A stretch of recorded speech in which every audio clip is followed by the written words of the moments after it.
and the mayoral party.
Welcome everyone to the meeting, members, officers, members of the public, and those watching at home.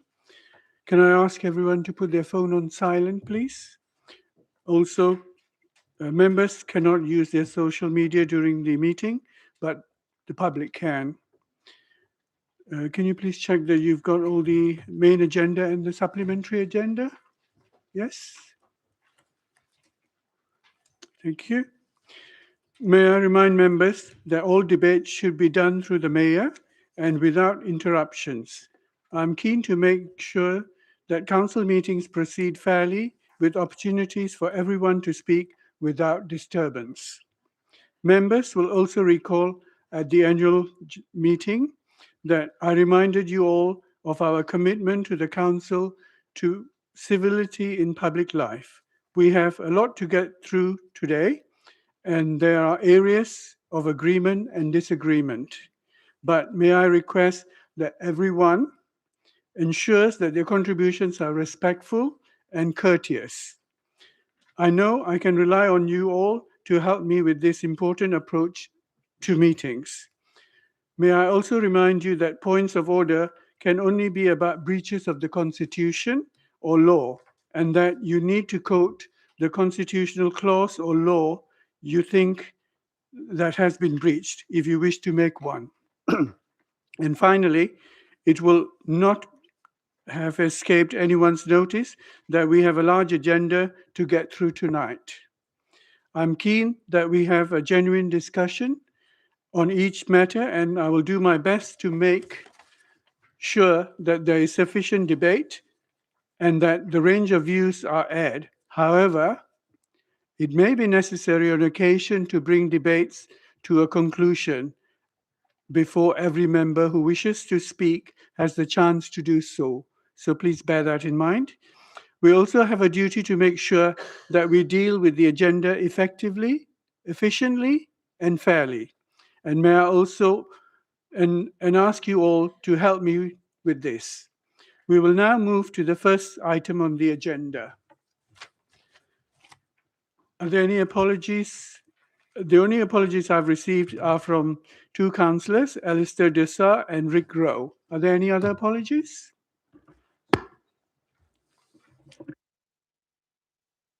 Yes, Chuck? Just apologies for lateness from Councillor Garrawal. Okay. Apologies from Councillor Sue Sampson. Oh, no, lateness for answer. And lateness for Councillor Chowdhury. Councillor Rick Rowe.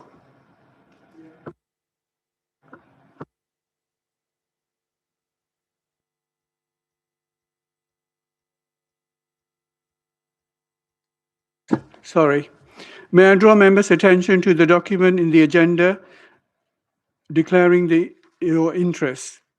And may I also ask if there are any declaration of interest from members about anything on the agenda tonight? Are there any declarations? Councillor Garrawal. On item 14, Mr. Mayor. Thank you. Anyone else? Yes, Tony Brown. Do we all need to declare an interest in item 9?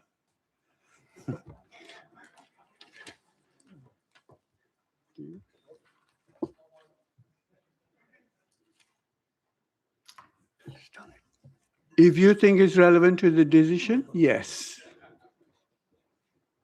So do you have an interest, Councillor Brown?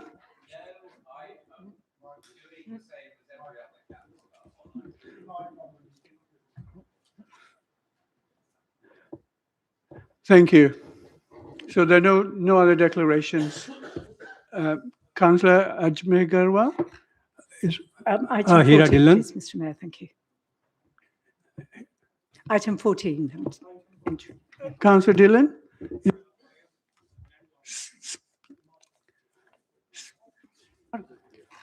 Yeah, I am a landlord. Thank Item you. 14. Okay. Well, I guess I also have to declare item 14 myself. Councillor Nagri? Hello. Item Is 14. Gurbat Atwal. Item 15? Item 14. 14, thank you. That's Councillor Atwal. Atwal? I'm also interested in number 14. Thank you.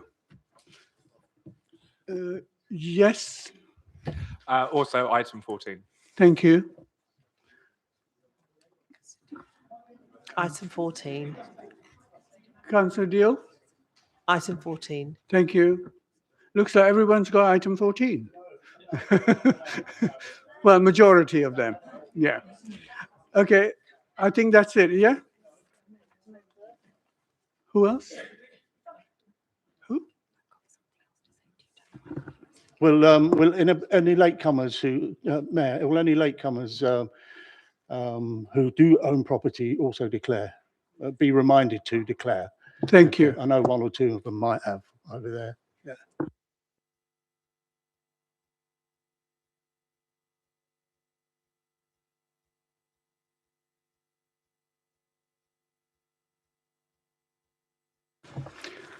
Right, those who have declared an interest, just a reminder, should you be participating in taking a vote, and also whether you should be debating in the vote when we discuss it. So please be mindful of it. Okay, thank you.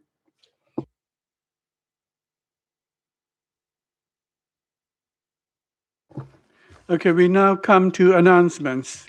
We start today with very sad news of the death of former councillor Colin Eller, who died suddenly last Friday, 17th July, at the age of 75, whilst on holiday with his wife Yvonne and his son Jason, whom many will also remember as a former councillor. Former councillor Colin Eller was a Labour councillor for Feltham Ward from 1998 to 2002, Henworth Park Ward from 2002 to 2006, and then again for Hounslow Heath Ward from 2010 to 2018. He was also the leader of the council from 2004 to 2006, and deputy leader of the council twice, between 2002 to 2004, and then again from 2012 to 2014.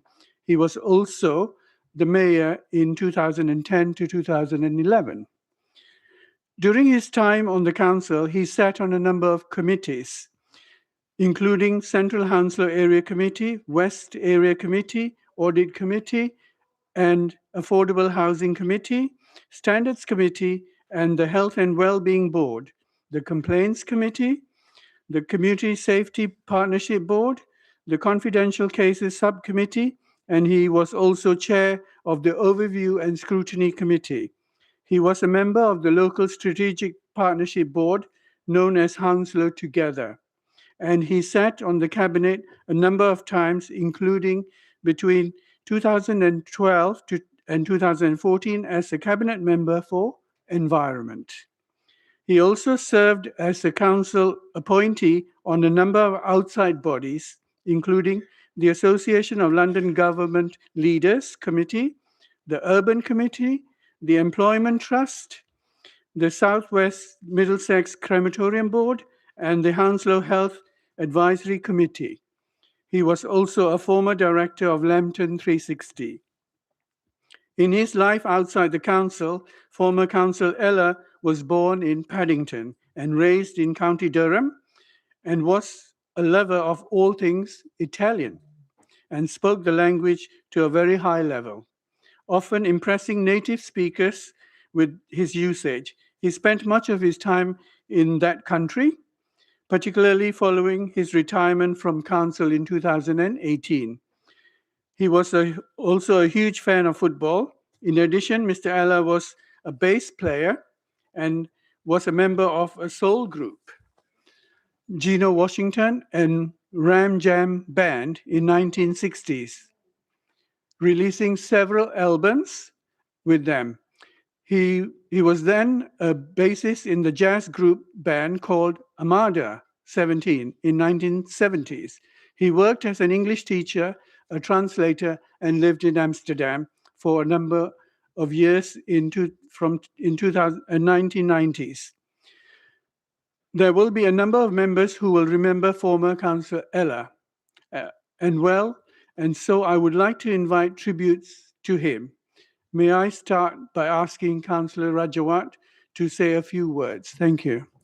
Thank you very much, Mr. Mayor. You said a lot of it, but it's worth reiterating. And Can I remind you, you have 3 minutes. so really sad to be standing here paying tribute to a dear friend and former leader of Hounslow Council, Colin Ella. As you rightly pointed out, Mr. Mayor, Colin gave more than 16 years service to our borough and had the privilege of leading the council between 2004 and 2006. He represented the people of Feltham, Hamworth, and then latterly Hounslow Heath with a fierce determination and an unwavering commitment to public service. Many of us will remember Colin not just for the offices he held, but for the person that he was. He was generous with his time, always willing to offer advice, and he did so to me many times, encouraging newer councillors and sharing his experience without ever seeking recognition. He understood that leadership is as much about helping others to grow as it is about making decisions. Outside politics, Colin embraced life with enthusiasm. He had a passion for music and languages, as you said, but I don't think it was just Italian. I think he spoke a number of other languages, but he also enjoyed travel and culture. He played bass in jazz bands in the 1960s and 70s, and his love of Italy was such that he spent his final years there surrounded by family he loved. On behalf of the council, I want to thank Colin for everything he gave to Hounslow. His wisdom, kindness, and public service have left a lasting mark on this borough, and he will be remembered with great affection. Our thoughts are with his partner Yvonne, his son Jason, and his loved ones at this very sad time. May he rest in peace. Thank you, Mr. Mayor. Thank you, Councillor Rajawat. May I now invite Councillor Jack Emsley to speak? Yes, thank you very much, Mr. Mayor. On behalf of the opposition, I also want to pay tribute to former councillor and council leader Colin Ella. I didn't know former councillor Ella, but reading and listening to his impressive biography, I think it's clear he was a man committed to public service. You don't get to be a councillor for nearly 2 decades without that commitment. You also don't get to serve in the multitude of senior roles that he did without that commitment as mayor, as deputy leader, and as leader of this council, as well as you say, holding multiple cabinet roles and committee positions. I think if any of us were to do even half of what Councillor Ella did, we'd be exceptionally happy with our achievements in this council. Those who knew Colin speak of his intellect, his wit, his wide range of interests beyond politics, including, as others have said, a successful career as a bass guitarist, a talent for languages, and as an accomplished teacher. I don't know how he managed it all, along with his duties here as well. It's very clear he was an exceptionally accomplished man, both inside and outside of this council. On behalf of the Conservative group, I extend our sincere condolences to his wife, Yvonne, his son, Jason, his wider family, friends, and former colleagues. Thank you, Councillor Emsley. Is there anyone else who would like to speak? I see Councillor Pritam Garawal. Thank you, Mr. Mayor. I'd like to add a few words in the memory of Colin, whom I had the privilege of serving alongside from the time I was first elected in 2002, and he gave me the opportunity of a lifetime when he appointed me to my first stint of cabinet under his leadership in 2004. Colin was always approachable, always willing to share his knowledge, and never too busy to offer guidance or encouragement. Anyone who heard him speak would never forget his strong determination and his very strong County Durham accent. He believed that public service was about people, not personalities, and he led by example. It was an honor to know Colin and to serve alongside him. He leaves behind a legacy of service and leadership that will not be forgotten. May he rest in peace. Thank you, Councillor. Can I call on Councillor Vikram Garawal, please? Thank you, Mr. Mayor. Sorry, I haven't written a speech because I wasn't planning to speak, but I felt like I should because I knew Councillor Ella or Colin Ella incredibly well from a very, very young age.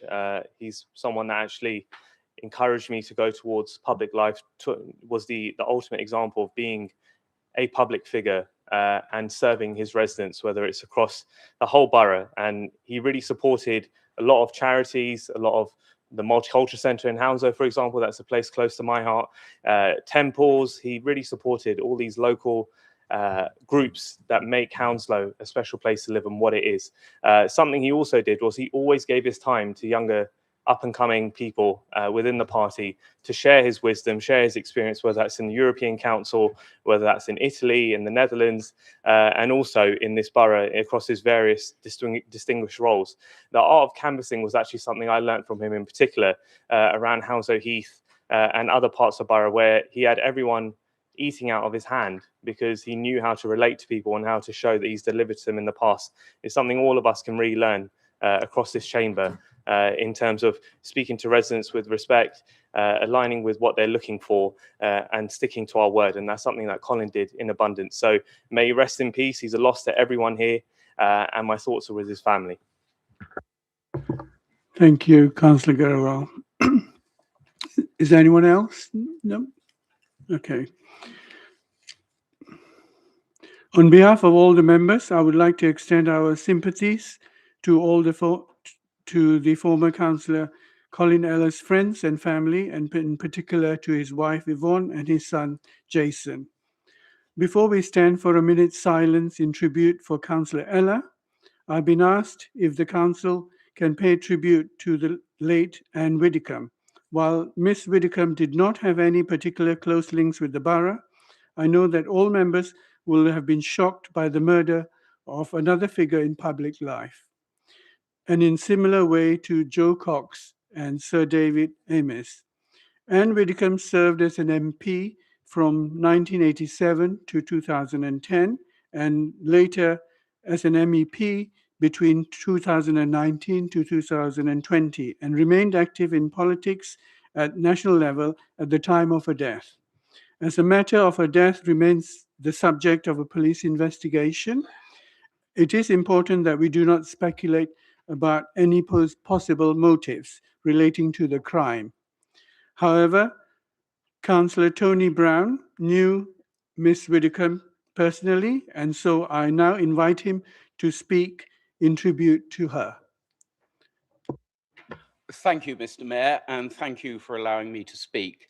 I came across Anne twice in my career wearing different party labels. I first met her when we were both Conservatives, and I have to say, in all honesty, we were very different sort of Conservatives. I am a sort of libertarian Conservative, and she was and remained a social Conservative with a small c of strong religious faith. But that didn't stop her appreciating my perspective. And what I found particularly impressive about Anne was that when I began debating issues with her, she was completely open-minded.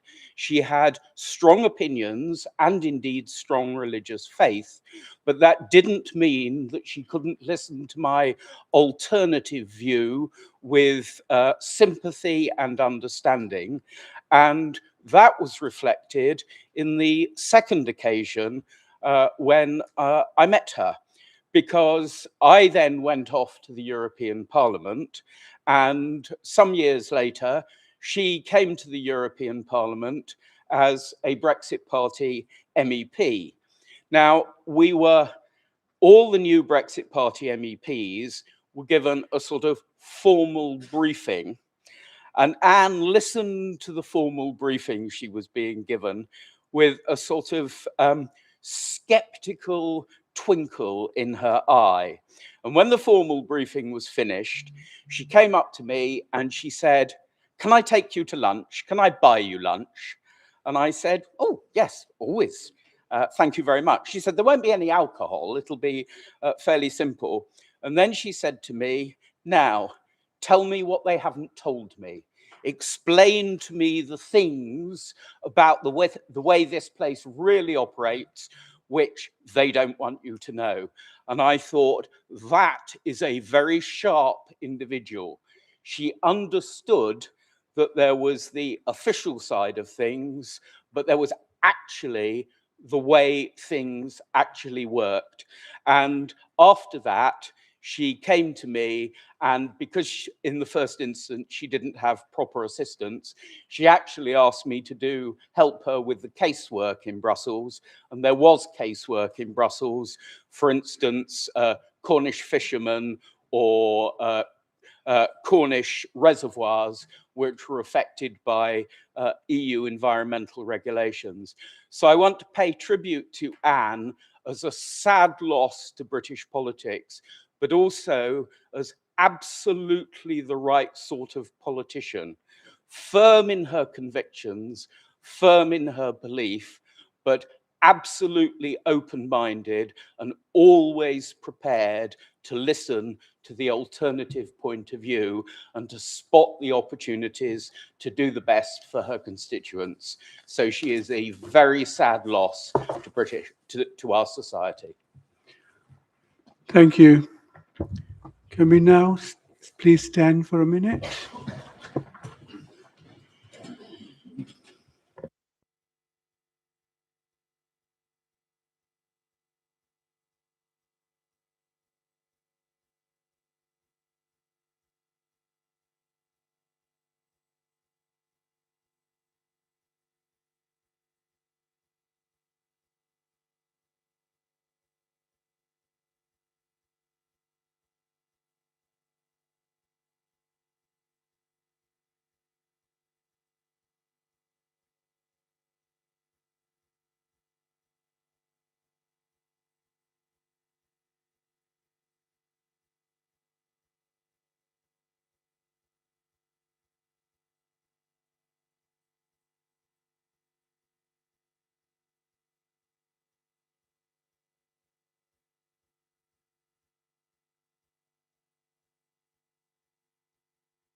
Thank you.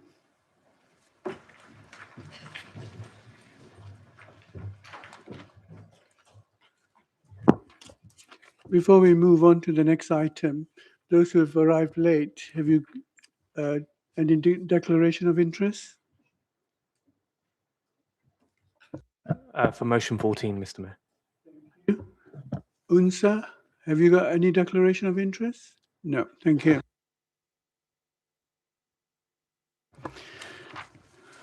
We now move on to the minutes of the meeting.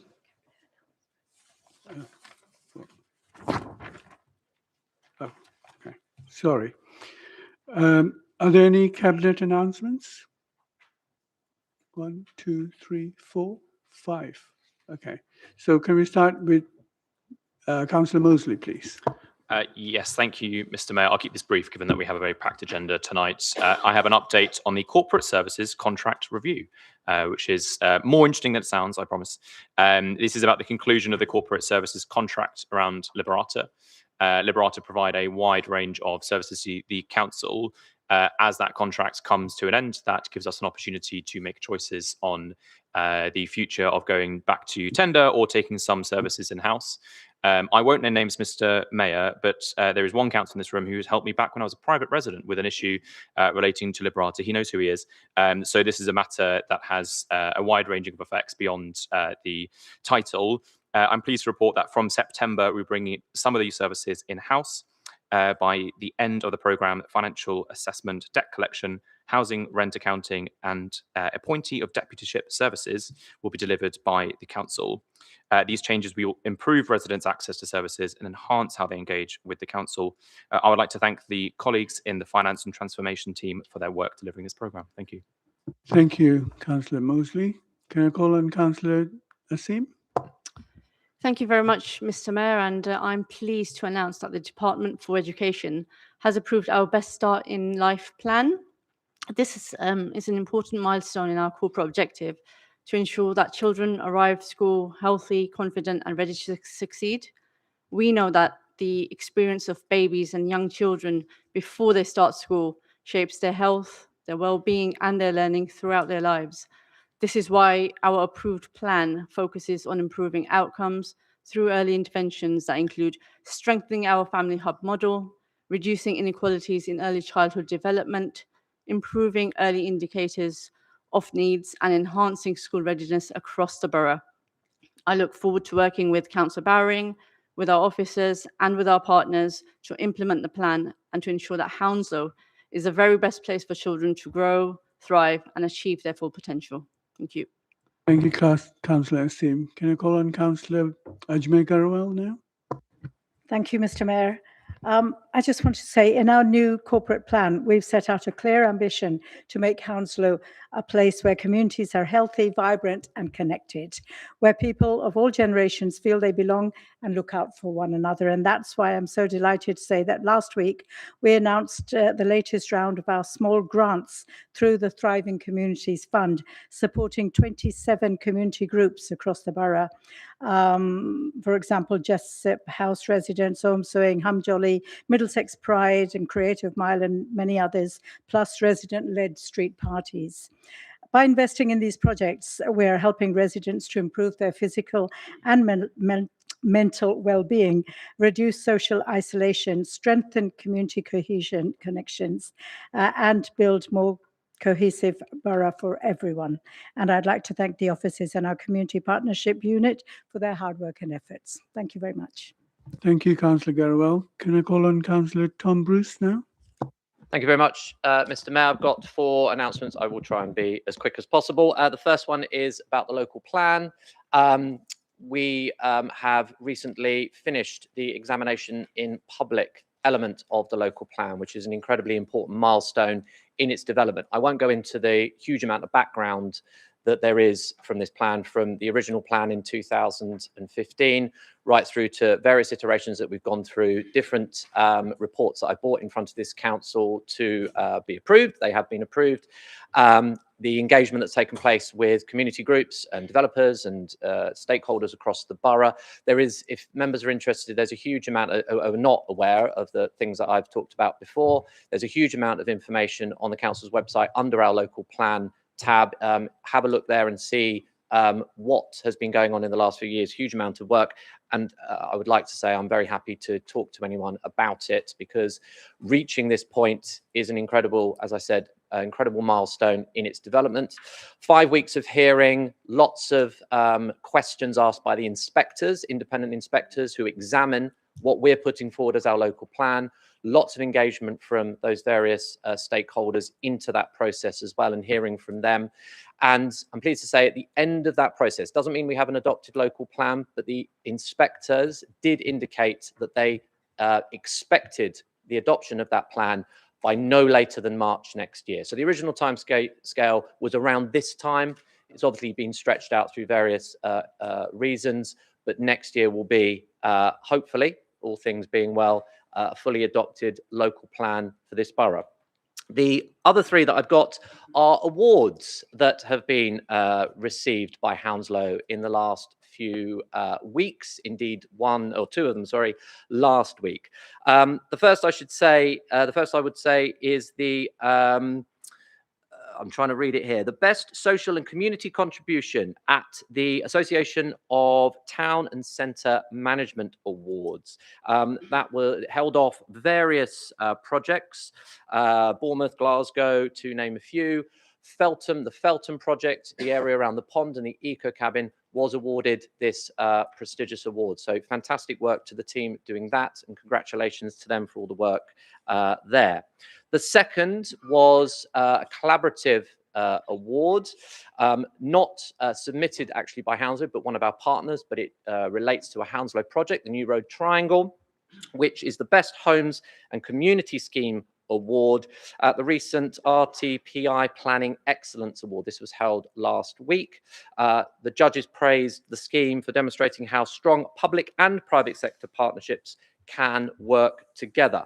And lastly, I have this award in front of me here, and the certificate as well. I thought I would show them off before we put it in our trophy cabinet at the back of the hall here. And this is the award for the best plan, at the same awards of the last one, the best plan for our public realm design guide. The award recognises Hounslow's leadership in planning and urban design, and reminds us that planning is far more about policies. It's about creating better places, improving lives, and building thriving communities. So congratulations to all those teams working on those projects and achieving those awards in the last few weeks. I'd be great if we could give them all a round of applause.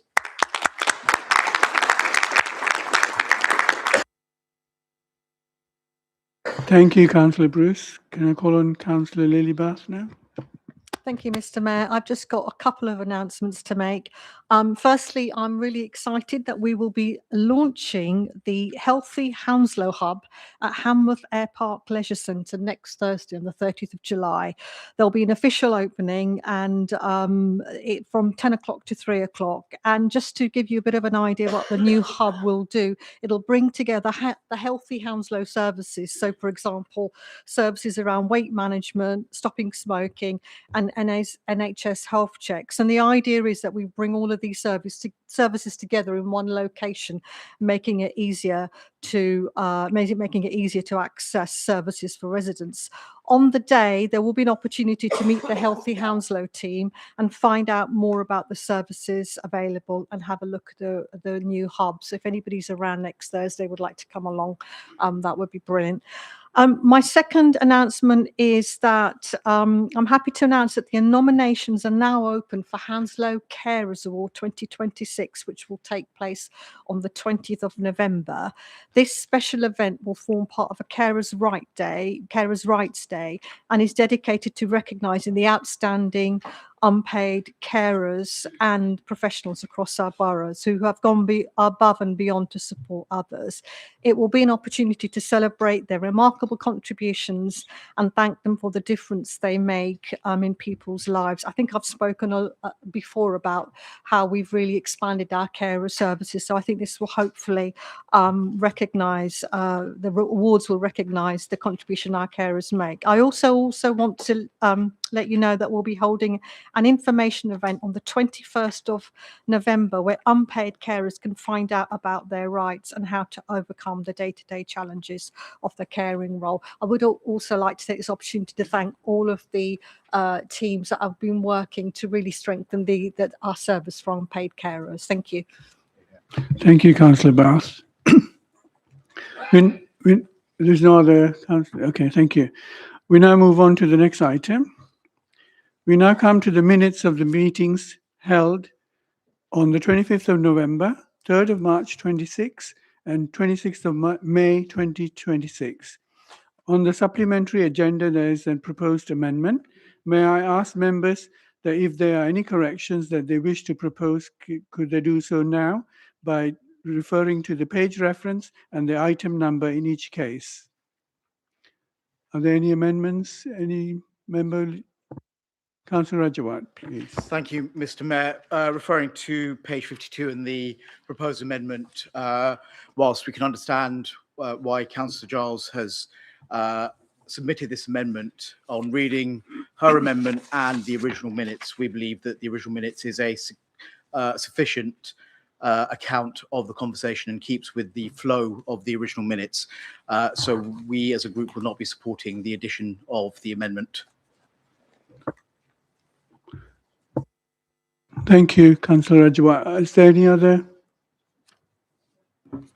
I understand it was just my speeches that would give a full and clear account of what I actually said in the meeting.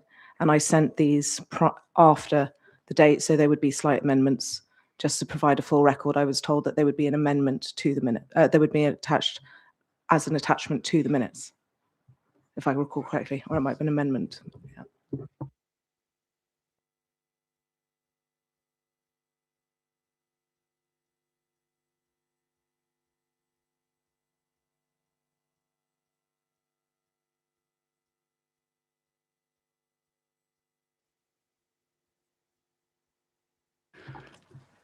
Councillor Giles, your amendment is in the proposed supplementary agenda. I think it's on page 10, if I recall. And unfortunately, it's the leader of the council is against it. So we will take a vote on it. Agreed? Yes? Okay. So those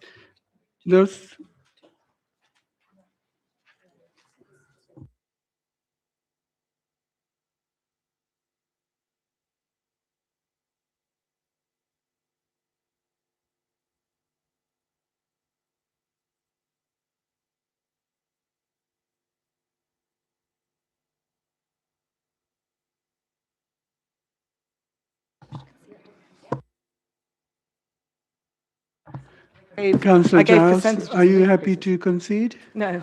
You're not. Okay, in that case, we go to a vote. So those in favour of the amendment, would you please raise your hands?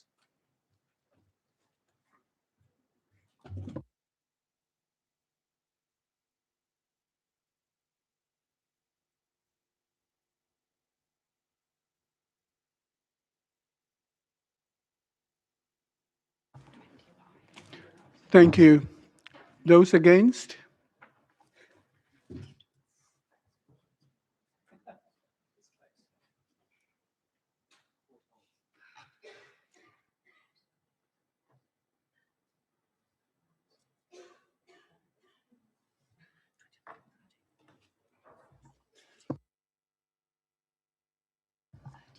Any abstentions?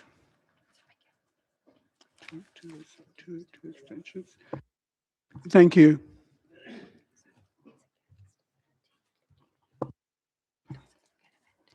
So the vote, the amendment is not accepted. Thank you.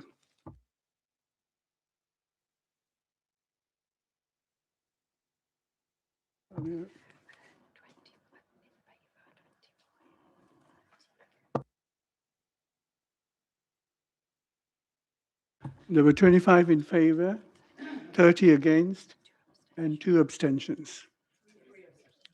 3. Okay. So it's a majority that carries the vote, okay?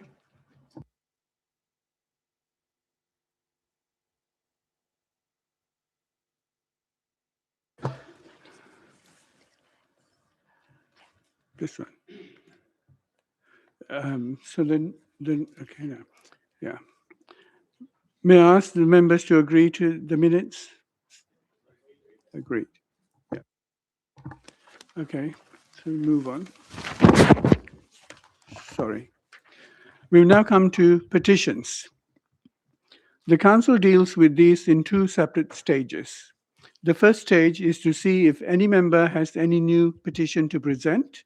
The second stage is then to consider any petitions which have referred to the council for determination and to note the petitions in the report which lists how each one is being handled. Therefore, I would like to start with the first stage, which is if any member has a new petition, they would like to briefly introduce it and then provide it to me so I can hand it to the CEO. I see there's a hand raised, which is Councillor Pritam Garwal first. Thank you, Mr. Mayor. I have a petition signed by 72 residents, which says, we, the undersigned residents of Hounslow, urgently request Hounslow Council to inspect and provide safe, continuous pavement on Denby Road. Thank you. Can you hand it over?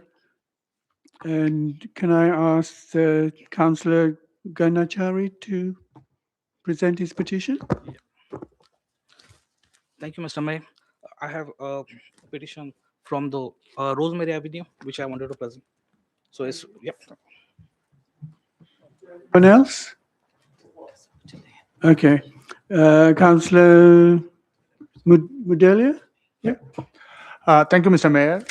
I would like to present the petition for resident those living in Heston, Page House. There are a number of unresolved issues from the council, like EWS certificate not valid for the particular building, and they are requesting for the CCTV camera and anti-social behaving, and there are a lot of issues in the building itself, damp and unresolved issues. So I would like to present this one.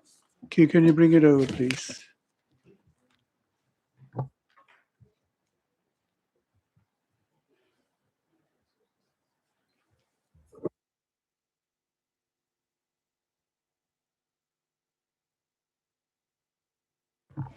We now move on to the second part of the process. We have no petitions for consideration by the council itself this evening.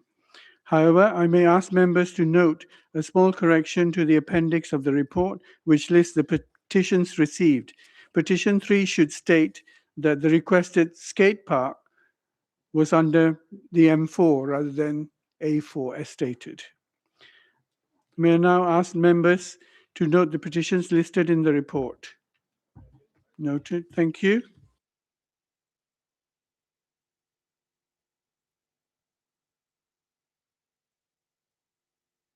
We now come to the agenda item 5, which is a reference from the last meeting of the Cabinet held on the 14th of July 2025, asking members to discuss and approve the proposed submission to the Secretary of State in relation to West London Waste Plan.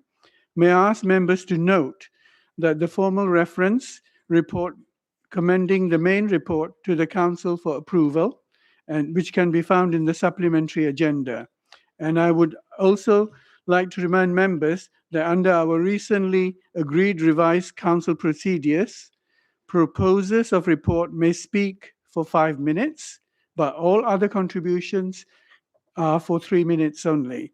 So based on that, can I ask Councillor Tom Bruce to propose and introduce the report, and remind Councillor Bruce that you have 5 minutes. Thank you very much, Mr. Mayor. The West London Waste Plan is a report plan that details how we are going to, across the West London boroughs, deal and manage capacity within our waste and recycling system. To be very clear, this is not about how household waste is collected. It's not about bin days. It's not about fly tipping. It is about securing and protecting sites to ensure that the borough and all the boroughs mentioned in this report have the capacity to manage all of the recycling and waste collection that occurs. There's a variety of different collaborations that have to happen between those boroughs in order for this to come to fruition. The original report that came to council for approval was the Regulation 18, which meant that we all agreed and the other boroughs agreed to go out to consultation to get a variety of input from stakeholders. This is now the Regulation 19, which takes all that engagement, takes all that information, finesses the report, and this will be the published version that goes through to the inspectors for an examination in public, very similar to how the local plan process works. There was a few minor amendments from the Regulation 18 to 19, plus a significant one, the addition of a policy to do with how we protect water waste management. Specifically for our borough, that would be around Mogden sewage works. But Thames Water and their input was really instrumental in making sure that that was protected and that was sorted, and that we get a proper, we ensure that we protect the site for water waste management in the future. The report details the fact that we are above capacity. There is a surplus capacity across West London, the West London waste boroughs.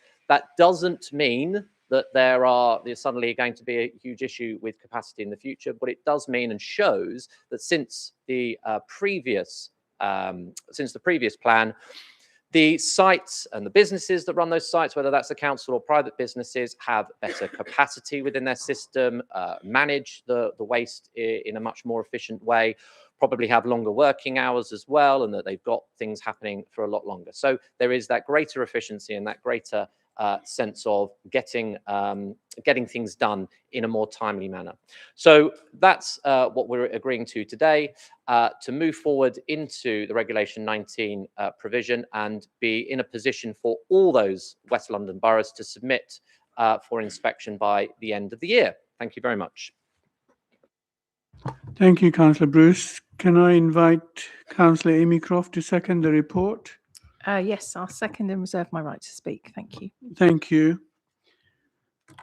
Before we get to the debate part of this item, I would like to clarify the current arrangements for debate and discussion of reports that come to the Council from another council body, as is this case. Where a report has been referred to us from the Cabinet, our current council procedure rules make a distinction between questions and debate, and require questions to be asked first and then the usual debate to follow afterwards. This means we first have a question stage where members may ask a question of Councillor Bruce on the report, and then after that we'll move to the normal debate stage. Therefore, do members have a question they wish to put to Councillor Bruce? And can I remind you, please be brief with your question. Do not make a speech of it. Thank you. And I see your hand, Councillor Tony Brown. Thank you, Mr. Mayor. On page 13 of the plan, page 152 of the integrated numbering system, it says one existing waste site identified within the Hounslow local plan for comprehensive residential-led development is to be released from safeguarding. Would Councillor Bruce care to tell us which site that is, whether it's been released, and what the development plans for it are? Thank you. We'll carry on with the next question before you answer. Can I call on Councillor Ron Mishisho, please? Thank you, Mr. Mayor. Firstly, obviously, I welcome the report, and I know the consultation is closed, but with the new administration now in place, and which gives us an opportunity now to highlight some of the other areas of attention, can the lead member now agree to meet with us as part of the offshoot to the previous consultation and discuss the feasibility of additional waste management sites in areas such as Chiswick, which focuses on electronic recycling? Thank you. Is there any more questions? Councillor Bruce, you can reply. With regards to the site that's been released, it's on the Great West Road, just off of the Great West Road in a unit in one of the industrial sites there. It's currently managed by a private company. Doesn't mean they can't continue on that site, but what we're saying is that is essentially surplus to requirements. We don't need that as part of this, and the West London Waste authorities don't need that as part of the plan in order to ensure capacity. There are no plans to develop anything on the site at the moment. What it does is releases it from this plan and releases the protection for waste and recycling and moves it into a more general sphere. It will have to go through all the other iterations of planning and consultation if any developer wants to build, whether it's the current owners or future owners want to put anything on the site. So there are no plans. It's simply to remove the protection of that site, which we don't need as part of the plan, and that's evidenced in the plan. The second question was around additional sites for small recycling. So what this talks to is those larger sites where there are a variety of large scrap metal or tires, also the public-facing Southall Lane depot for the public to use.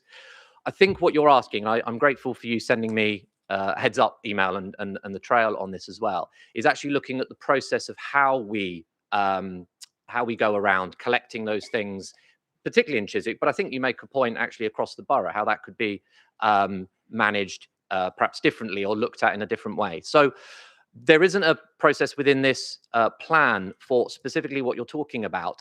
The principle is within this plan about the circular economy, and I think that's what we're talking about there.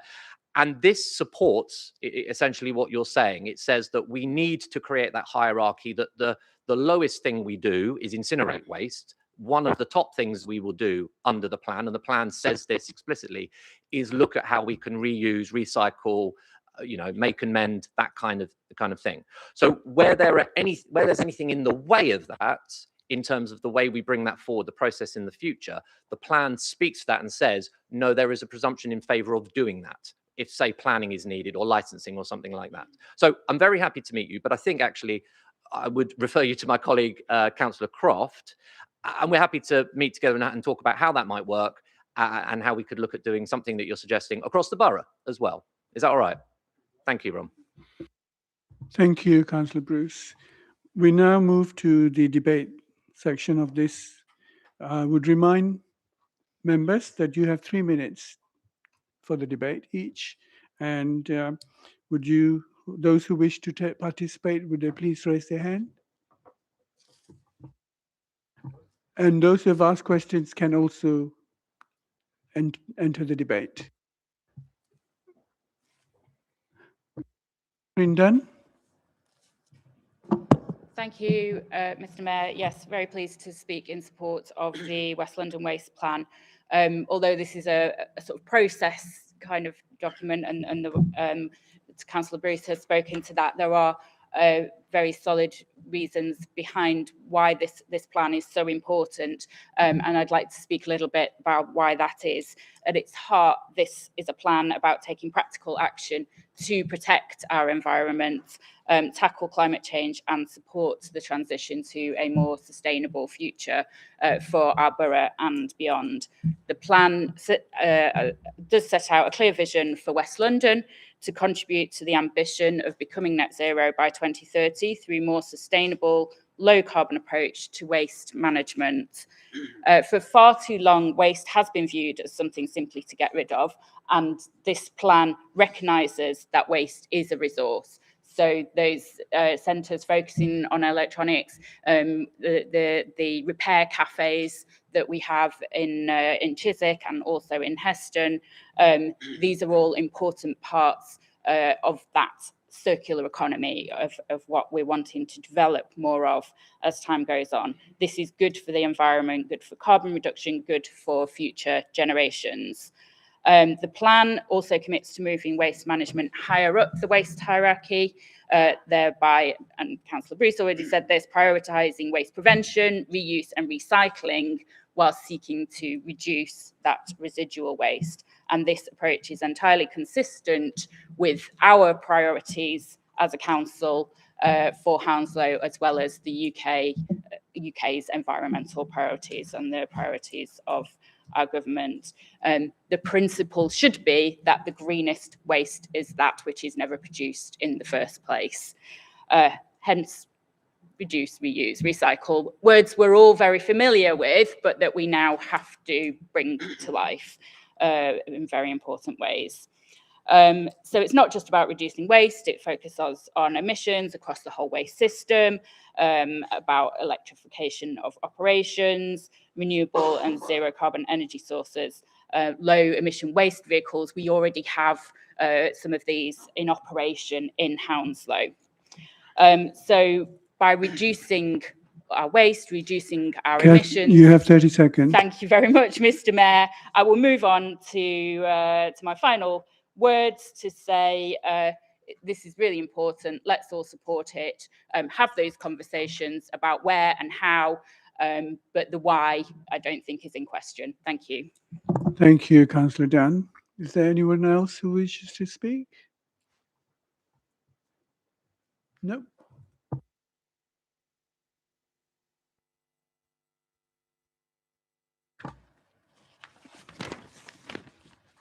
So can we go to,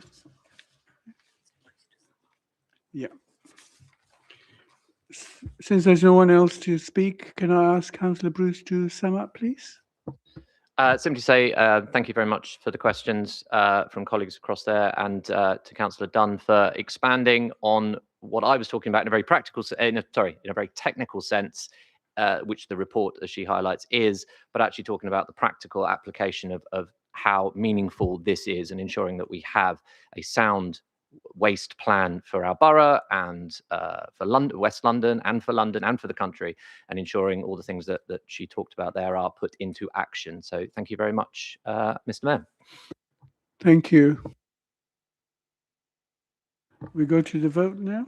May I ask members to keep their hands clearly in the air for this process so that we have the time to count accurately. Thank you. So, okay, 2 4. Okay.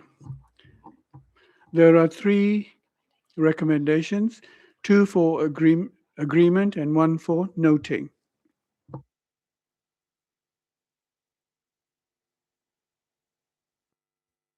Yes. Okay, great. Thank you. May I thank members for their contribution. We now come to agenda item 6, which again is a reference from the last meeting of the Cabinet held on 14th of July 2026 relating to the corporate plan, which we are being asked to discuss and approve. May I again alert members to the formal reference report from Cabinet to Council, which is in the supplementary agenda. So can I request and invite Councillor Rajawat to propose and introduce the report and remind him that you have 5 minutes to speak, not 15, sorry. Almost got 15 minutes there. Thank you, Mr. Mayor. Special treatment. Thank you very much. Very pleased to refer this report back from Cabinet. May I introduce A Fairer Future, our corporate plan for the next 4 years. And this corporate plan is much more than just a strategy document. It sets out the direction this Labour administration, the direction of travel for this Labour administration for the next 4 years, and also reflects the mandate residents gave us in May. It's built on a very simple principle, that Hounslow should be a borough where everyone has the opportunity to succeed, where economic growth benefits local people, where neighbourhoods are places to be proud of, and where the council delivers responsive, high-quality public services. But this plan is not just about long-term ambition. It's also about delivering visible improvements that residents will notice. Under this administration, we'll be delivering, and this is only a small list, there's much more to come, community waste days to keep neighbourhoods cleaner, a library card for every baby born in the borough to foster the love of reading, safer community action days in your localities, and a 7-day-a-week drug and alcohol recovery hub. Now, we know residents will judge us not simply by our ambition, but by what we deliver. That's why this plan is backed by clear delivery plans, strong financial discipline, and regular reporting so that we can be transparent about the progress we are making. And just to be really clear, those plans will be with us in the autumn for further scrutiny in this place. This is an ambitious but deliverable plan. It reflects our Labour values of fairness, opportunity and aspiration, and I'm proud to commend it to Council. Thank you, Mr. Mayor. Thank you. Can I invite Councillor Tom Bruce to second the report and remind him that he has 3 minutes? I would like to second the report, but reserve my right to speak. Thank you. Thank you for your input, Councillor Emsley. As this is again a report from another council body, in this case the Cabinet, we would first have the question stage and then the debate stage. So anyone who has a question for Councillor Rajawat, please raise your hand. Okay, I think Councillor Gurpreet Sidhu.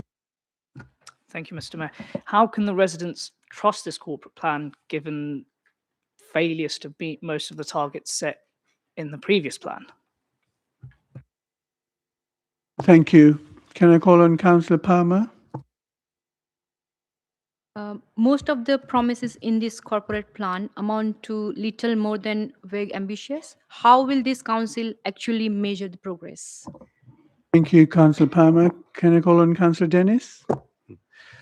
Thank you, Mr. Mayor. Given the council delivered less than half of the promised 2,000 homes in the last 4-year term, how can we trust this new ambition of delivering 2,500 affordable homes in the next term? Thank you. Are there any more questions? Councillor Emsley. Yeah, thank you, Mr. Mayor. Given that the last corporate plan failed to deliver on promises around council homes, EV chargers, fly tipping, to name just a few, how can residents actually trust a word in this new corporate plan? Thank you, Councillor Emsley. Councillor Gregg. This plan says that council tenants should have repairs and concerns dealt with properly. I wholly agree with that statement. But considering that Lambton Group are failing to hit their targets with non-urgent repairs and have seen works in progress go up, I know he's on the shareholder committee. I wonder whether he will be able to say a few words about the direction he has given Lambton on improving repair times. Thank you. Can I call on Councillor Rajawat to reply? Thank you, Mr. Mayor. I'll try and group those up. There was a lot of questions around trusting the plan. I think my colleagues in the opposition were reading a very different corporate plan and set of performance measures to the rest of the council, because actually 80% of all the promises made in the last corporate plan were actually delivered, with the remaining in train, and had they have attended cabinet, they would have seen a lot of that work is long-term work that will continue. So to your example, Councillor Elmsley, EV chargers, contracts have been let, they will be delivered, and they will carry on. Of course, yeah, I know there's been zero. We've been very honest about that and transparent about that. So actually, a lot of the work has been delivered, and we've been open and transparent about that throughout the process. The progress reporting has gone to cabinet at regular intervals and has been open for interrogation. To Councillor Palmer's point, around measuring progress, as I said in my speech, there is a whole suite of performance measures that will be coming forward in the autumn, which will come back to this place for scrutiny and further conversations. Councillor Gregg, again, I think you're a couple of performance reports behind on Lambton. Actually, progress is being made on repairs. We know that repairs is a complex area. Part of it is a relationship from us as commissioner and Lambton as a provider. That has improved immeasurably. But actually, the latest performance reporting, which I would urge you to have a look at, shows a vast improvement. It's not perfect. No one's going to say it's perfect, but where there is learning and there is work to be done, we are much more confident that we are able to do that. And of course, Lambton as a whole, despite the bad wishes of the Conservatives, has finally turned a profit as well. So things are going in the right direction. Thank you. Thank you, Councillor Rajawat. We'll now move to the debate. So please raise your hands if you wish to participate.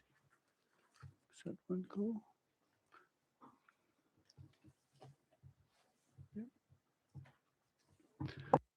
Since you were the first one to raise your hand, can I call on Councillor Satwanko?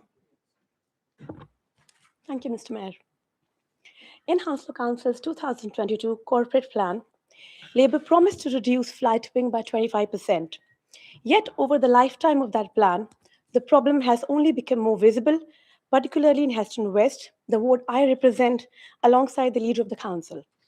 On my daily walks, I see it across Brabazon Road, Johnson Road, Meadowway, Ashcroft, and especially Linwood Gardens, which seems determined to remain the undisputed capital of fly tipping. The moment one pile is cleared, another appears. Household rubbish, broken furniture, pushchairs, mattresses, and fridges are left abandoned.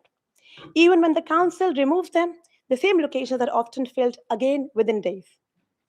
This new corporate plan once again promises cleaner neighborhoods and stronger communities. But residents are entitled to ask, why should they trust another set of promises when the previous plan failed to deliver the improvement it specifically committed to? The same applies to community safety. The previous corporate plan also promised action on antisocial behavior. Yet, residents continue to report serious concerns around the Vale and near the football ground on Johnson Road, where groups gather late at night, sometimes between midnight and 2 or 3 in the morning, and where suspected drug activity is causing real anxiety. This is not simply a question of noise or nuisance. Residents are worried about the wider effect of drugs on young people, violence, intimidation, and safety of families living nearby. Some residents are now so unhappy and concerned about their children's future that they have chosen to move away. There is also growing concern about children well under the age of 16 obtaining and using vapes, both around the schools and on our streets. These products should not be reaching children so easily. Parents want to know how they are being supplied, what enforcement is taking place, and what the council is doing with schools, trading standards, and the police to address it. The new corporate plan speaks about safer communities, cleaner neighborhoods, prevention, and early intervention. These words sound positive, but they must be matched by visible action in the places where residents are already experiencing these problems every day. That is the central weakness of this plan. It contains broad ambitions, but residents have heard many of them before. What they need now are clear actions, measurable targets, and accountability when promises are missed. How can You residents have trust 30 seconds. How can residents trust Labour's latest promise to keep communities safe and clean when the commitments in the last corporate plan have not been delivered in their streets? Unless this administration addresses these persistent local problems, fly tipping, antisocial behavior, suspected drug activities, and illegal supply of vapes to children, this new corporate plan risks becoming another document full of promises that residents simply do not see reflected in their daily lives. At present, for many residents in Heston West and across the borough, this plan is not worth the paper it's printed on. Thank you.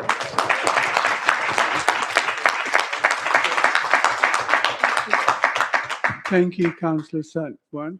Can I call on Councillor Amy Croft? Thank you, Mr. Mayor. I'm proud to support the approach taken in the corporate plan of improving the lives of our residents, not just by improving opportunities, but by also focusing on the well-being and resilience of them. A big part of that well-being centres around the places that people live and the strong communities which they're a part of. We all want to be proud of where we live, and the council has a big role to play in ensuring that residents are provided with services which are easily accessible and help maintain pride in their communities. We, however, the plan, however, realises that this is not the only component, though. There is an element of civic pride in the borough and our neighbourhoods, which is really important and goes to the point that Councillor Kaur just made around having pride and civic pride in the areas where we live. That's why the corporate plan outlines our commitment to working more closely with our communities to provide resources, education and support to strengthen civic pride in our area. It's also very good timing. The government announced yesterday that they're allowing the increase of fly tipping fines of up to £5,000, which we will look at doing on large scale fly tipping criminals, not on individual residents, on large fly tipping. Only the other day I visited Bedfont Pits, which a similar situation with really criminal activity with huge fly tips, and we do need to get a handle on that to improve the lives of residents. So just a few examples of how we will use this, and back to what you said about specific examples, how we will use the corporate plan to introduce community pop-up tips for reuse and recycling. Going to your point, Councillor Mashisho, you can recycle small electrical items on your weekly collection. If you type in small electricals into our council reuse and recycling website, it tells you that you can recycle those in our trucks if you just put them in a little plastic bag.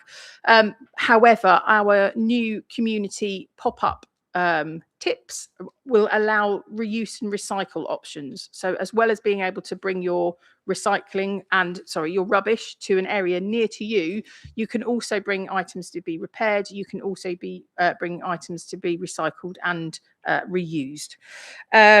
Free bulky waste collection for all households, multi-agency safer community action days, which the leader mentioned before, whole street cleans and civic champion-led community litter picks.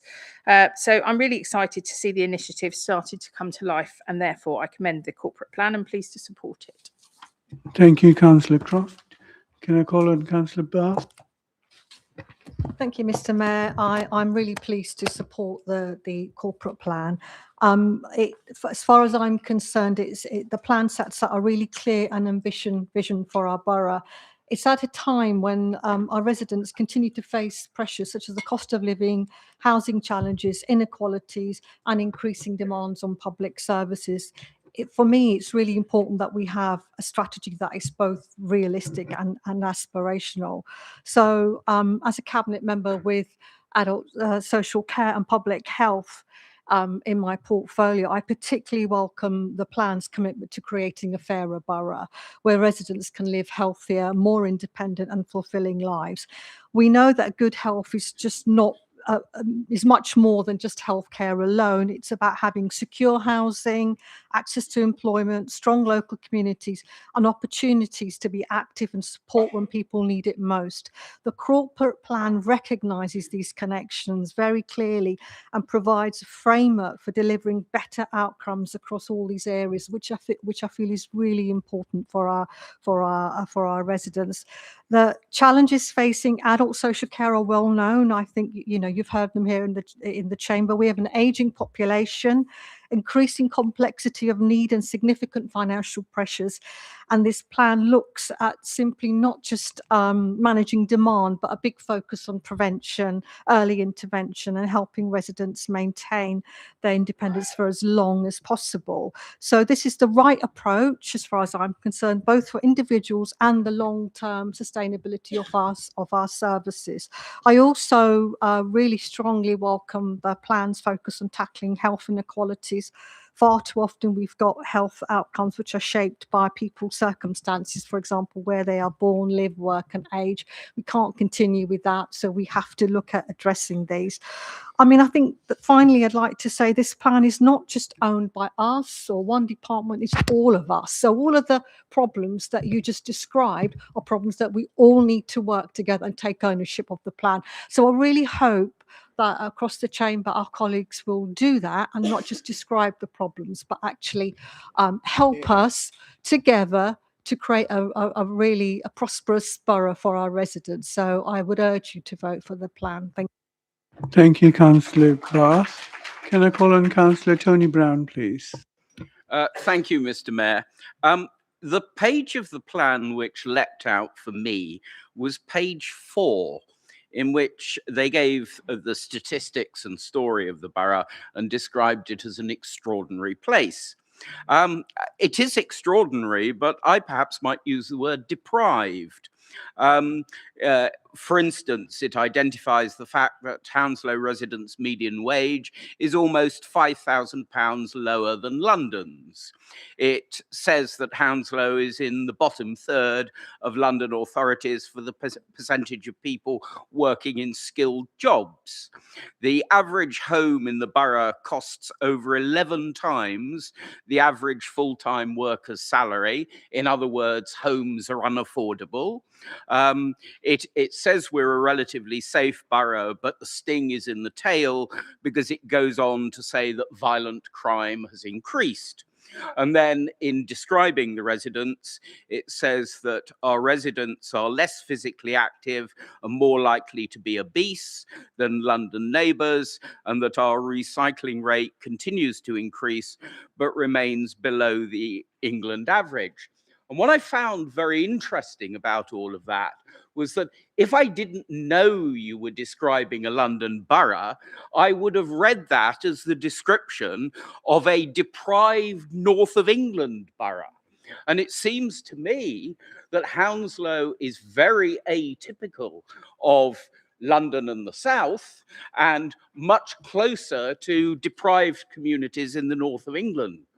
And that fills me with alarm in the context of the new Labour Party leader, because the King of the North seems to see the South as a fount of wealth to be tapped to improve North of England boroughs which have the same sort of deprivation as our own.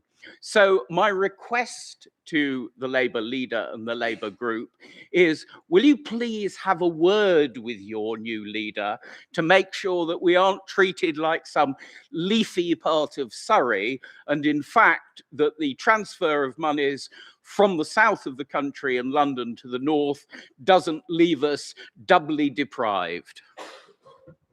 Thank you, Councillor Brown. Can I call on Councillor Hill, please? Thank you, Mr. Mayor. As this is my first time speaking in the chamber, I actually couldn't be happier that I get to speak on the theme of civic pride, much as Councillor Croft highlighted, because it's embedded throughout this corporate plan. I'm proud to live in Hounslow. That's why I stood to be a councillor. But civic pride isn't a given, and it isn't something that is done to a place. It's built by a community. One conversation, one local meeting, one shared decision at a time. And this corporate plan is one such decision, based on a vision of a fairer future for Hounslow. But as Councillor Barr said, it's not something that we can take for granted. It's only something that happens as a community, that we take responsibility together collectively, when it's understood as a partnership between us all, residents, officials, and councillors. Everyone has a responsibility to build civic pride in this great borough. And with over 300,000 residents, speaking 190 different languages, 15,000 businesses, 13,000 enterprises, and more than 850 community organisations, that's a lot of people power. And contrary to what Councillor Tony Brown believes, Hounslow is extraordinary. It's the best place in London to live. It's the best of London in one borough. It's the world in one place. Let's own that vision, believe in it with positivity and practicality, and deliver it, starting with this corporate plan. Thank you.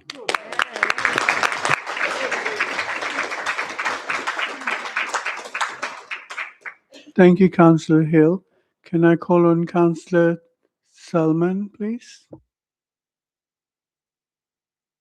Thank you very much, Mr. Mayor. Now, I want to start by congratulating Councillor Brown on his maiden speech here today, having been elevated to the leadership of Reform. I think for a party so lacking ethnic diversity, I, for one, am proud to see that they've got a brown leader. I am also... Try the fish. I am also pleased to see that he recognises the challenges this borough faces. Like Councillor Hill, I love Hounslow.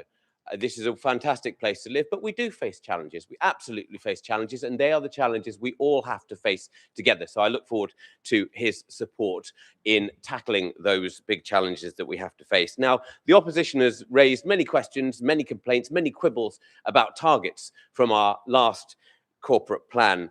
And here's one target for you. We said last time round, we're going to plant 20,000 trees. Well, I'm afraid to say we didn't plant 20,000 trees in the last 4 years. Since 2021, we have planted over 38,000 trees.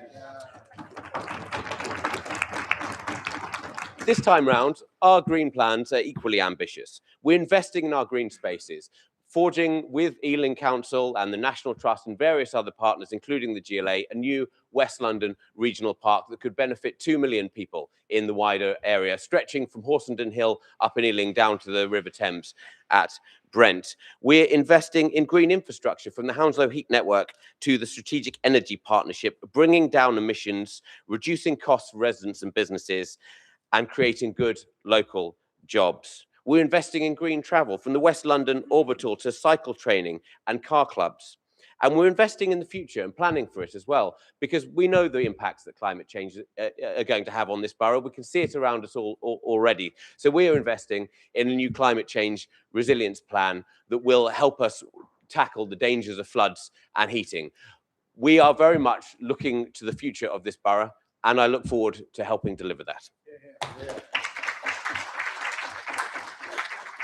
Thank you, Councillor Shaheen. Councillor Simia Chowdhury, I know you've been desperately wanting to speak, but I will just allow you 1 minute. I think it was 3 minutes when you were speaking, Mr. Mayor. I'm going to just allow you 1 minute because we've already had lots of, so do hurry up. We got a long day ahead. Right. So that's me now. If I'm only going to have a 1 minute, I'm pleased to speak today in support of the corporate plan. This plan is more than a document. It's our commitment to the people of Hounslow and our shared vision for the borough, where opportunities are available to everyone. So as a cabinet member for transformation and customer experience, I particularly welcome the commitment to build a responsive council. Most of the residents don't judge us, judge the council by reading our reports. They judge us by the service we provide. And did we answer their phones? Was it easy to report a problem? Were they kept informed? And did we do what we said we would do? That is why customer experience is Can you sum up, please? all about. So I think in my summing up, I think I'll only have 20 minutes. I will just say to everyone, I think we've heard everyone, what everyone has talked about. I will urge each and every one of you today here, let's work together on this. I'm proud to support it. I'm hoping all of you will be supporting it. We will build a modern, responsive and inclusive council that delivers a real outcome for the people of Hounslow, and I commend this corporate plan. Thank you, Councillor Chowdhury. Can I call on Councillor Rajawat to sum up, please? And remind you, you have 3 minutes. Thank you very much, Mr. Mayor. And can I also echo congratulations to colleagues across the chamber who have delivered their maiden speech today. I know it's very daunting the first time you do it, so congratulations to all of you. So just to reiterate, a lot of this work, there's more to come in the autumn for us to digest and chew over, but this work will only be successful if we work in partnership, and this partnership runs throughout this plan. Talks about our strategic investments across the borough and being really deliberate about that, and then about that day-to-day delivery. And so to your point, Councillor Brown, don't you worry, Andy's on speed dial for us, but absolutely we will deliver on some of those. And actually what you raise are the wicked issues that we have to deal with, not just over the next 4 years, but I dare say over the next decade, if not longer. I'm afraid I can't be as kind to our Conservative friends. I'm afraid you've just demonstrated tonight why you have not changed one bit. You are still always looking backwards. Now, Councillor Elmsley said at the beginning of the administration that they are the administration in waiting. No evidence of that. Not 17 of them will be able to deliver anything. The fact of the matter is the public did not trust you with your manifesto because it was rubbish. It was awful. But they like to think that they are an administration in waiting. What they have demonstrated tonight, and I think we will see this over the next 4 years, is they can complain about a problem, but no solutions, no alternatives. And that's why they're sat over there and will remain over there. And that's why we are the administration of this council, taking forward a bold agenda for change and making this place better. Thank you, Mr. Mayor.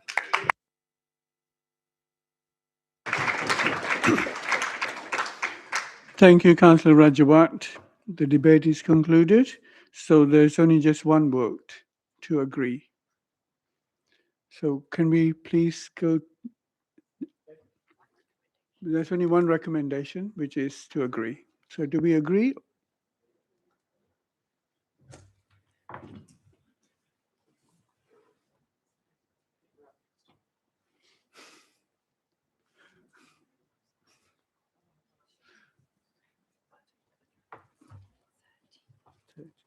Okay.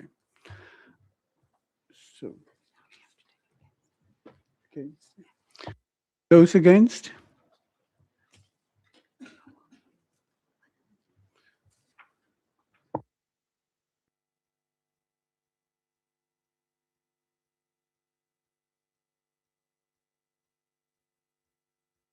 Abstentions?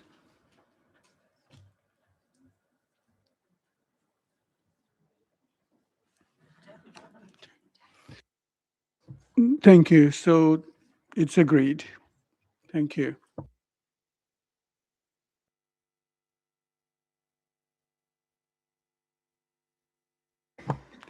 Thank you all members for your contributions. We now come to agenda item 7, which is the third reference from the last meeting of the Cabinet held on the 14th of July 2026. This time relating to the financial strategy and asking us to discuss and approve it. And may I again alert members to the formal reference report from Cabinet to Council, which is in the supplementary agenda. So can I invite Councillor Max Mosley to propose and introduce the report? And can I remind you, you have 5 minutes. Very good. Thank you, Mr. Mayor. It is an enormous privilege to make my first contribution tonight as Cabinet Member for Finance and Resources. I want to start with a bit of a personal story in doing so. And in doing so, I'm going to put to bed a bit of a mystery surrounding my name in front of me. You'll probably know that the second most common question I get, other than the obvious, is what on earth were your parents thinking at naming you that? And why, while it is funny, there is actually a deeper answer to it, which I will tell you today. Unsurprisingly, it begins with my mum. She grew up in poverty in North London in the 60s. Today, I think we would describe her circumstances as destitution. Yet, she went on to become a singer. She has performed in pretty much every cathedral across the country and has recorded 4 albums and won numerous awards. She had a slim chance of escaping poverty, but went on to tour the world. What was the difference that changed this young girl's life? It was a council officer whose role was a music advisor in Barnet, who would go around schools spotting exceptional talent and support them into a career in music. And his name was Max Price. And it's actually he who I'm named after. Now, I bring this up because I think it is a story that reminds me often about the power of local government. And sadly, today, local government services don't provide services like this anymore. It is one of the many human consequences of austerity. For too many years, councils have been forced to ask, what is the minimum that we can provide our residents? And the ambition shrank and the services went with it. And it is in that spirit, Mr. Mayor, that I report this report to the Chamber tonight. Our financial strategy represents our plan to turn the corner on the dark days of austerity, to turn away from the question of what is the minimum and towards what is the best that we can do for our residents. Nowhere is that more true, Mr. Mayor, than housing. The housing revenue account, I'm pleased to report, has returned £5 million extra to its reserves, almost 3 times what it was budgeted, and will now hit its recovery 2 years early. The same is true for temporary accommodation. You'll know, as I've mentioned many times before, across London, boroughs now spend around £5 million a day on their temporary accommodation costs, the same costs that threaten the sustainability of their entire budgets. But in Hounslow, we ended the year with 29% fewer households in TA than we budgeted for. And in doing so, we have put £2.7 million in as an underspend. And it's not just our HRA being ahead of schedule. Our local government company, Lambton, which continues to provide industry-leading services, unlike what you've heard today, with high satisfaction rates, 99% in many areas. I'm pleased to report it's recorded its first year in profit, a year ahead of schedule. But, Mr. Mayor, the clearest measure of progress is the contrast that we have with the sector around us. 7 London boroughs now require emergency financial support from the government just to set a legal budget. And London councils warn that that figure could rise to half the capital by 2028. In Hillingdon, across the road, their reserves are so depleted that they are required to get that bailout from central government. But on this side of the A312, our report shows that we are adding £30 million to our reserves. But let me just finish where I began. Because when I look down at my name, and hopefully you will too, and see the context that now surrounds it, I hope you will agree with me that I see proof of what local government can do to change the direction of people's lives. A council officer saw something in a young girl that others may have missed, and because of that, she escaped poverty and she could build a life that people could scarcely have imagined. But that is the standard that we should set ourselves here today, and that is what this report is all about. Not simply balancing budgets, but building a council strong enough to change lives. Because decades from now, people will remember the opportunities that otherwise they never would have had.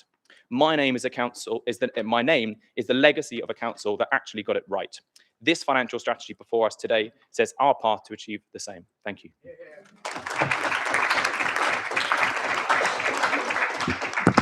Thank you, Councillor Mosley. Can I call on Councillor Rajawat to second? Thank you, Mr. Mayor. I second and reserve my right to speak. Thank you.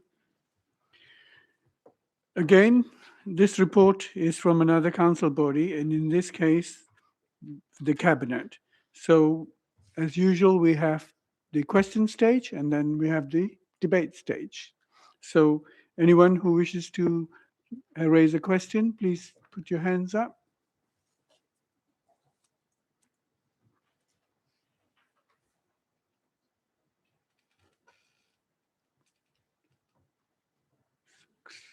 Seven. Okay.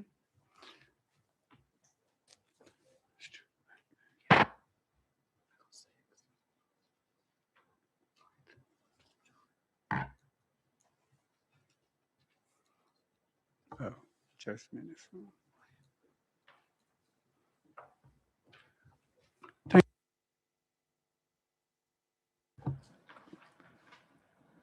Can I call on Conrad Brown, please? As the report highlights increasing service demand and gaps in budgets and increasing costs, should the hard-pressed council taxpayers of Hounslow expect that their council tax will be increased by the maximum in every year for the council's term? Can I call on Councillor Rodriguez? We've just heard about some of the ambitious priorities that make up the corporate plan. Key among them is the ambition to tackle one key statistic head-on, that our borough's level of deprivation is higher than 83% of other local authority areas. Would you be able to provide more detail on the measures in the One Hounslow financial strategy that specifically deals with deprivation? Thank you. Can I call on Councillor Deal, please?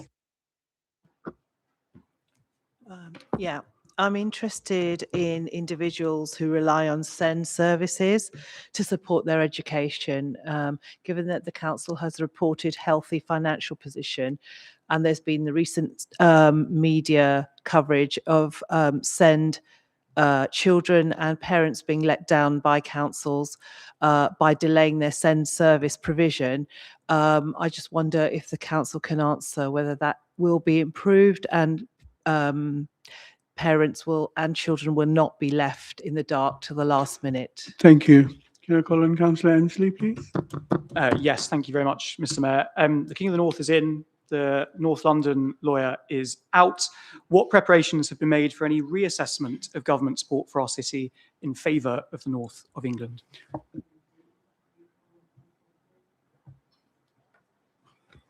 Yep.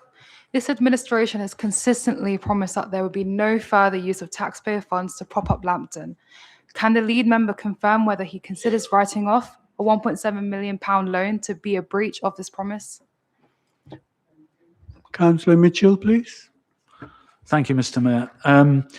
I welcome the commitment in the strategy to return 30 million to our reserves to increase our financial resilience.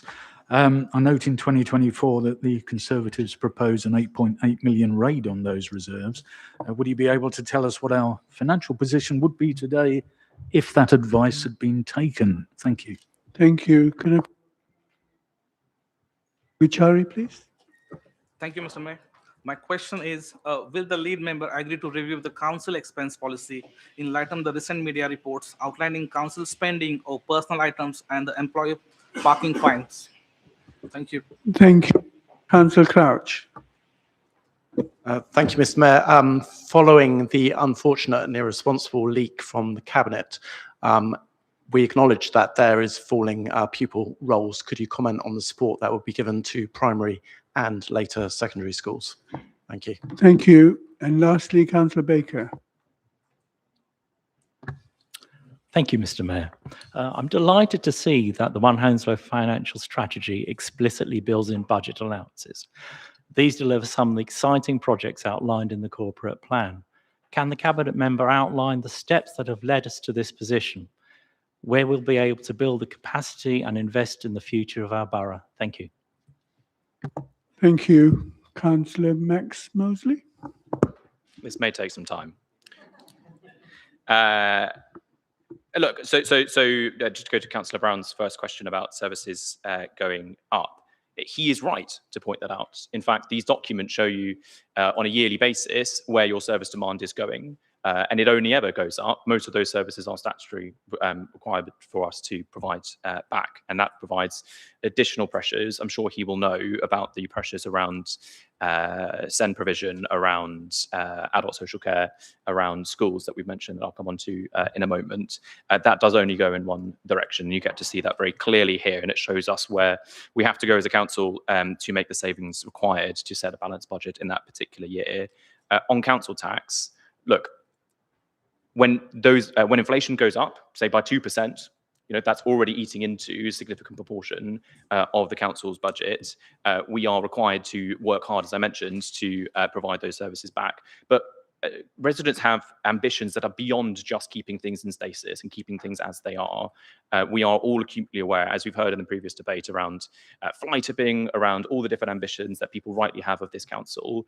That means that those kind of requirements on us are beyond just what you're seeing in these financial documents. So it's not possible for us to comment on the council tax and where we're going to go into the future. But we will always keep in mind the impact that has on residents. To go to Councillor Rodriguez about deprivation, she will know that we have put £10 million in our corporate plan to deliver those key priorities. I will pick out one in particular, which is around council tax support. That is possibly the most direct way that we can support our residents. In fact, I'll give her a second one while we're on it. There are also other policies that councils have. People call them local welfare. They're funds that are given to the council to tackle deprivation. Those funds are fairly fixed. So we can't sort of move the envelope on them as huge amounts, but what we can do is be really creative. And I'm pleased to report that some of the ideas that are coming out from our offices around what we can do to really make sure that that impacts residents in the best way possible shows the very best of what we are doing and where we are going. And I mentioned council tax support. So going to Councillor Dole's question about SEND, I mean, just going back to what I said earlier about the challenges around general service provision, SEND is one of them.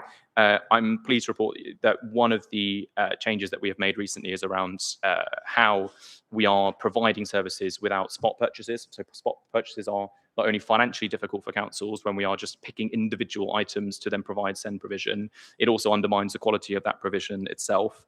So that is one of the very key changes that we are making at the moment to make sure that that is both financially sensible so that we can keep providing more SEND provision, but making sure that the quality is of its highest standard. To Councillor Elmsley's point around our preparation for change, I don't think it's this new government that we need to be worried about. It's about the future, any future potential Tory government that will put us through another round of austerity. Our strategy of coping with a potential Tory government is through the reserves that we have. So having a lofty ambition, which we will hit, of putting £30 million into our reserves will give us the financial flexibility to save for a rainy day that Tories often give us. On the Lambton loan, there is always going to be a question for the shareholder committee around the structure of how we provide services to Lambton. At the moment, it is recording a healthy profit ahead of schedule. So the prospect of these concerns are not valid for the time being.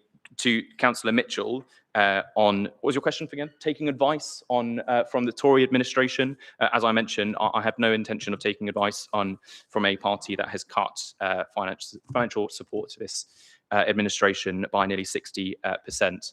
We have put money into our reserves, which is something that will give us that flexibility going forward, and I'm proud to do so. On the question of FPNs on fines, this council's policy, as has been outlined already, is to sometimes provide to pay for that fine, to then recover that money from the particular employee. That has been the policy. That is the vast majority of the cases that we are reporting and have spoken about already. I think that is a financially prudent way of managing the situation, and I think that will remain the case going forward. And I make no apology for making policies that are financially sensible. Just to dwell for a moment on schools that Councillor Crouch mentioned, because this is a really important topic, and it will be a challenge for us going forward, as I've mentioned a couple of times already, in particular at Cabinet.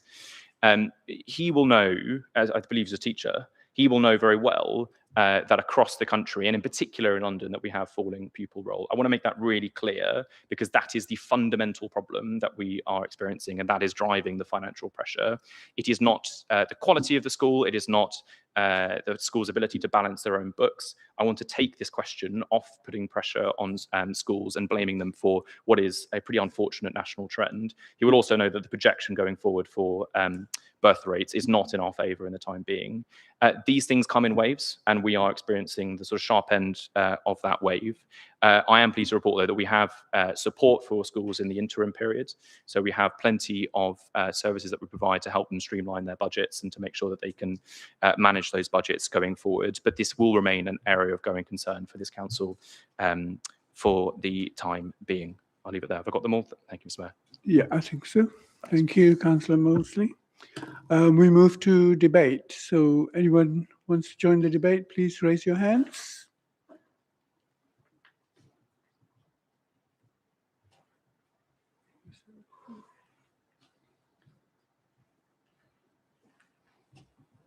No, nothing on this side. Okay, yeah, I think we got, yeah.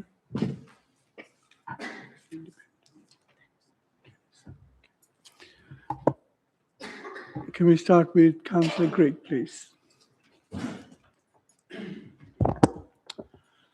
I do admire Councillor Mosley's optimism around the finances.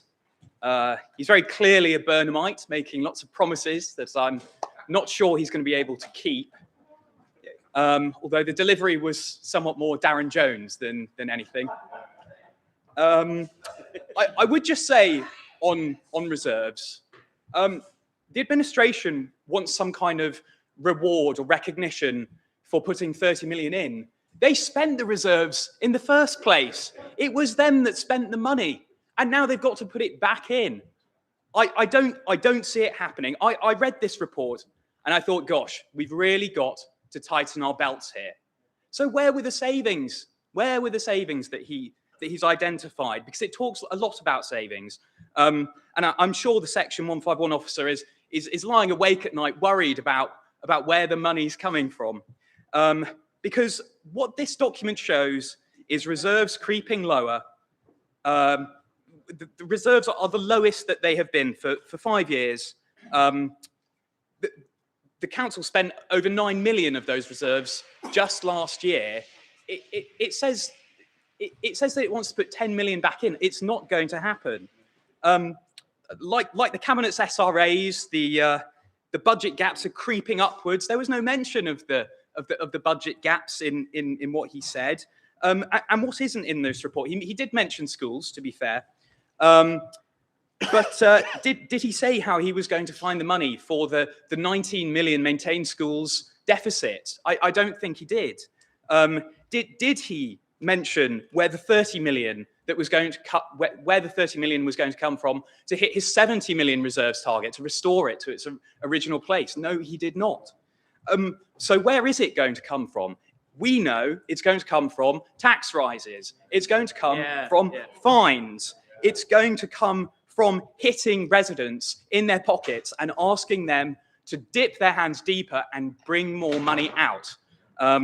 So to quote a band that's going to feature heavily at Chiswick Book Festival over the next month, money, that's what Councillor Rajawat wants. He wants your money, and he wants it to fill up these budget gaps.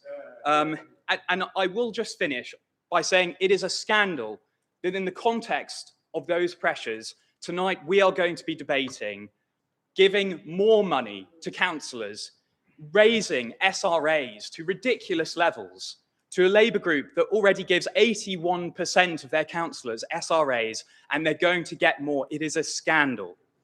And I think our residents deserve better. Thank you.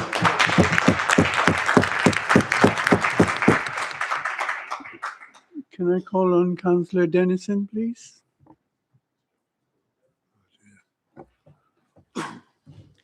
Thank you, Mr. Mayor. Could I commend Max on his first finance report presentation? Far more eloquent than the last holder of that office. Unfortunately, though, it doesn't appear that your economics degree has made you any more financially literate than the last one either. It reminds me not so much of Gordon Brown, but more of Liz Truss, with due respect to my colleagues here on the Conservative Party. To be absolutely clear, the most useful thing you can always do with a financial report is read the last one.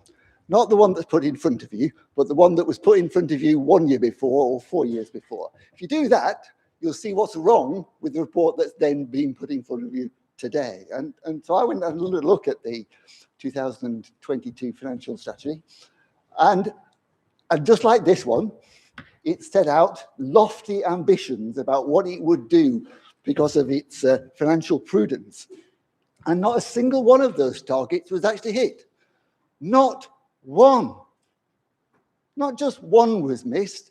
Every single one of them was missed by this administration in the last 4 years, which is why, looking back tells us exactly what we can expect in the future, which is that none of this is going to get delivered to plan, just as your corporate plan is not going to get delivered to plan.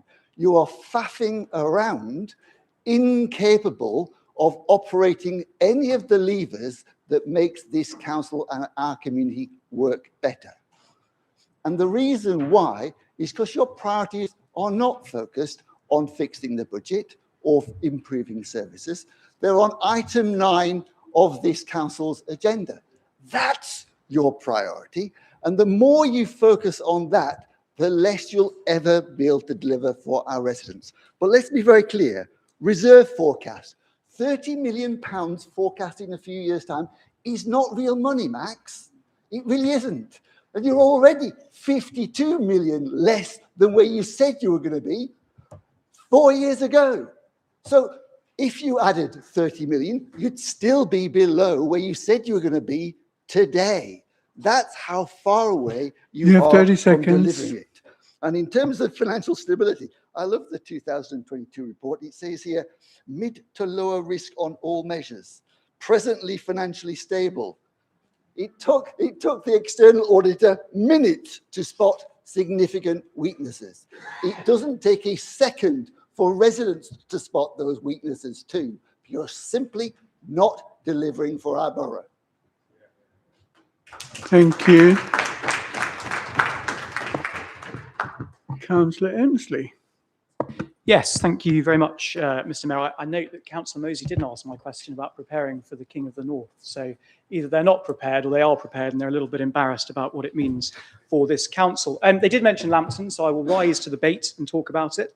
There is good news. There is a small profit. It's a small profit, but there is a profit. There's a long way to go, though, and there are some problems with that number.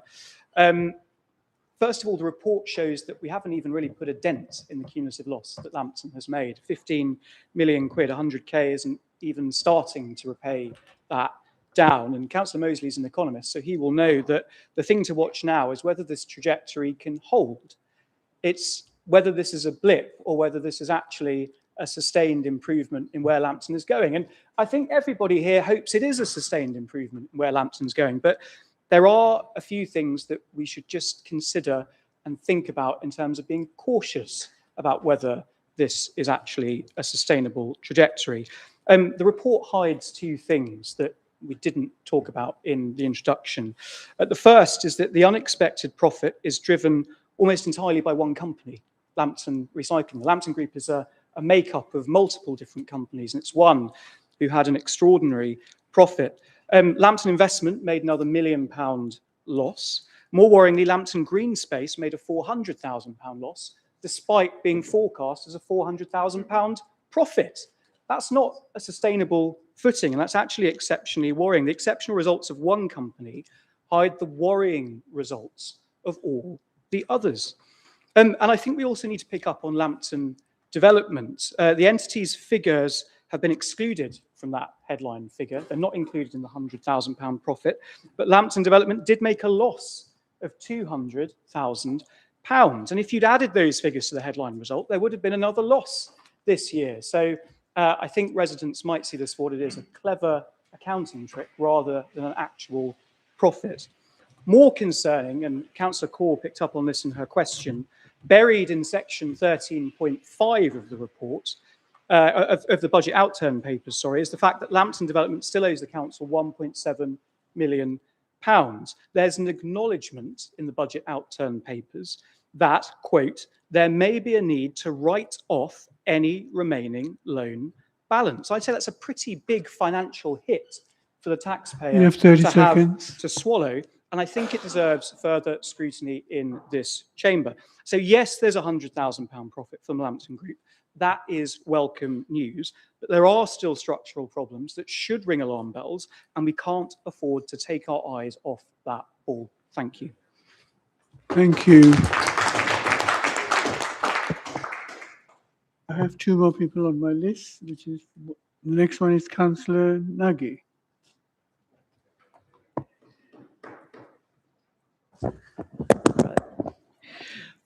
Thank you, Mr. Mayor. First of all, let me congratulate you again, because the first one of my congratulations was not very well accepted. As you are the first mayor elected who is representing both Labour and Conservative Party, I suspect you are in the best position to be the most impartial one yet. Now, coming to Lambton, I come from a business background. My father was totally illiterate. He left school at the age of 4, only being taught Urdu by a Maulvi, which is a Muslim priest. When I got the age of 10, I had studied Urdu as well by then. My father would write his business in Urdu, and I would translate it into English and then prepare invoices for him and run the business. Now, in business, you have to be honest with yourself. If something is not working, you don't keep pretending it is a success. You stop, you review it, and you change direction. That is why I'm concerned about the Lambton Group, and the plan for it is in this finance strategy. I understand that council-owned companies are not always created simply to make revenue. Many exist to deliver services for residents, and that is perfectly reasonable. The report specifically references the role of Lambton Group as part of its commercial activity and income generating strategy. So it is totally unacceptable. This company is operating at a significant loss year after year, with taxpayers repeatedly having to cover the shortfalls. So it is totally unacceptable. This company is operating at significant losses. We are now told there is finally been a profit. But when you look at it closely, it is £100,000. You've got 24 seconds left. Sorry? Seconds left. That's all right. Across the whole Lambton Group, with several companies, many millions of pounds invested that work out at around £20,000 per company. In business, that is not success story. That is a warning sign. And what about Lambton Investments? Guy, your time's up. Thank you. Thank you. Please sit down. Can I call on Councillor Tom Bruce? Yeah, thank you very much. Just to come in on a couple of points that have been talked about this evening. Councillor Dennison spoke very eloquently, as he always does, around finances. But in a sense, he answered his own question right at the beginning of his speech. He talked about the difficulty in delivering budgets, and they're not quite where he thinks they should be, and we predicted they might be. But what did he mention right at the beginning? He mentioned Liz Truss. The reason that things have been so difficult, not just in Hounslow, but across the country, is that Liz Truss was Prime Minister for 6 days. She crashed the economy, inflation skyrocketed, prices rose drastically, and that meant even greater difficulties in delivering financial sustainability, not just in Hounslow, but for all councils across the country. Huge burdens on local authority. It is the Labour government who have been putting money back into local government in the last year or so, recognising the difficulties that areas like Hounslow find and that need that support.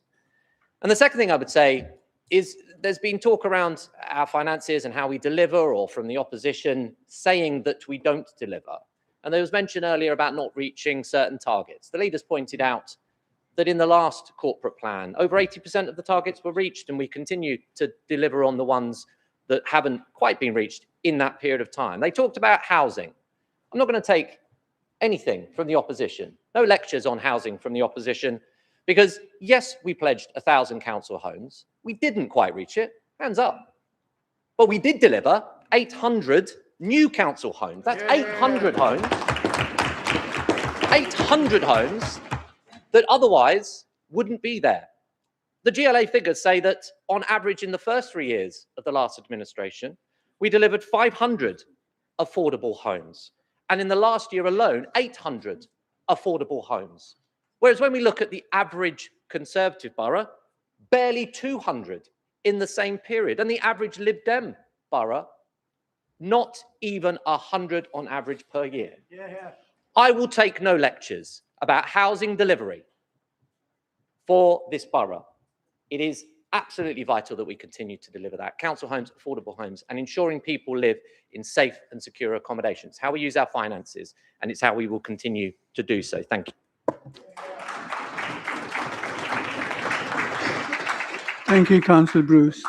Finally, Councillor Vikram Garawal. Thank you, Mr. Mayor. I guess I would just quickly go back to Councillor Bruce about Liz Truss and the cost of borrowing, cost of living, and I'd encourage him to look at the cost of this government's borrowing today. Look at the 5-year gilts, look at the 10-year gilts, and my friend, they're higher than they were under Liz Truss. And that's because you had a chancellor that taxed wealth, taxed prosperity to the tone of 62 billion over 2 budgets, and without delivering hardly any growth. That is the cost of a Labour government to this country. So we will take no lectures when it comes to that. So Max Mosley, thank you for the background story. He's an economist, just like me. I'm an economist. And I'll quote maybe my favorite economist and one of the most famous of all time, which is John Maynard Keynes. And he said, when the facts change, I change my mind. What do you do, sir? I look at the numbers, Councillor Mosley. I look at the numbers, and they tell a very different story than Labour's rhetoric of this strategy building stability. What do the numbers say? They say higher taxes, shrinking services, and growing financial risk. There are 3 truths that this administration cannot escape. Number 1, the Lambton problem that a lot of my colleagues have alluded to. Labour continues to present Lambton as a success story, painting a modest black swan profit in one of the group. Yet hidden beneath the headline sits a potential £1.7 million write-off that, looking at the track record, we will never get back as residents of this borough. And when we look at the proportionality of the profit to what the write-off is, that's 1,700% larger. So I would look at that if we're looking at any numbers. At the same time, this council spent over 100,000 on external consultants looking at Lambton's future. But residents don't want more consultants, they want competent governance. And I hope that will happen under the new portfolio holder of our finances. Secondly, high taxes despite more government spending. Despite receiving around 60 million in additional government fair funding, the council's own medium-term financial strategy still forecasts a 23.3 million funding gap by 2030. So what's Labour's answer? Successive near maximum council tax rises. We will all see it in this 4 years. 4.99% year on year on year on year under this Labour administration. Higher parking charges, higher rents for council tenants, and even more enforcement designed to generate income from residents. Yet somehow, at the same time, Labour has found around £200,000 year on year to fund their You have 30 administration seconds. by increasing allowances. Finally, residents are paying more but getting less. Residents are watching this council attempt to dim streetlights to save money. But my colleague, Councillor Mashisha and others signed a petition to get the U-turn that was much needed. Residents will ask a simple question, Mr. Mayor. Where's the money coming from? The local election sent a clear message. Labour lost 20 councillors and were reduced by a majority of just one. Residents voted for change. Oh, two. My apologies. 18 less than before. Thank you, because this Councillor council manages their Garawal. money. Thank we you. will manage the finances responsibly when we're given the keys by these people.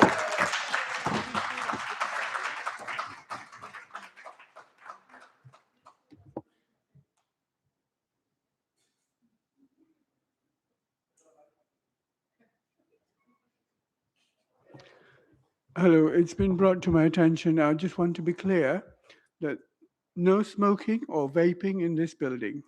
And so this is a reminder and a warning. And if you are caught, you will be removed.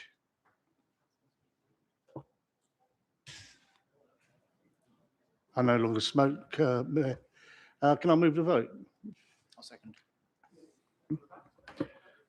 Okay, so need 8 people to, no? All right, so the recommendation is just one, which is to agree. So those in favor?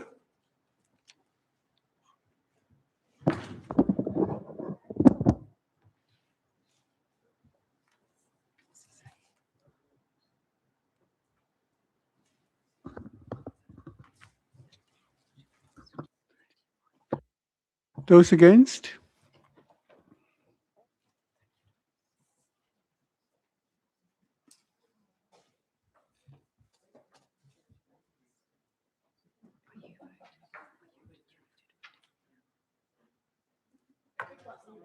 There's 3 missing.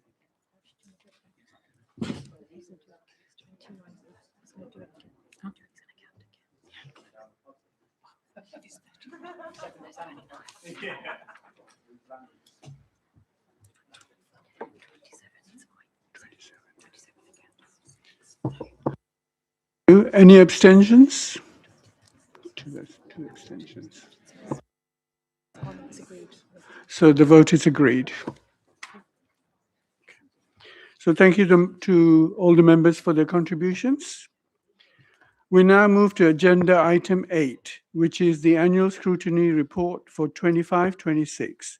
I would therefore like to invite Councillor Catherine Dunn, as chair of the Overview and Scrutiny Committee, to introduce the document. Councillor Dunn, you have 5 minutes. Thank you. Thank you very much, Mr. Mayor. Mayor, members, I'm pleased to present the Overview and Scrutiny Annual Report for 2025-26. Before doing so, I'd like to place on the record my thanks to my predecessor as chair, Councillor Sayar Raza, who led the committee during the period covered by this report. I would also like to thank the chairs of our scrutiny panels, Councillors Emma Sidhu, Adesh Varmahan and Max Mosley, who together with all the scrutiny members, co-optees and officers who contributed to the work set out in the report. This is very much a collective achievement. The report demonstrates the breadth of scrutiny's work over the last year. The committee examined support for unpaid carers, housing standards, NHS reforms, council finances, emergency planning and the resident experience. The scrutiny panels undertook in-depth reviews into the Families First Partnership, pressures within adult social care and land ownership across the borough. Through that work, scrutiny made recommendations designed to improve services and outcomes for residents. Many of those recommendations have been accepted and acted upon by the council, our partners and external organisations. Others remain work in progress and will continue to be monitored by the committee. That follow-through is important. Scrutiny is not simply about producing reports. It is about ensuring that challenge leads to improvement and that recommendations result in tangible change for our residents. What stands out to me in the report is that these are not abstract governance issues. They are issues that affect people's daily lives, whether it's a family seeking support, a resident concerned about housing conditions, a carer struggling to access help, or an older resident navigating health and social care services. Scrutiny works best when it remains grounded in the lived experience of local people and in services that we can influence and change. I'd like to thank colleagues from all political groups. Some of the strongest scrutiny work happens when councillors set aside the party labels and focus on evidence, outcomes, and the interests of residents. Good scrutiny should challenge, question, and probe, but it should do so constructively. That spirit has already informed our planning for the year ahead. Earlier this month, members from across the chamber took part in a cross-party work programming session to identify the issues that scrutiny should focus on during the next year, this current year, 2026-27. I was encouraged both by the quality of the discussion and by the willingness of members to work together in shaping a programme that reflects residents' concerns and the challenges facing the borough. As a result, our forward programme includes scrutiny of the medium-term financial strategy, Heathrow expansion, the Lambton Group, cybersecurity, heat resilience, our high streets, and the APCOA contract. Our scrutiny panels will examine youth crime and youth provision, support for family carers, and housing need, availability, quality, and affordability. We also intend to undertake a scrutiny in a day review on enforcement. These are significant issues and they reflect the pressures and opportunities facing Hounslow in the years ahead. Effective scrutiny relies on openness, transparency, and good working relationships across the council. One of the strengths of the previous administration, introduced by Councillor Rajawat, was the invitation to the Chair of Overview and Scrutiny. Councillor Dunn, can I please stop you for a second, please? Can Councillor Adam Perkins, can you please stop? I'm not vaping. These are NHS prescribed, and there's no vape, there's no battery. It's simply from the NHS. So it's not a vape, there's no vapor. Thank you for clarifying. Continue, Councillor. Thank you. I'll resume where I left off. Effective scrutiny relies on openness, transparency, and good working relationships across the council. One of the strengths of the previous administration, introduced by Councillor Rajawat, was the invitation to the Chair of Overview and Scrutiny and the Leader of the Opposition to participate in Cabinet discussions, an arrangement not about sharing executive authority, but which provided an opportunity for constructive challenge, better understanding, and early engagement on important issues. In my view, administrations are strengthened, not weakened by scrutiny. Confident leadership welcomes challenge, alternative viewpoints, and constructive disagreement. I hope that we will continue to look for opportunities to foster that culture of openness and engagement in future. As I begin my term as chair, I want scrutiny to be rigorous but fair, independent but constructive, and always focused on improving outcomes for residents. We will support good decision-making where we can, challenge robustly where we must, and uphold the highest standards of governance on behalf of the people we are here to serve. Mr. Mayor, this report records a year of thoughtful and effective scrutiny. I thank everyone who contributed to it, and I commend the annual scrutiny report to Council. Thank you. Thank you, Councillor Dunn. Can I call Councillor Rajawat if he wishes to speak? Is it? Okay. To a second. Yes, Yeah. 2 seconds. Okay.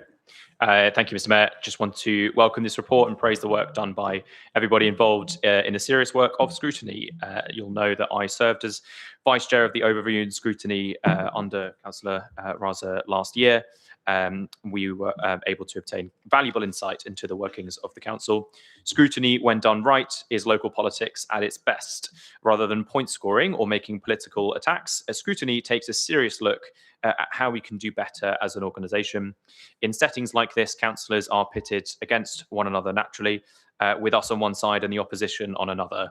In reality, though, we want to achieve what is best for this borough, and there is no more than unites us than divides us. That is why scrutiny is so important, Mr. Mayor. Scrutiny isn't about attacking the administration or the council for the sake of a cheap headline. It should be about tackling the problems that affect our borough and making recommendations that can help make a difference. It is absolutely a challenge and a debate, but it is also about working constructively towards a common goal. That is to make life better for our residents. That goes both ways, though. And I look forward to working constructively with the panel in the months ahead. I would like to welcome the new chair and thank her for presenting this report. Thank you. Thank you, Councillor Mosley. Just to clarify, the constitutional requirements to members, and this report has come directly to the council. There is no separate stage for questions. Therefore, members will debate the report in the usual way. And if you have any questions, they must be included in part of your contribution to the debate. Essentially, questions and debate are done at the same time. So I would move, please raise your hands if you wish to debate.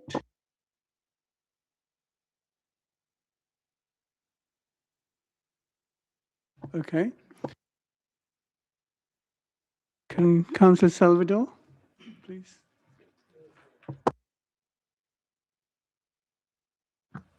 Thank you, Mayor. As a newly appointed member of Overview and Scrutiny, although I haven't served throughout the year covered by this report, but I have followed much of the committee's work, and I'm looking forward to playing my part over the coming year. I want to thank the chair, the members, and officers for the work they have gone into scrutiny this year. The deep dives, evidence gathering, and engagement with the residents have all positive developments. But this report does not really speak about recommendation implemented, cabinet decision change, services improved, money saved, residents' outcome improved. In other words, what difference the scrutiny actually makes. That said, scrutiny exists to one reason, above all else, is to hold the administration to account. It is not here simply to receive reports, note progress, but it is here to ask difficult questions, challenges assumptions, and improve critical decision making on behalf of residents. For that to happen, scrutiny must remain member-led, independent, and free to all the evidences wherever it leads. Officers play a vital and crucial role in supporting the process. You have 30 seconds. But free to allow evidences where it leads. Officers play a supporting process, but members should be setting the direction, deciding what deserves scrutiny, and ensuring that no subject is off limit. So to you, Mr. Mayor, and I will simply request the chair of the overview and scrutiny to continue developing the culture where members are encouraged to challenge robustly where the agendas are driven by issues that matters the most to the resident. Thank you, and where Councillor Salvador.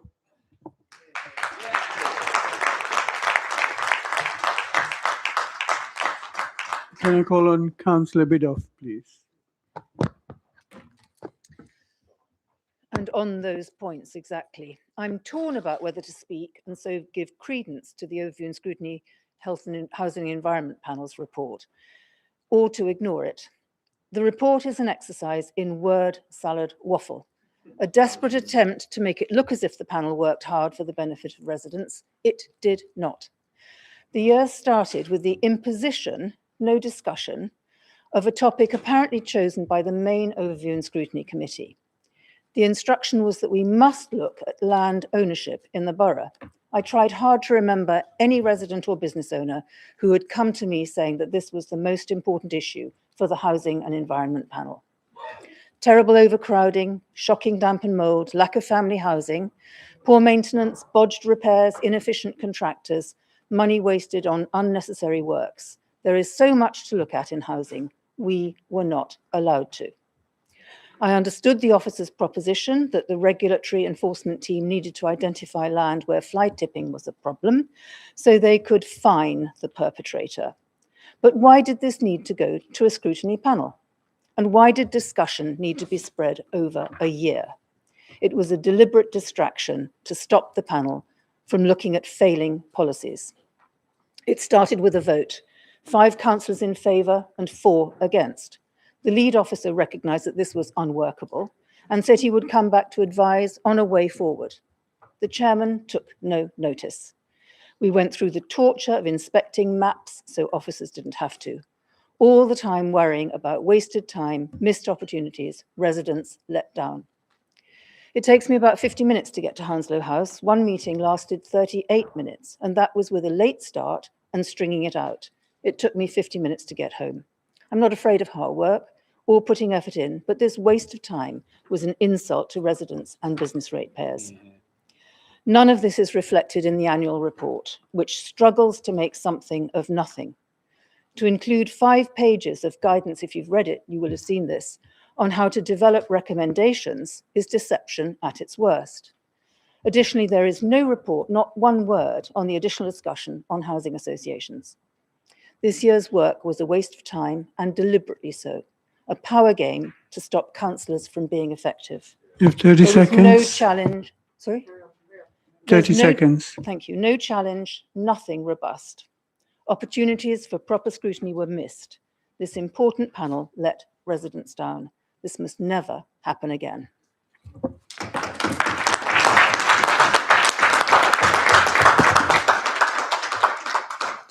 Thank you, Councillor Bidoff. As there are no further speakers, so we will go. The debate is ended. So can I ask Councillor Dunn to sum up? Yes, just a few words to thank the councillors for their contributions. Councillor Pereira, welcome to the Overview and Scrutiny Committee. I hope you found the work planning session useful. Likewise, Councillor Bidoff, I note your comments on the previous report. Obviously, it's not my report, so it is difficult for me to answer some of those. But I hope that your comments I will, of course, take forward into the work that we're doing in the years ahead. And you have my word that all members of the Overview and Scrutiny Committee and the panels will be fully involved. And this is not an officer-led process. It is absolutely a member-led process. And I'm determined that we will all get to scrutinise, to challenge, and to have those constructive conversations in the year ahead. Thank you, Councillor Dunn. Can I request the members to note the report as no noted? Thank you. Thank you for all your contributions. We now move to agenda item number 9, which relates to members' scheme allowances for 26-27. I've been advised that this report should actually have been published in the name of the leader of the council, so I will shortly be asking Councillor Rajawat to propose a report rather than Councillor Max Mosley. However, I may also draw members' attention to the proposed amendment to the recommendation in the report, which has been found in the supplementary agenda. The process for dealing with this is the same as that used for proposed amendments to motions, so I will guide members through the process as we go through it. We start by proposing the original report and its recommendations, so I would invite Councillor Rajawat to do so. You have 5 minutes, please. Thank you. Thank you, Mr. Mayor. This report has two very simple aims. One, to ensure that public life is accessible, and also to provide a clear and transparent rationale for how councillors are remunerated. Of course, we know nobody should go into local politics for the money. Of course, that's not a statement just a principle, it's also good life advice. But nobody should ever go into local politics for the money, but money should never be the thing that stops people entering public life. A 2022 survey found that across the country, 40% of councillors were retired and nearly 60% were male. Women, working age people, and those from working class backgrounds are all underrepresented. And it's easy to see why this might be the case. For some on a low wage, having to work long hours or multiple jobs, for someone who is unable to go part-time or give up a second income, the prospect of giving up around 20 hours a week to serve their local community simply might not be an option. Here in Hounslow, we know that around 5% of the population work 2 or more jobs, and around 20% receive less than the London living wage. For a lot of these people, time is money. And although public service should always involve sacrifice, for too many people, the time sacrifices involved are a luxury they just can't afford. We believe that people should be able to serve their communities without having to worry about still being able to provide for their families. We believe that the scheme of members' allowances should recognise that public service is a privilege and that it involves sacrifices, whilst also remunerating people fairly for their time. And we believe that this system should be clear and transparent, with a clear rationale behind the allowances attached to each role. Now, unlike in Scotland and Wales, where councillor pay is decided by a government commission, here in London, each borough is required to decide its own member scheme of allowances. Each council must do so with reference to an independent report, in this case, an independent panel report commissioned by London councils. They last reported in 2023, and that report makes a number of recommendations for the basic rate that each councillor should receive, as well as making recommendations for the special responsibility allowance paid to leader, cabinet and committee chairs. For almost all those positions, the scheme that we are presenting tonight will result in councillors receiving less than the figures set out in the independent report. But more important than setting the allowance levels is establishing a clear and transparent rationale. The old system that we're currently operating under and developed over time reflected historic allowance levels and old assumptions about the relative demands of different positions. No clear explanation existed as to why one role received more than another. The new system, I believe, provides a clear rationale for how each role is remunerated. The basic allowance will be used as a baseline for the core council role. Each special responsibility allowance will instead be calculated according to the minimum expected time commitment for each of the positions, using the basic allowance as a benchmark. In doing so, this report aims to provide greater transparency around the pay that each councillor receives. Access and transparency, that's what this report sets out to achieve. Ultimately, however, we believe that council pay should be determined by an independent body, just as happens in Scotland, Wales, and many other countries around the world. MP salaries, for example, are set by the Independent Parliamentary Standards Authority. But I do hope that by following the recommendations of the independent panel, by setting out a clear rationale, and by finding a fair way to remunerate councillors for the significant amount of time they give in public service, we will help to provide greater transparency and remove the barriers to entry for those outside of this chamber.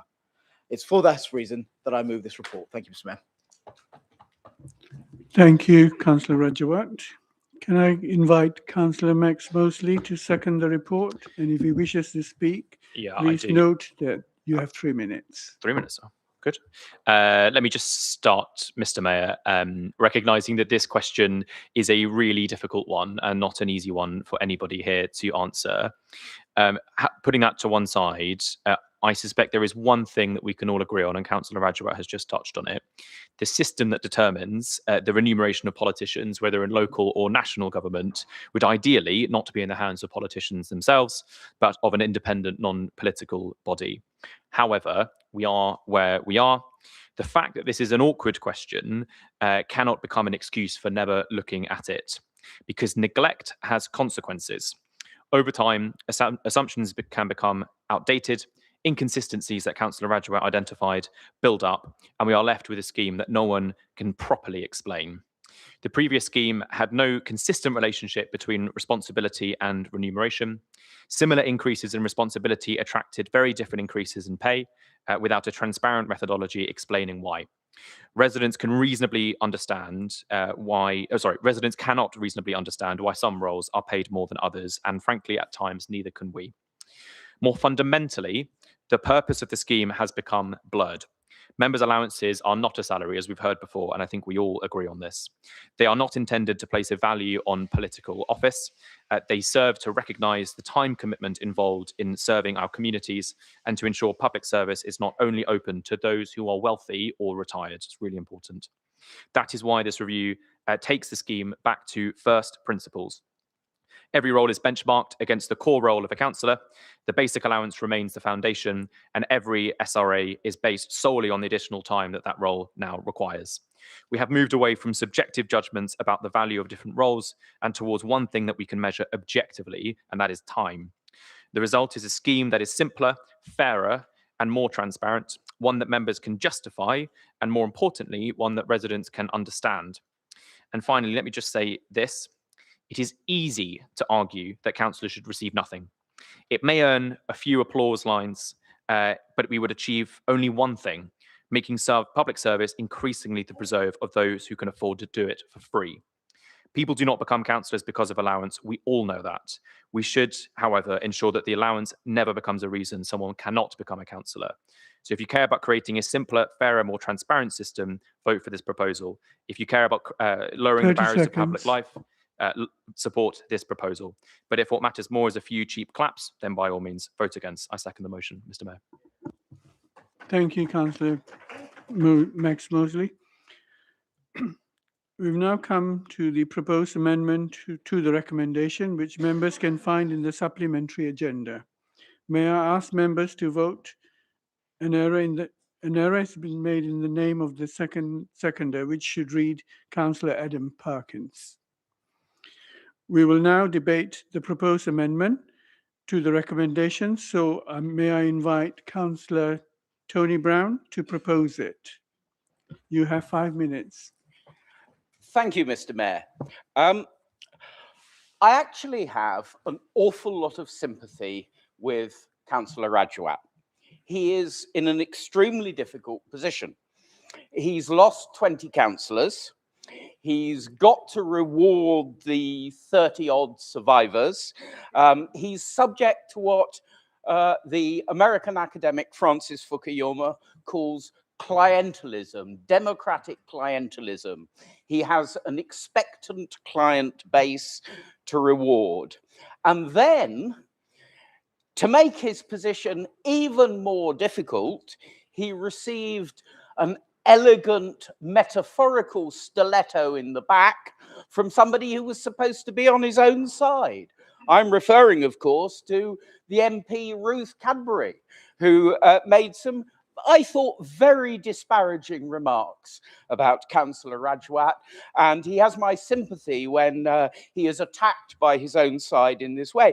And I don't even think it's justified, because you see, Councillor Rajawat is effectively the part-time chairman of a 1 billion turnover company. And that seems to me a far greater responsibility and a far more arduous task than that of being an obscure common or garden backbench MP. So you have my sympathy, Councillor Rajawat. I'm on your side against your own MP, Ruth Cadbury. I also think that both the proposers of the motion made one very good point about the structure of the thing, because the structure of the old system was illogical and it did need restructuring. And therefore, in moving our amendment, we have stuck to the new structure in our figures because we think your restructuring is right. Why then do we oppose you? Why have we put this amendment forward? It's very straightforward. We think that at a time when the borough is extremely hard pressed, when there has been no growth in the economy since 2008, when public sector deficit is growing massively, when the country is paying exorbitant interest rates, and that isn't the fault of Liz Truss, it is a kick in the teeth for the voters of this borough to demand that they give us an extra £280,000 a year. So what we have done in our amendment is we have stuck to the revised structure. We have also endeavoured to be fair across the board. Our amendment cuts my own potential allowance alongside other people's, and we've also proposed a small increase for Councillor Rajawat in view of his responsibilities. And I have to say that I insisted on that to my group after hearing what Ruth Cadbury had to say about him, because I thought she was so unfair. Nonetheless, I do not think it is reasonable to ask the voters and taxpayers of Hounslow to pay extra for their councillors. So we have organised this on a restructured basis in order not only to eliminate the extra 280,000 that it would cost, but actually to make a further £20,000 saving as a sort of gesture. And I will admit that I was also thinking of Labour Party philosophy when we drafted this, because this is amendment for the many, not the few. It takes money off the sort of fat cat councillors who get the big allowances, but makes a small increase for everybody, and it therefore seeks, You have 30 seconds. It therefore seeks to be for the many voters of this borough and for the many hardworking ordinary councillors who are doing their best whilst taking money away from the Labour fat cats.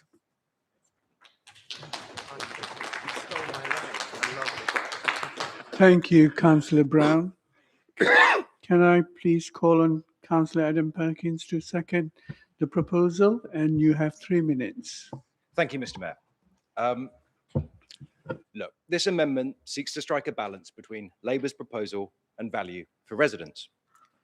Like Councillor Brown, I'd like to acknowledge the fair-minded and reasonable attempt at restructuring SRAs our Labour colleagues have put forward. But it simply won't do to raise our pay during a cost of living crisis, when rampant inflation scythes through disposable incomes and when council tax keeps rising year after year. So to reiterate, our objection is not to the structure of the recommendation, but simply to the cost to residents.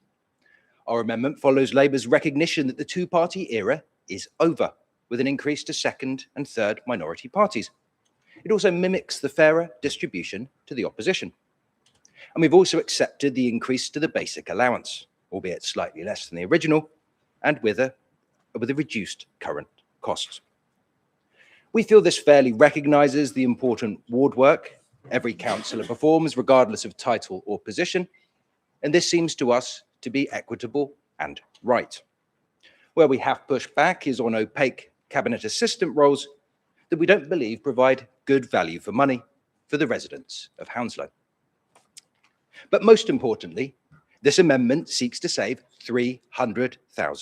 £300,000 that would come from the taxpayer, £300,000 that could go into services. In short, £300,000 that could go to our residents instead of into our pockets.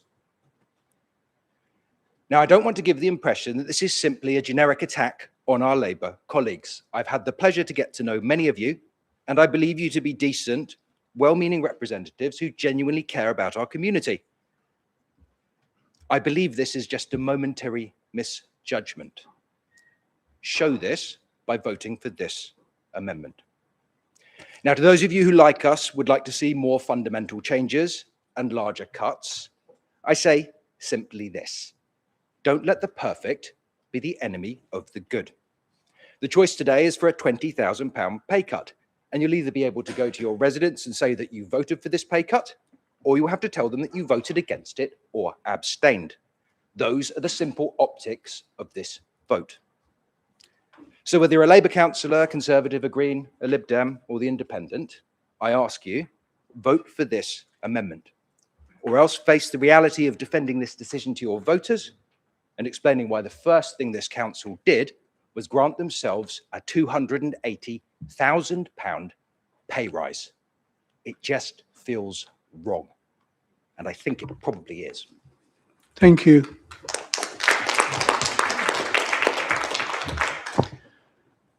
Councillor Rajawat, do you agree with the proposal to amend the recommendation? No, Mr. Mayor, I do not. Thank you. Since you don't agree, we will go to the debate. So can I members that you may only speak once. So those who would like to, please raise your hands. Oh, this is on the proposed amendment, okay?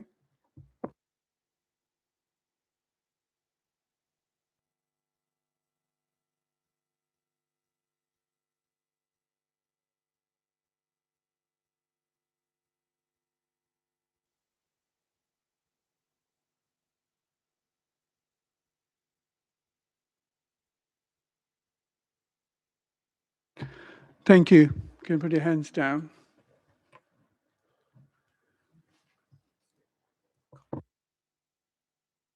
Can I call on Conrad Brown to speak?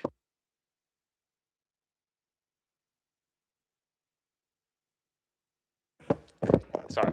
As has already been stated, it is quite opaque what the cabinet portfolio assistant's role is, and that it seems to me its principal job is to make sure that 87.5% of the Labour members are given some kind of procurement by the leadership, which is why their pay has been cut most in this proposal. Aside from that, it does maintain the structure and ensure fairness for council taxpayers, which I think is very important. So I think we should approve the amendment. Thank you, Councillor Brown. Can I call on Councillor Dennison, please?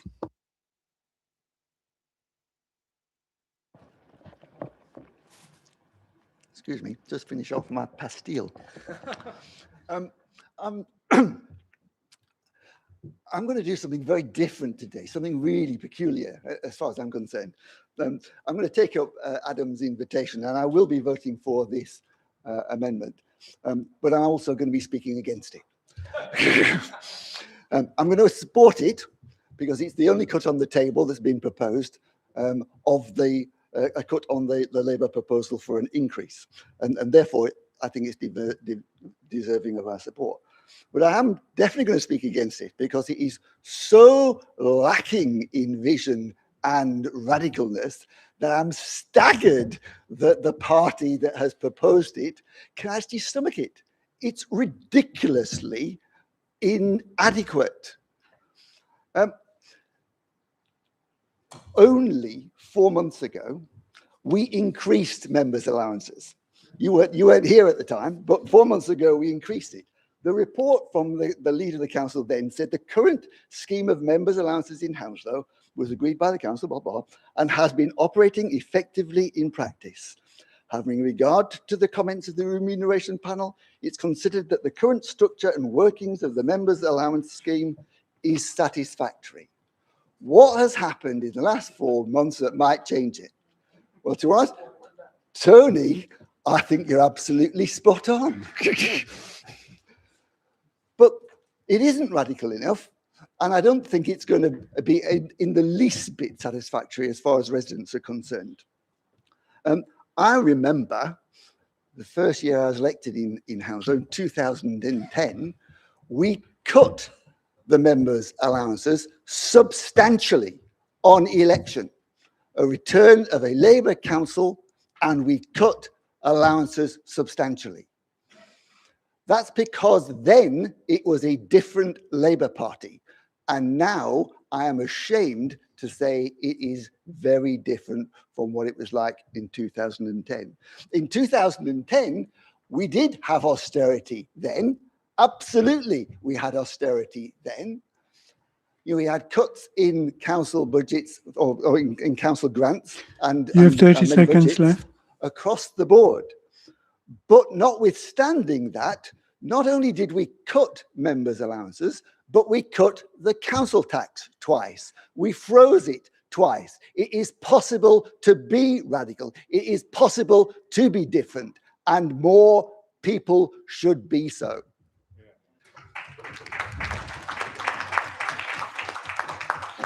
Thank you, Councillor Dennison. Can I call on Councillor Lily Bass, please?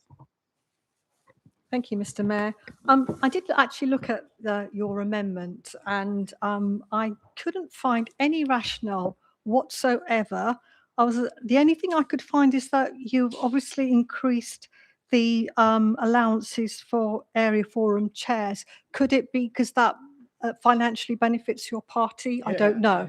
So therefore, this is exactly the reason why we need to have an independent panel that decides it, so it's not politically motivated.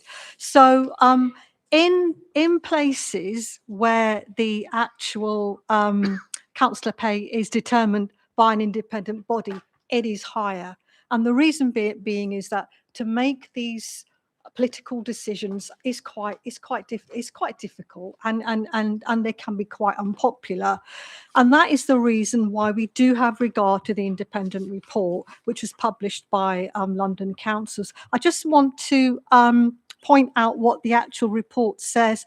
That the panel found that in Scotland and Wales, the basic allowance was significantly higher, 21 and around 18. And to make their recommendation, they took the median wage of all Londoners and applied a public service discount, arriving at a recommended basic allowance of 15,960.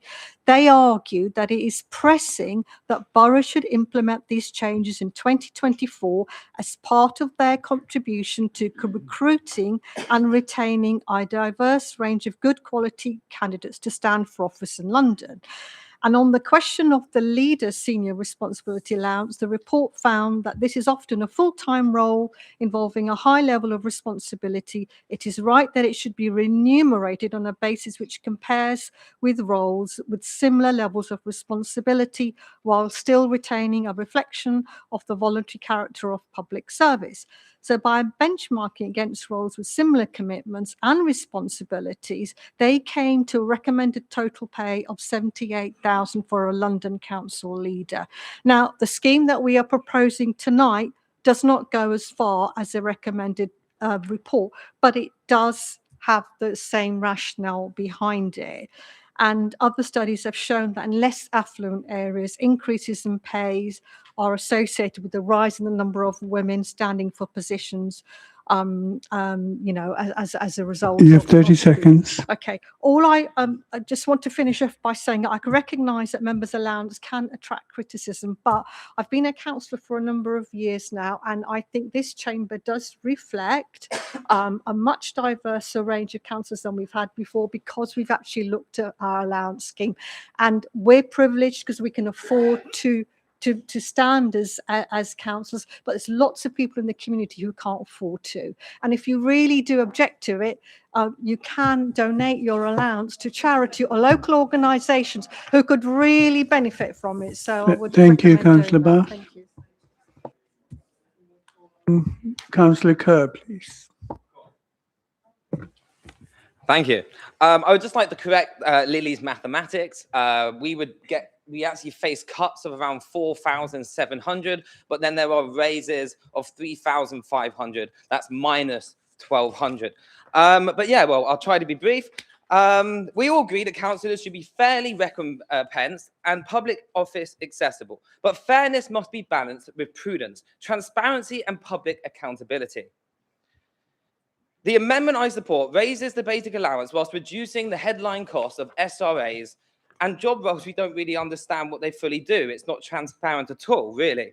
Under financial implications, section 6.1, the report gives a headline estimate of 0.2 million in additional costs, but lacks a full reconciliation of new gross costs, pension liabilities, any backdated part-year payments. It doesn't even include the 100k yearly increase of the basic councillor rate, which is going to cost nearly £500,000 over our term that we've just been elected for. The Labour cabinet is pushing for a 20% increase in the basic allowance alongside the special responsibility allowances altogether. Surely you must publish alongside this a line-by-line reconciliation, gross allowances total, employer national insurance, employer pension costs, estimated employer pension contributions, and various opt-in scenarios. The pension risk is real and unmodelled. The report notes that councillors may opt in to the local government pension scheme, but offers no scenarios for employer liabilities.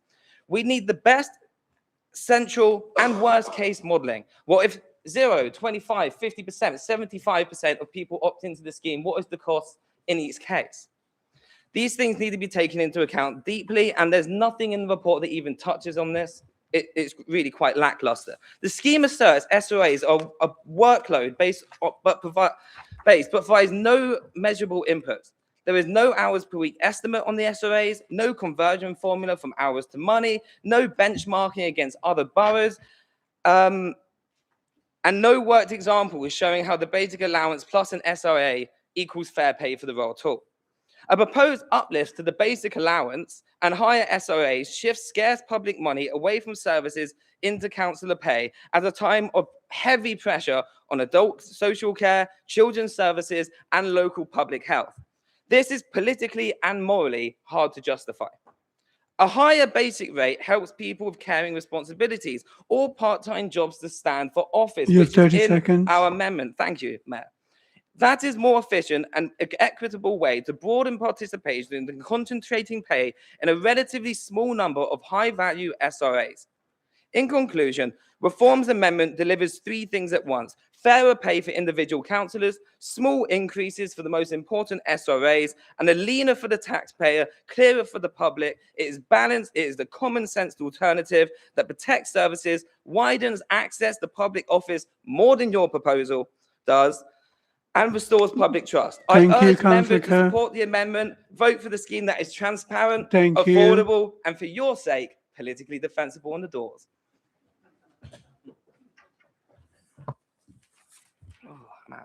Mr. Mayor, can I suggest we suspend standing orders until the close of business? Yep. Okay, agreed.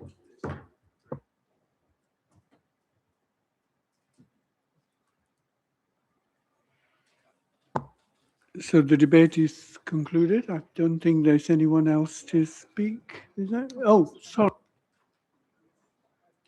My mistake, sorry. Councillor Bowering, please. Thank you, Mr. Mayor. Apology accepted. The leader of Reform UK, Nigel Farage, famously said there's no money in politics. And perhaps that's why Secret received millions from dodgy crypto billionaires and convicted criminals. But not everyone here is lucky enough to have such generous benefactors. Yes, it's true, Reform's proposals see a reduction in a number of allowances. There's a few that don't, though.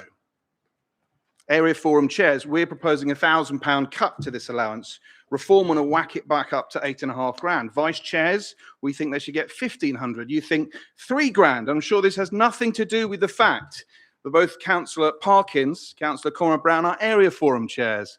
Councillor Page is a vice chair. Councillor Tony Brown, despite his just demonstrated overexcited outrage, is still proposing to increase his allowance by over 300%. I can't imagine why. They want a 7 grand cut to the allowance given to the chair of the pension board, a position not held by an elected member, one that requires a very high level of specialised knowledge, mandatory intensive training, and faces rigorous regulatory scrutiny from the pensions regulator. Good luck finding a qualified individual willing to take on all that work and liability for £500. I can't see how any of their proposals align with the independent panel's recommendations. I can't see a logic or a rationale for the disparity in different allowances, but I'll tell you what I and everyone else can see. Special responsibility allowances up for their councillors and down for nearly everyone else. Cuts for the many and increases for the few. But honestly speaking, no one here wants to be seen to vote to raise their own allowance. That's why in other parts of the UK, an independent commission makes that decision. But that's why allowances are lower in Hounslow than if they were set by an independent body. We all know quality potential councillors, brilliantly community-minded people who decide not to stand for public office. And the most common reason why that I hear is I just can't afford to do it. I'll be voting against Reform's amendment tonight and in favour of the Labour motion. My ask from government is there will come a time when we no longer have to. But until that time, it's clear we need a remuneration system that will attract the best and the brightest 30 from seconds. a truly diverse background with the capacity and time to work hard for their residents, not just for now, but for the councillors who will come after us in the years, the decades to come. And despite the political rhetoric, everyone in this chamber knows deep down that this is true. Thank you, Mr. Mayor. Thank you, Councillor Bowring. So the debate is concluded. I would offer Councillor Rajawat to sum up, as it's the Constitution, the original proposer has the last word, not the proposer of the amendment. Thank you very much, Mr. Mayor. So, Councillor Brown, thank you for bringing this amendment. You're far braver than the main opposition on the council. They couldn't even bother to think about this more deeply, but they will obviously vote against it to be symbolic. I don't agree with you, as Councillor Bowring has just said, that I've kicked anyone in the teeth, because as far as I can tell, you have rewarded your own group and your own area forum chairs, and, you know, fair enough, all power to you for doing it. To Councillor Kerr's points, I mean, the transparency is there. I appreciate you're a new councillor. Payments to members are published on a yearly basis. They're on the council website right now.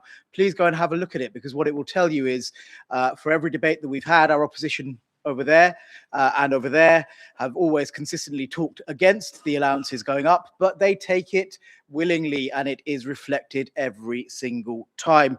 To your specific question on pensions, take up is an issue, but if 100% of councillors took it up, it's an additional 38k strain on council finances, just so you're aware. To you, Councillor Dennison, very, very interesting points, but I can only deduce from that you celebrate the 2010 cut, because actually what you want from this council is lack of diversity, lack of females, and lack of representation from the community. That is why you want to cut the legs off this council. You want it to fail so much that you will do everything in your power to limit it, and that is not accepted. And your point around council tax, I will not let you take any celebration for that. It was the government that gave us funding, and you took the opportunity while it could. If we had that same opportunity, we would as well. Stop deceiving these people in this chamber. You knew exactly what was going on there. I will leave it at that, Mr. Mayor. No doubt to say that we won't be voting for this amendment, and I'll pick up the debate in the main discussion. Thank you. Can we stop having side conversations, please?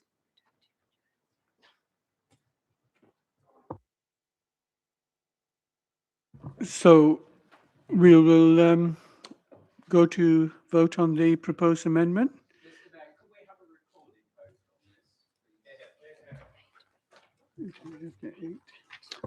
Need 8 members to... Well, can you please put your hands up, please?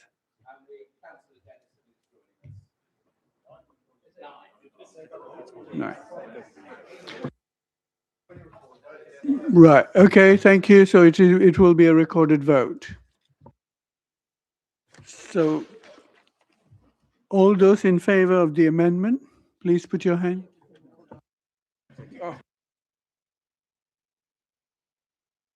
Sorry, it's my fault. Thank you, Mr. Mayor. So I shall call councillors' names in alphabetical order. Please indicate if you are for or against the amendment or wish to abstain. Councillor Ahmed. I vote against the reform amendment. Councillor Akram. Against. Councillor Asim. Against. Councillor Atwar. Councillor Baker. Against. Councillor Bath. Councillor Benedetti. Against. Councillor Biddulph. Abstain. Councillor Bowring. Against. Councillor Tony Brown. Councillor Conrad Brown. Councillor Bruce.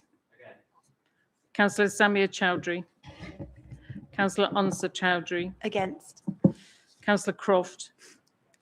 Councillor Crouch. Against. Councillor Da Costa. Abstain. Councillor Dennison. Councillor Dennis. Abstain. Councillor Deal. Councillor Dillon. Against. Councillor Dunn. Against. Councillor Emsley. Councillor Farmerham. Against. Councillor Ganachari. Councillor Giles.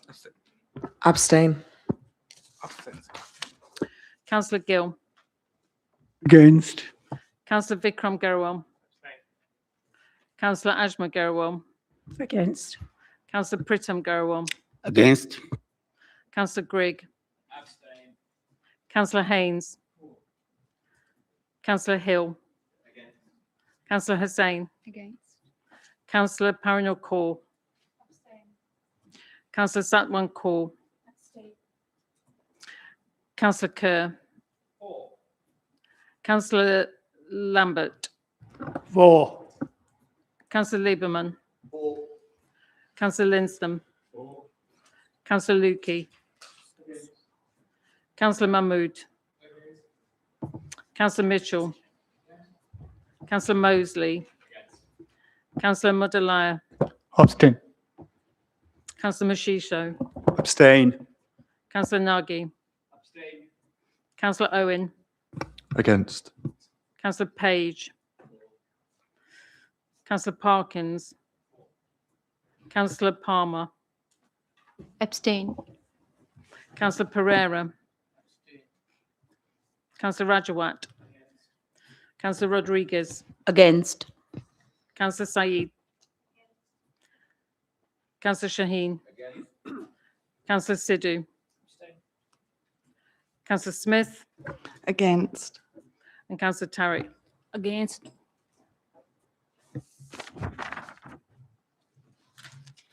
So it's lost. So the amendment is lost. Sure.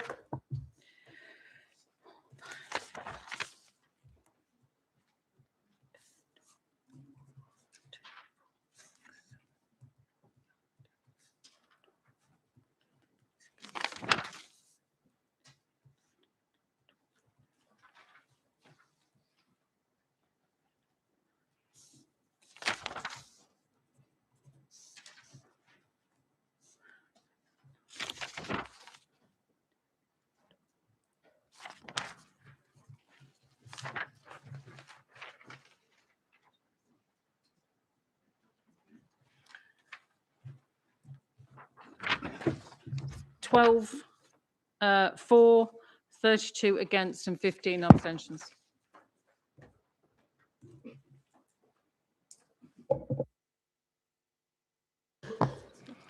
We now will debate the original amendment, sorry, the original recommendation.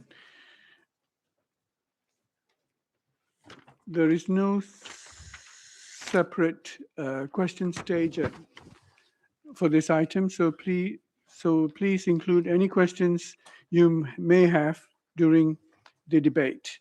And you have 3 minutes each.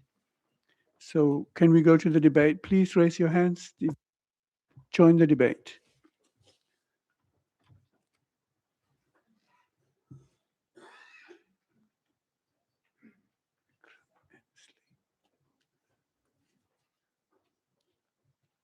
Dennison, and the Liberal chair.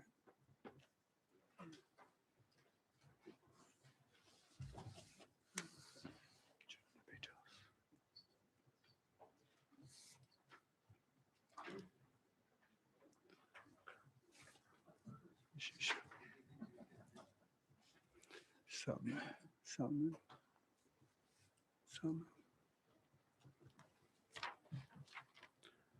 Right, how many have you got?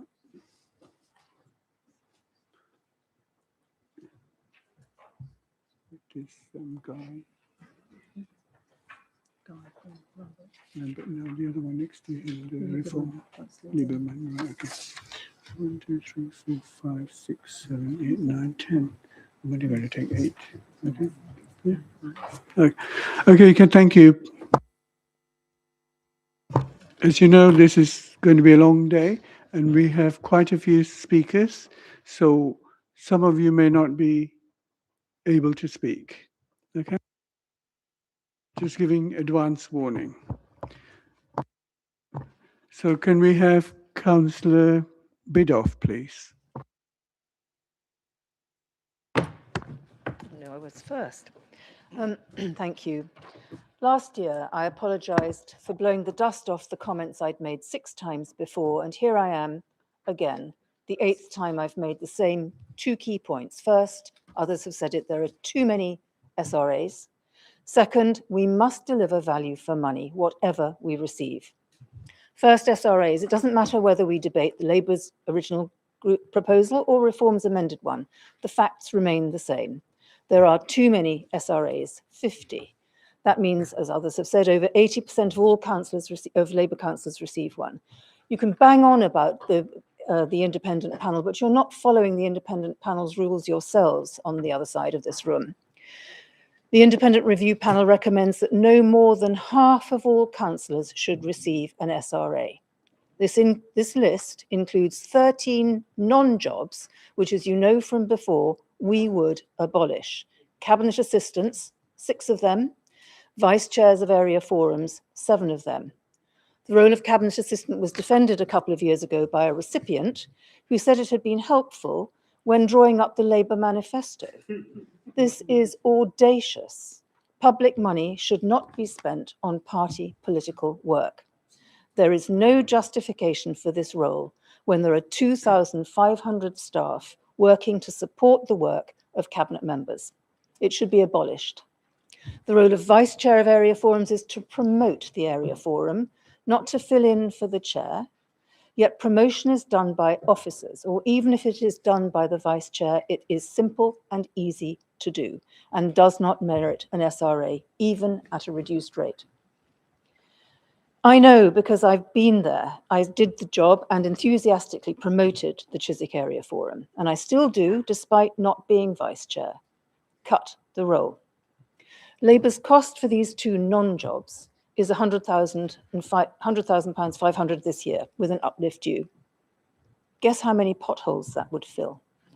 1,812 at current costs. Reform's version saves just 33,000, which would fill 595 potholes. We should get rid of these 2 non-jobs and spend the money on improving services.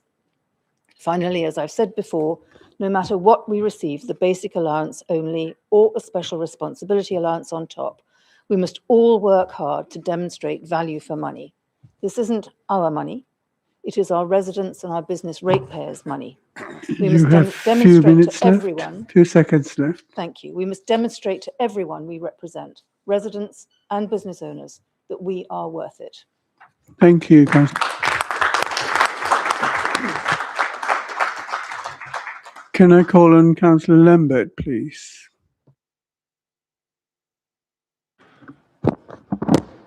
Thank you, Mr. Mayor.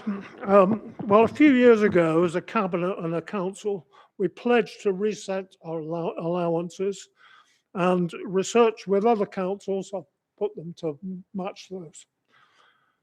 Hounslow has mainly followed the principle of just increasing them by inflation over the years, although they did invent a few extras, as Councillor Biddulph has pointed out too. The Leader and the Cabinet had a 22% boost in 2021, and the basic allowance was increased by 7% to put it in line with others. For the next year's, the proposal, for this year, the proposal for the basic to go up 15% and top earners up by 35%. This is a completely unjustifiable proposal at a time when inflation is about 3%, and many people are struggling to cope even with that. It is impossible to understand why the Labour Party proposes this. I can only conclude that they decided they will make hay whilst the sun is shining, because they know that the next time there's a by-election, they'll probably lose their majority. So they've got to do it now and take what they can. The Green Team proposed that this proposal is set aside and we return to the principle of reflecting inflation, i.e. allowances in general rising by around 3%. Although I agree with Councillor Biddulph that some of these jobs should be reviewed. We disagree with the reform proposals, but because we think they're not very logical, but we agree that, that some compensation should be given to the Leader of Reform because he's got quite a sizable group, and £2,000 for the Green Leader. Yeah, we'll go with that, but we won't take it because none of the Greens are going to take any SRAs at all, or if we take them, we'll be giving it to openly to local charities. The council must reject this terrible proposal. Proper Labour councillors are surely against it, but some may be too scared of the party's Politburo, or perhaps seduced by the pay rise. If you have integrity, vote with your principles rather than your pocket.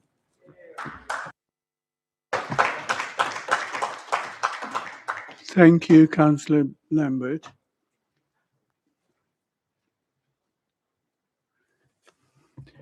Can I call on Councillor Mishisha, please? Thank you, Mr. Mayor, and welcome to a new place. And it's great to see so many people making their first contribution here to the council. None of us are compelled to become councillors. We choose to become councillors. And if we can't afford to be councillors, then we can opt not to run. When we are elected, therefore, it becomes a privilege. It becomes an honor in our society. So, Mr. Mayor, much has been said recently about these remunerations and the costs of local government, and those are legitimate discussions to be had, and I welcome Councillor Brown's contribution then. But they should never become the defining purpose of our public office. Allowances should just be allowances, not pay. If the conversation becomes centered on who receives what, then we have lost sight of why we were elected in the first place. Now, Mr. Mayor, the rebuttals have been heard already. Councillor Lillibath and Councillor Rajawat said that if we don't like the pay, then we should simply give it back or give it to charity. Well, that screams student politics. It is not serious. I often think of it like being on a sailboat. I know you love boats, Mr. Mayor. Now, on a cruise ship, bear with me. Sorry, what is the relevance? If you're on that boat, Mr. Mayor, and you know about being on a boat, and you disagree with the captain of the ship, then you wouldn't open an emergency door and jump off it, would you? You would instead have a discussion about the change of direction. And you would try to persuade the captain and the crew to make a new argument. And you would challenge the direction that we are taking because everyone on board shares the same destination, and not destinations to serve our public. Therefore, the role of opposition councillors and the administration is to question, to scrutinize, and to propose alternatives, not simply to oppose. However, if those in command of the ship are not listening, and if they become more interested in themselves than on the passengers or the people that they serve, then we risk simply turning the wrong way and running into a bunch of rocks. You have got I have no 27 idea. seconds. To conclude, Mr. Mayor, I want us to return to the first principles as to why we were elected here in the first place. Let us remember that we seek the election in the first place, and at every opportunity in this chamber, we should seek to reduce the cost of local government. We sound like a bunch of mice fighting over crumbs when announcements like this have failed to explain the purpose of our job as elected officials. Thank you, Mr. Mayor.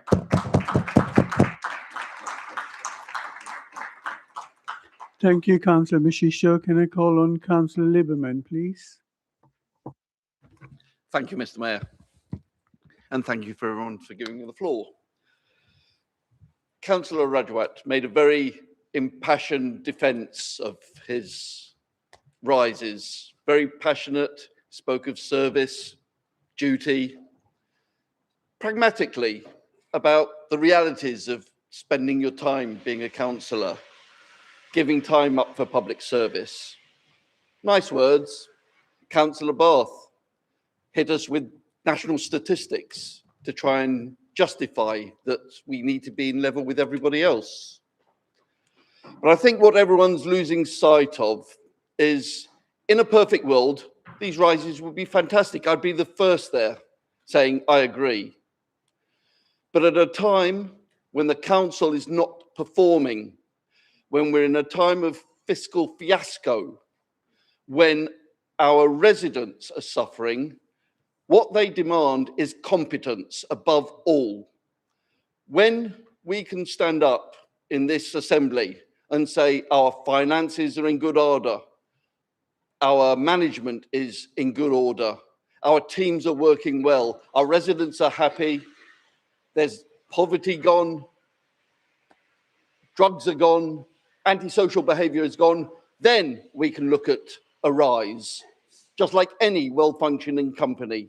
Until that time, it's inappropriate and it's not just. However, the proposed amendment, which has been turned down, was a pragmatic approach to compromise, recognizing that people do need to still put bread on the table. But it's our appearance and our competence to our residents that is in question and is on view for all. Thank you. Thank you, Councillor Lieberman. Can I call on Councillor Crouch, please? Thank you, Mr. Mayor. Given the cost of living crisis, I do not think these increases are politically astute. I'd suggest it's cloth-eared of the Labour administration at a time when we should be cutting our cloth much more finely. The leader spoke on the 3rd of March about linking basic councillor allowances to local government pay. Unlike his neighbours in Ealing, he hasn't had the honesty to make that point before the electorate. There is an argument for increasing the basic councillor allowance in line with the recommendations of the London Council's independent panel, i.e. in line with local government pay settlements and similar settlements in the public sector. My teaching colleagues are accepting a pay increase of 3.5% this year. The personal circumstances of all councillors are different, and I think it is important to acknowledge that the majority of councillors, not all, do a large amount of work for our community, but our primary motivation is public service. The way in which these allowances have been presented at this first full council after the election detract from the good work of those councillors and leads to accusations unfairly that we are all on the gravy train. The problem I have, and I agree with Councillor Bidoff, is the excessive amount of SRA allowances. I'm not sure why the whips and deputy whips of the political groups get the SRA. Does the deputy whip on the 1,500 allowance prepare Councillor Lukey's stick, or does he prepare the cup of tea after the stick has been administered? There are no whips or political assistants, for example, on our neighbouring councils. Why are we being asked to pay for political allowances? I can see that being a chair of an area forum does involve some extra work, but not that much. I'm unclear why a vice chair of an area forum gets an allowance. I'm willing to do the vice chair role in Hounslow South, Isleworth and Ostley Spring Grove for free. Some cabinet members have huger areas of responsibility. Some have smaller areas of responsibility. Some cabinet members have assistants who receive an SRA, some don't. The reason I voted against the reform amendment is it doesn't really address those problems. So, given the SRA increases, I will be voting against the proposal, and I hope some Labour members You have will do 30 so seconds. too. Thank you. Thank you, Councillor Crouch. Can I call on Councillor Shaheen, please? Thank you very much, Mr. Mayor, and thank you to everyone who's contributed to this debate. It made me reflect on when I first became a councillor. Many years ago when I first moved to the borough, and I was at the time a young journalist working very long hours. I didn't know whether I had the time to commit, whether I would be able to serve the public as I wanted to contribute to this borough. And I went and attended a talk by one Councillor Tony Lukey. And I asked him, it was a how to be a councillor talk. I asked him, how much time do you, Councillor Lukey, devote to being a councillor? And he said 24 hours a day, 7 days a week. Now, I've got to know him in the many years since, and I actually believe that. I genuinely believe he's on Fix My Street in his sleep. But even if he was exaggerating somewhat, it is completely fair to say he was right to say that councillors, all of us here, but in many long hours, often very antisocial hours, as we are here tonight, in the service of our borough. Now, of course, there are some who would say that councillors shouldn't be paid at all. That if you can't afford it, you shouldn't choose to do it. Some people would say that we should only do it for civic pride and civic duty. Well, we all do it for civic pride and civic duty. That is why we're here. But also, this is not about why many of us are here. It's about all the people who aren't here. All the people who aren't here because they faced barriers. Now, Comrade Crouch's Liberal forebears were the first back in 1911 to introduce payment for politicians. And they didn't do it to swell the pockets of aristocrats and capitalists. They did it to let factory workers and miners, for the first time, onto those green benches so that we would have politicians who represented all elements of our society quite rightly, so that they reflected the country they served. Now, that same principle we must stand true to this day, and we do it by following the independent recommendations that show us what are the correct allowances for London councillors. And I would just end by saying that politics cannot be the preserve of the rich and the retired. It has to reflect every member of society. We have to reflect every member of our society across our borough, and we will only do that if we set allowances that are enabling of people of all backgrounds to serve our people. Thank you, Councillor Salmon. Can I call on Councillor? Yes.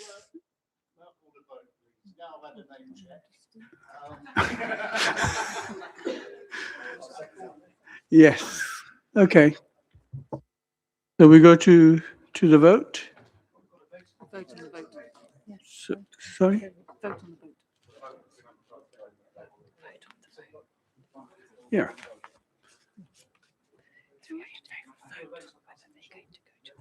Yeah. So we're going to go to take a vote on the vote. Okay. So that's what we're doing. So are we those in favor of to go for a vote? I think that's I think it is carried, isn't it? I don't think we need to count. Yeah, yeah.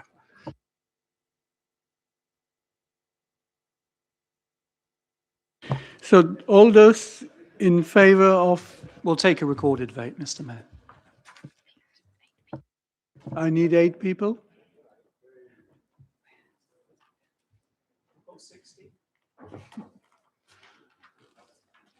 Councillor Sidhu, can you put your hand higher up, please? Yes. Okay, you have your right. And I thought you were going to speak. As before, I will call members' names in alphabetical order. Please indicate if you are for or against the recommendation or wish to abstain. Councillor Ahmed. I vote for the main report. Councillor Akram. For. Councillor Asim. Councillor Atwell. Councillor Baker. Councillor Bath. Councillor Benedetti. For. Councillor Biddulph. Against. Councillor Bowring. For. Councillor Tony Brown. Councillor Conrad Brown. Councillor Bruce. Councillor Samia Chowdhury. Councillor Ansa Chowdhury. For. Councillor Croft. Councillor Crouch. Councillor Da Costa. Against. Councillor Dennison. Councillor Dennis. Against. Councillor Deal. Councillor Dillon. For. Councillor Dunn. Councillor Emsley. Against. Councillor Farmerham. For. Councillor Ganachari. Against.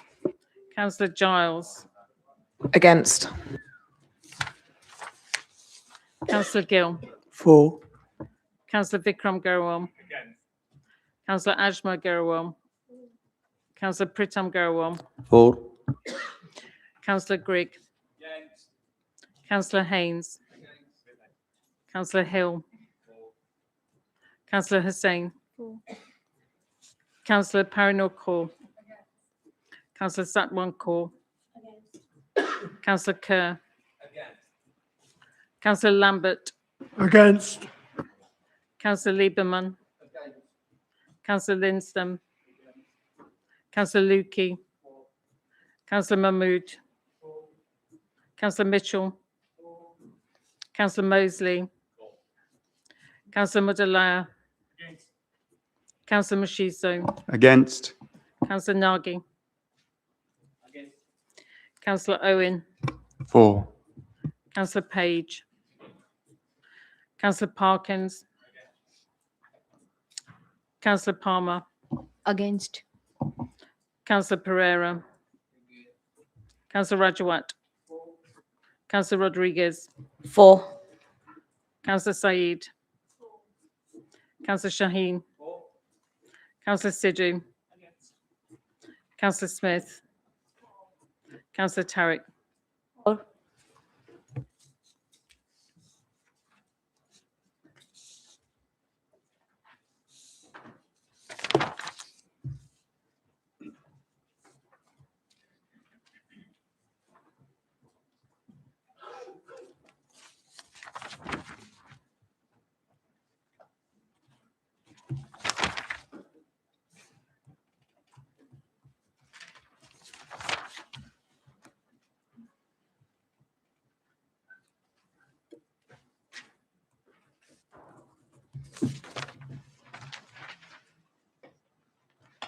So that is carried. The numbers are 31 for and 28 against.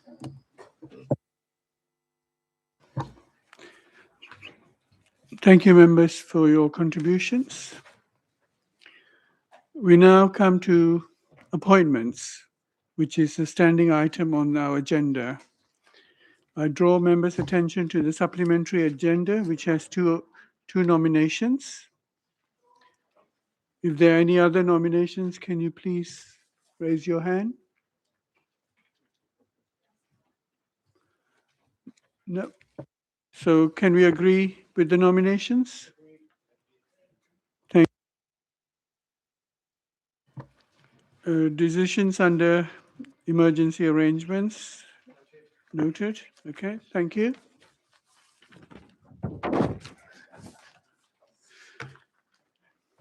We therefore now move to the first motion which can be found on agenda item 12. Members will also observe from the supplementary agenda that an amendment to this motion has been proposed. I now invite Councillor Jack Emsley to propose the motion, and you have 5 minutes. Thank you very much, Mr. Mayor. I won't use all 5, don't worry. Almost a year ago, we stood here debating the council's decision to implement £1,000 fines for fly tipping offences. Councillor Lukey was the proposer of the motion that evening. He said it would send a message to fly tippers that this borough was taking a zero tolerance approach. There were hopes on that side that the new policy would help them to finally get a grip on the scourge of fly tipping. Well, a year on and the results are in. They promised a 25% reduction in fly tipping. It's actually gone up by 2%. Hounslow was supposed to lead the way in fly tipping enforcement. Instead, our borough is now one of the worst areas for fly tipping, not just in London, but in the entirety of our country. And instead of catching those industrial scale fly tippers that blight our wards with dumped sofas and fridges, who did they end up penalising instead? A single mum in Feltham who put an envelope in the wrong bin. A pensioner fined for cleaning up after a street party and leaving the rubbish bags outside her house to be collected. A business whose address was found on a piece of litter despite the item actually not belonging to them. And dozens, if not hundreds more, who faced ridiculous fines for minor infractions whilst the real perpetrators get away with it. Mr. Mayor, this council will remember just a few months ago, I brought a petition forward signed by over 3,000 people calling on the council to overturn the £1,000 fine given to Loretta Alvarez. 4 months later, there's been no formal acknowledgement. There's been a small footnote in the minutes of this meeting today. But actually, that's why this motion is so important. The current fly tipping policy isn't just failing to reduce fly tipping, it's actively harming our residents. This side has long campaigned for a change in the council's approach. It was one of the manifesto pledges we ran on, and this evening we're honouring that pledge. But regardless of your party, I hope everybody in this room today can see that we need a change. And if you agree with us, that change needs to happen urgently, not in some report that the Cabinet might put together at some point over the next 4 years, but urgently in the next council meeting. I hope you'll join us in voting for this motion this evening. Thank you. Thank you, Councillor Emsley. Can I invite Councillor Perina Kaur to second the motion? And if she wishes to speak, you have 3 minutes. Oh, no. I'm just checking if you're listening. Oh, okay. Mr. Mayor, fellow councillors and residents, I rise to second this motion and make my maiden speech in this chamber. I was born and raised in Hounslow, and it's an honour to represent Heston Central. I'm grateful for the trust the residents have placed in me, and I intend to speak honestly about the issues affecting our communities. Fly tipping is one of those issues. Residents do not experience it as a statistic in a council report. They see it outside their homes, near businesses, beside green spaces, and along roads they use every single day. The waste is cleared, then it returns. The report is made, and then the hotspot comes back. One dumped item can quickly make a location look like an accepted dumping ground, encouraging more waste to be left there. What begins as one incident becomes an established hotspot. And fly tipping is not about a sofa or mattress. It includes builders' rubble, plasterboard, broken glass, tires, electrical goods, oils, chemicals, and other hazardous materials. These can damage green spaces, attract rodents, create risks for children and animals, and harm the environment. It is not clean, it's not green, and it's not safe. In the last financial year, Hounslow recorded 24,134 fly tipping incidents, costing the taxpayer millions in clear-up costs. They promised a reduction. They delivered an increase in both the number and cost of fly tipping in our borough. That is residents' money being spent repeatedly clearing preventable waste instead of being invested in the services and improvements our community needs. I also want to recognise the tireless work of our volunteers across Hounslow, particularly Heston Action Group, They give their time to litter pick, report fly tipping, and care for public spaces. Their work shows the best of community spirit, but volunteers should support council services and not substitute for them. Residents should not have to navigate divisions between council services to work out who is responsible. They simply want the problem dealt with. As Conservatives, we believe the local government must get the basics right: regular cleaning, clear accountability, swift actions at recurring hotspots, better coordination, proper engagement, and firm enforcement. It's clear the council's current approach to tackle this issue, instead of focusing on chasing single moms in Felton for putting an envelope in the wrong bin, thus should be chasing the industrial fly tippers who are blighting our communities. You have 30 seconds. Right. Residents are not asking for miracles, they're asking for visible action and a system that stops the same hotspots week after week. We are not asking Hounslow to manage decline, we are asking Hounslow to rise above it. Mr. Mayor, I'm proud to second this motion. Thank you. Thank you.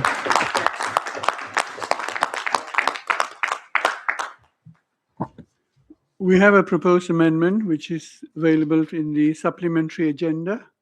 So can I invite Councillor Amy Croft to introduce, and you have 5 minutes. Thank you very much, Mr. Mayor. I really love working in local government. Over the last 4 years, it's been a huge pleasure to realise what can be done when you really care about the place that you live in and you care about your residents. The one thing I absolutely hate about local politics is the politics. So thank you very much, Councillor Emsley, for the motion. It's taught me a very valuable lesson. It's taught me a very valuable lesson about talking in a collegiate fashion with members of the opposition about what we're already doing in my new portfolio. So thank you for that. You'll see, well, I can see that all that's happened is that that's been regurgitated into a motion, but without any detail.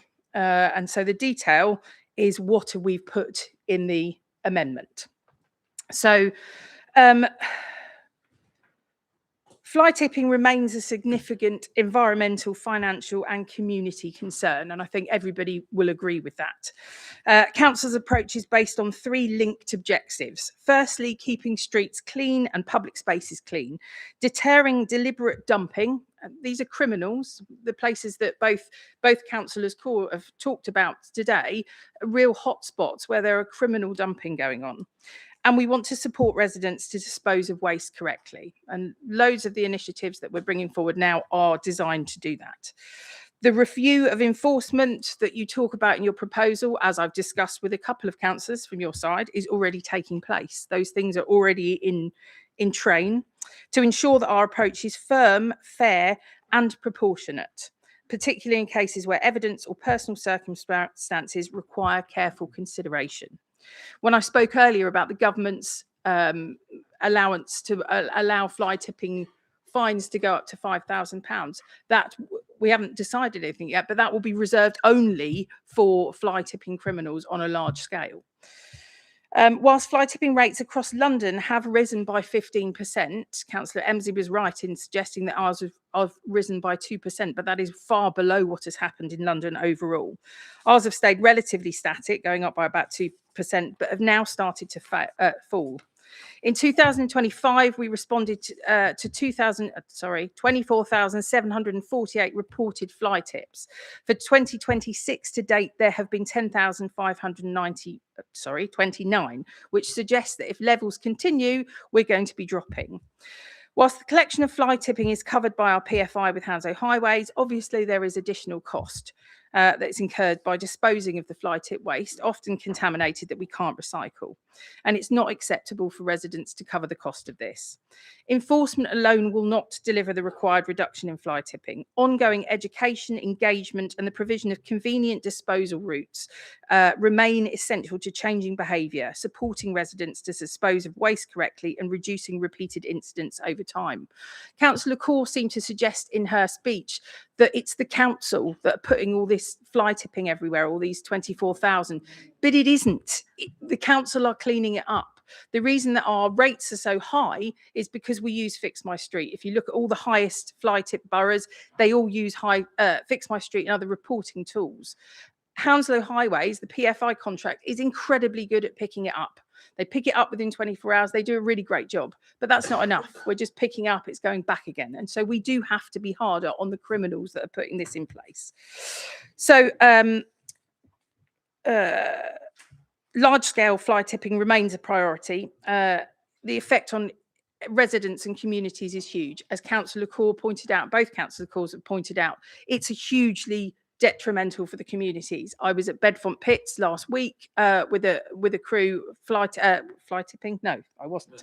I was litter picking. Whoops. It's been a long day. Litter picking, and it's horrendous. That you get huge dumps next to people's homes. Obviously it looks awful, but it increases health risks, and we all want to see that stopped. Councillor Croft, you have 30 seconds. Thank you. So our amendment explains the measures we're already taking and goes on to commit to the other things that we're doing. Measures to bring in waste and recycling to all households, to try and change behaviours and to tackle the real criminals. Thank you very much. So please support this amendment. Thank you, Councillor Croft. Can I call on Councillor Pamela Rodriguez to second? And you have 3 minutes to speak.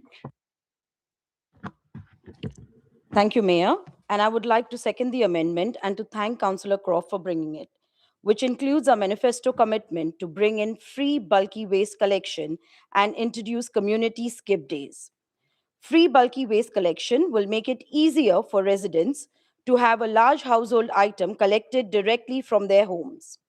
This will make a huge difference to residents who struggle with mobility or who are unable to drive to the tip.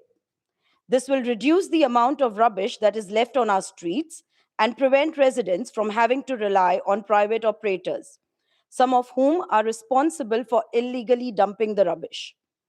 In conservative controlled boroughs like Hillingdon, Kensington and Chelsea, Brexley and Bromley, residents have to pay between £43 and £50 for this service, while in Richmond, residents pay £85 for bulky waste collection.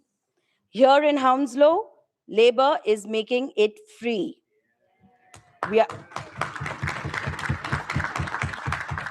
We are also introducing community reuse and recycling days. These pop-up tips will travel to each local neighborhood, giving residents the opportunity to dispose their household items and preventing them from ending up in the landfill. Finally, for those who rely on Spaceway, this administration has removed the cumbersome booking system and will now work to extend opening hours to make it easier for residents across the borough. We've heard tonight about how the council is already tackling the large-scale criminals who dump lorry loads of rubbish. But if we are serious about stamping out fly tipping, then we have to be honest about who is responsible, because it is not just the large-scale criminals. In many cases, the people fly tipping are our fellow residents. They may even live on our street. If we are serious about affecting a behavioral change, then we need an enforcement system that is firm but fair. And we also need to make it easier for residents to do the right thing. And I am proud that this Labour administration is doing just that. Thank you.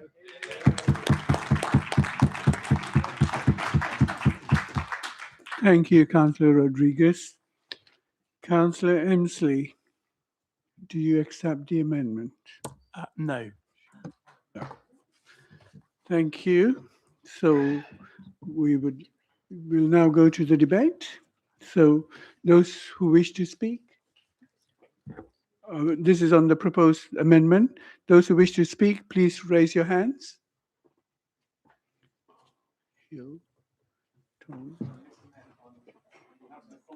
Yes. Sidhu.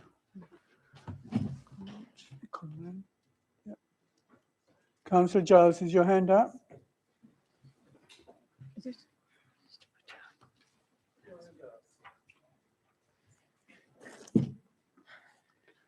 Councillor Biddulph. Okay. So yeah. Is anybody on this side? No. Okay. Councillor Sidhu. Thank you, Mr. Mayor. The council introduced its brand new enforcement team back in March to tackle the very topic of fly tipping. Yet since then, the council's own figures show that fly tipping has increased, as we've talked about, by 2%. And a very good and living and breathing example of this is Church Road, within my very own ward. Labour's amendment is simply full of spins. Our motion says that the council is well short of achieving its target of a 25% reduction in fly tipping. Labour changes that to more work is required. That doesn't change the fact the target has not been met. Our motion says that the new enforcement regime has not achieved the council's target. Labour changes that to saying that there's been a 12% reduction compared with 1 quarter last year. Again, that doesn't change the overall picture. The council's own corporate plan target around fly tipping has not been achieved.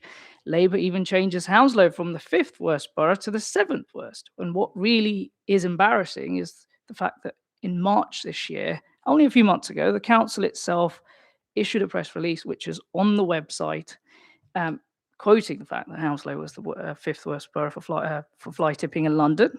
And they can't even agree with themselves, interestingly enough. We still remain one of the worst performing boroughs across London for fly tipping, and that is a fact. Meanwhile, residents in my ward and many wards across the borough have been threatened with £1,000 fines for genuine mistakes, while the real fly tippers plague our streets, plague Church Road, plague Vicarage Farm Road in Heston. Changing the wording of our motion does not change reality. Residents want a cleaner street, not cleaner political spins. Thank you, Mr. Mayor.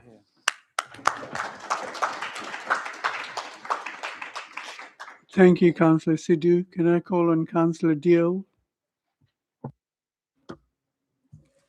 Yeah, thank you.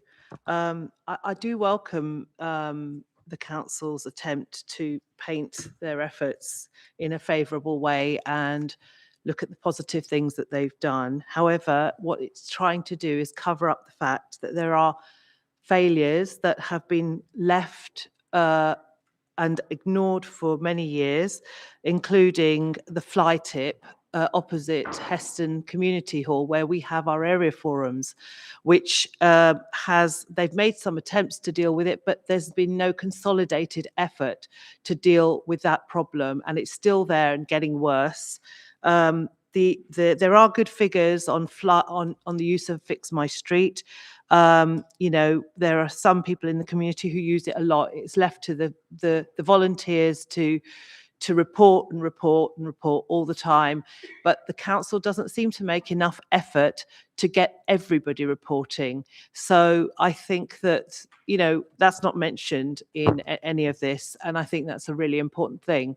If we want people to clear up the mess after them or clear up other people's mess, we need to tell them there's a way of doing it.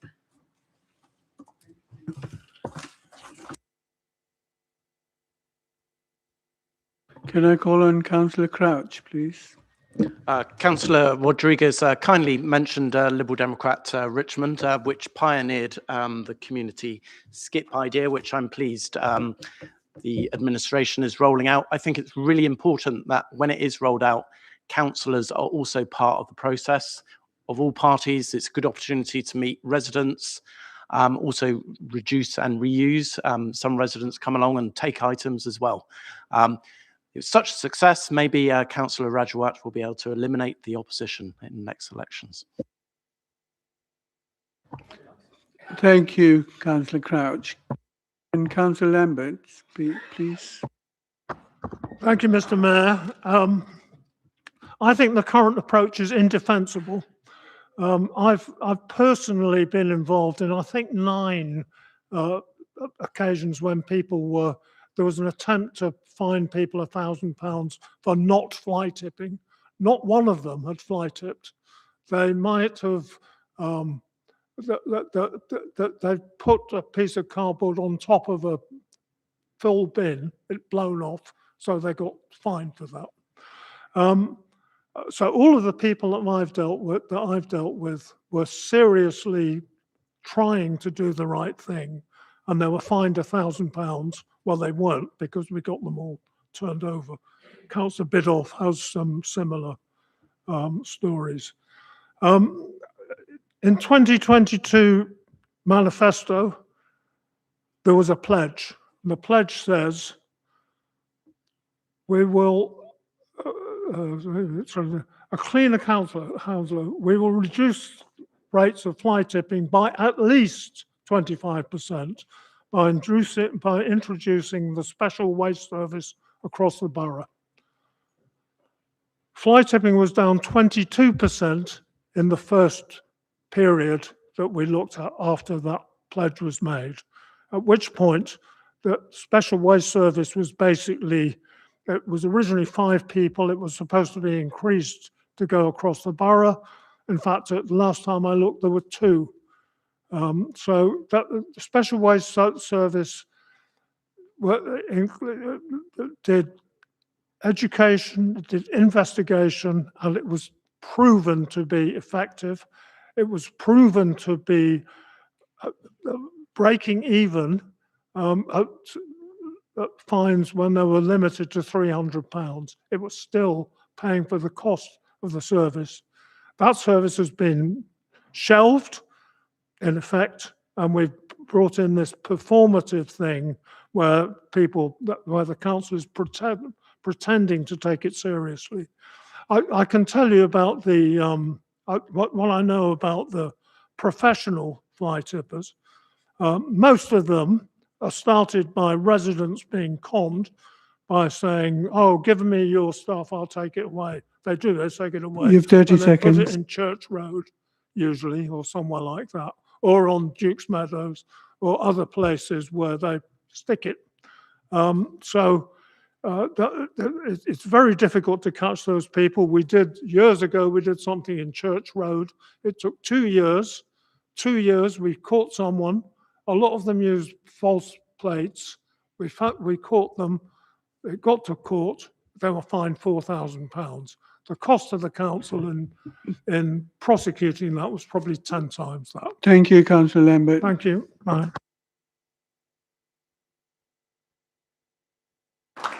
Can I count on Councillor Hill, please?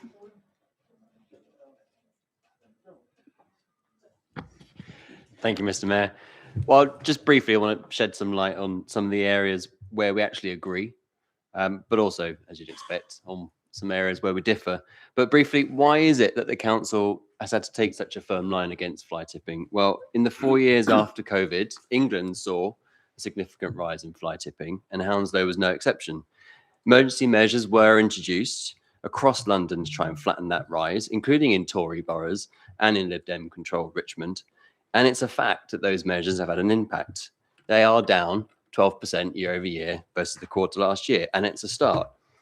So where do the Tories and Labour agree? Well, we both want action against fly tipping that is firm, fair and effective. We both believe the council should do everything it can to catch the large-scale criminals who disrespectfully dump in our borough. We both want a common sense system that is proportionate. But where we differ is that the Tories present this as an oversimplified zero-sum game. All sorts of people dump illegally and all sorts of things are dumped. It's possible to enforce against the person that leaves a fridge or a mattress outside a house on your street, as well as going after the criminals that dump an entire lorry load at the end of your street. So while we agree on a common sense approach, I don't think the Tory motion even lives up to that. By only issuing warnings, as is proposed, to first-time offenders, the Tories are essentially proposing a one free fly tip policy. On this side of the chamber, we believe we can do better. That's why we're delivering one free bulky waste collection per year for residents. We're also going to introduce free pop-up tips in each local neighbourhood, where residents can get the opportunity to dispose of large items and even find ways to reuse and recycle them, so less of our rubbish ends up in landfill. Behaviour change does take time, but it requires an incentive and a deterrent. We've talked a lot tonight about the deterrent. I'm proud that this new administration is going to be focused on making it cheaper and easier for residents to do the right thing. Thank you, Councillor Hill. Councillor Leakey. Let's move the vote again, please, Mayor. I'll second that. Okay, so we vote on the amendment. We will, yes, we'll come to that. So Councillor Emsley, would you like to sum up? Thank you very before we- much. Yes, I would love to sum up. Yes, I do. It's him, it's him. Sorry, No, sorry, Councillor. the Constitution says is the original proposer, not the amended proposer. And I think Okay. I know why Councillor Luki doesn't want me to speak, because he is the person who brought the motion that brought this ridiculous, indefensible policy into the council in the first place. Now, look, can I just say, I think Councillor Lambert put it very succinctly. This policy is absolutely indefensible. The way that it has been implemented, the way that it has persecuted residents for the most minor of infractions, if at all there were infractions. They claim that they want to change the enforcement policy, but actually, if you look at what the motion says, there are three key pieces of evidence that suggest that's not strictly true. Well, let's look first of all, I think, at one of the more shameful parts of this amendment, which is where they say that the reason fly tipping is high in this borough is because residents are reporting it. Fly tipping isn't high in this borough because residents are reporting it. Residents are reporting it because the enforcement policies don't work.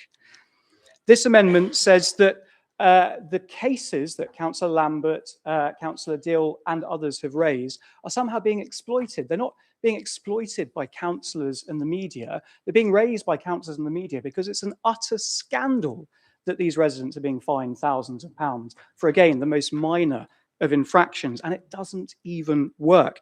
But here's the clue in the way that this amendment has been put forward. Look at what it removes from the original motion. The original motion calls for an alternative enforcement policy to the revenue generation that we're seeing at the moment by November. It removes that clause from this motion. This motion calls for a commitment to replacing the heavy-handed enforcement policy by the end of this year. It removes that deadline. They want to kick it into the long grass and keep fining people to plug their black hole. Don't let them do it. Vote against this amendment and vote for the original motion. Thank you.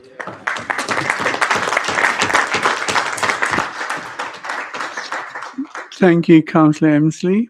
We now go to the vote. So all those in favour of the amendment, would you please raise your hand?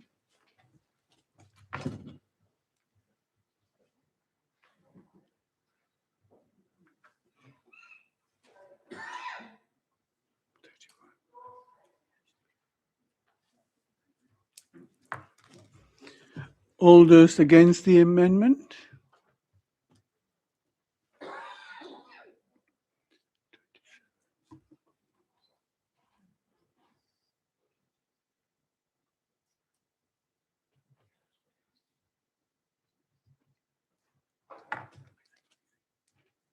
Please keep your hand up until I say so.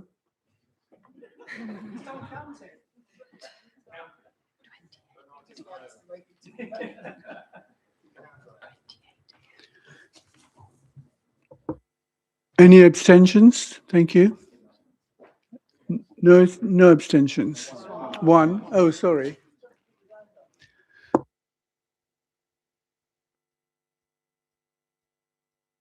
So the amendment is carried.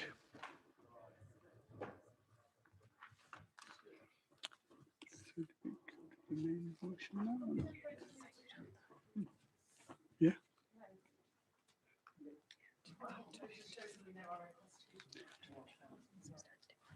Okay. Okay, now we move to the main proposal. So the members can now debate your motion. Amendment? Okay. As amended. As amended, yeah. Okay. Sorry. Debate? Motion as amended. Okay. So it needs a seconder. Yeah, do you have a seconder? Okay, all right.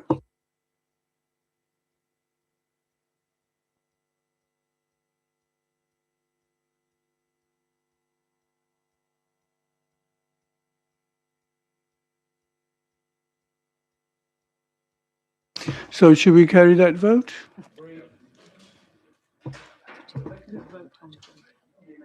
Vote on the vote, yeah. Vote for the vote, yes. Yes or no?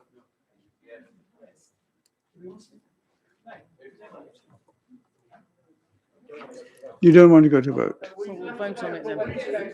Hands up.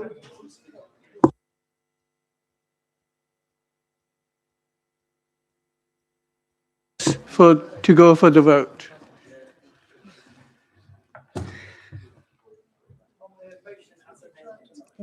Yeah.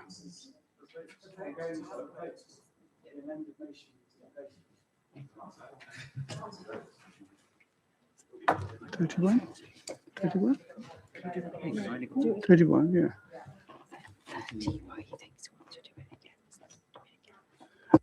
Sorry, can you please put your hands up again, because keep them up, please.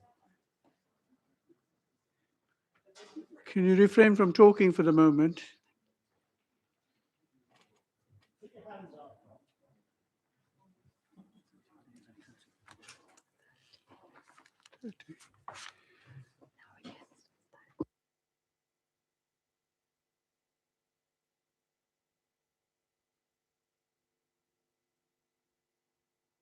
Those against?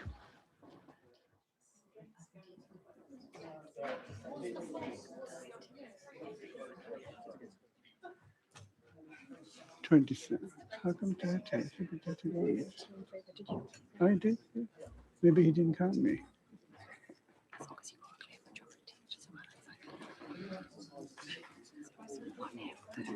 $28. Thank you. Any abstentions? No. So we're going for the vote. May we have the numbers, please? 30 and 28.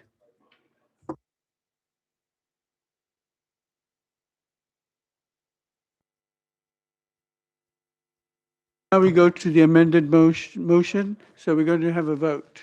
So those in favor, can you please raise your hands and do not put your hand down until I say so.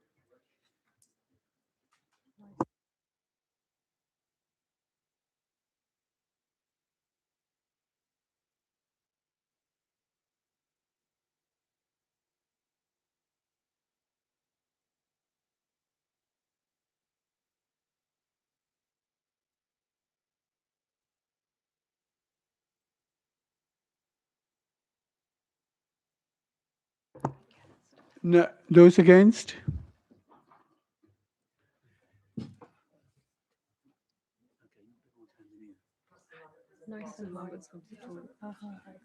Yeah.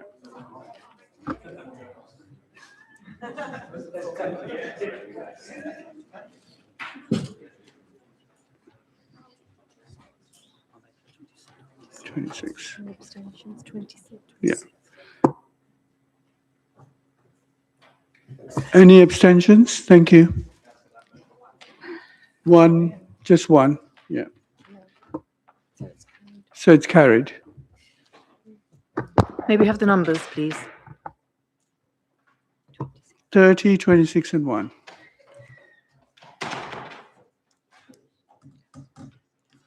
So now we go to the substantive, yeah?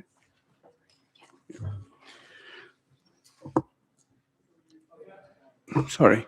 We now go to the main motion, and members can debate. So those who wish to... We have, okay, go. Oh, sorry, okay. My mistake, sorry. I know.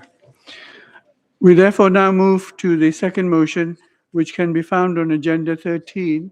Excuse me, can you please stop talking? We now move to the second motion, which can be found on agenda item 13. Members will again observe from the supplementary agenda that an amendment to this motion has been proposed. I now invite Councillor Fiza Ahmed to propose the motion. Councillor Ahmed, you have 5 minutes. Thank you, Mr. Mayor. As a teaching assistant, I am proud to be bringing this motion about increasing early literacy. It is fitting that one of the first Labour group motions of this administration should be about giving the children of this borough a fairer start in life. Let me start by outlining the problem that we are trying to solve. A recent report by the National Literacy Trust found that only 1 in 3 children reported enjoying reading for pleasure. Educational studies have shown the difference that early reading can have on school readiness, as well as speech and language development. Long-term studies have even shown the impact this can have on future academic and career success. Working firsthand with children, I know how important it is that children go to school ready to learn. And yet, over a quarter of children leaving primary school are not meeting the expected standard in reading. This rises to 40% and 49% for children from white working class backgrounds and those with special educational needs. This motion proposes some first steps to help give our children a fairer start in life. First, this motion seeks the support of full council to join the Imagination Library, allowing every child under 5 to receive a free age-appropriate book delivered directly to their home. Almost 1 in 5 children do not have access to books at home. Teenagers in a home with almost no books go on to have below average literacy and numeracy skills. Of all injustices and barriers that stand in a child's way, equal access to books and early learning is surely something that as a council we can agree on. The other major commitment is to ensure that every child in this borough receives a library card. This administration has invested to roll out community hubs at every one of our 11 libraries. These have offered valuable advice and support to over 10,000 local people. By inviting parents to access their local libraries, we will help to signpost that support. We will help to embed library use at an early age, and we will help parents find the support networks that they need. This is not a standalone measure. It is a first step, a statement of intent that signals to parents and children that we will be with them at every stage of their development. The government has declared 2026 as the National Year of Reading, but the world that reading helps unlock is one that lasts a lifetime. This is why I urge all of you to support this motion. Thank you.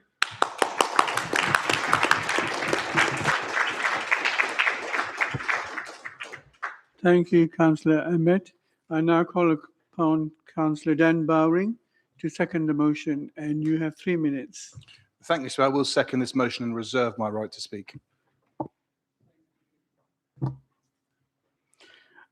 We also have a proposed amendment, which members can find in the supplementary agenda. So I invite Councillor Lyndon Grigg to introduce and speak for 5 minutes. Thank you, Mr. Mayor. May surprise everyone to know that I grew up in the halcyon days before social media, where my books were not competing with the distractions of mobile phones. And I have to say, as an English literature graduate, books have given me an awful lot throughout my life.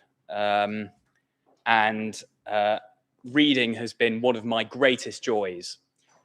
I don't disagree with the premise that access to books can only be a good thing, and I welcome any proposals to increase access to books across our borough. It's very welcome to see proposals about extending opening hours of libraries. But when it comes to questions about whether children are enjoying reading and whether these proposals to give library cards to children from birth will increase reading levels and reading enjoyment, the jury is out on that one. And what I would also say is that this motion that we've proposed to amend suggests that the incoming government came into a system where reading levels were poor. That is not true.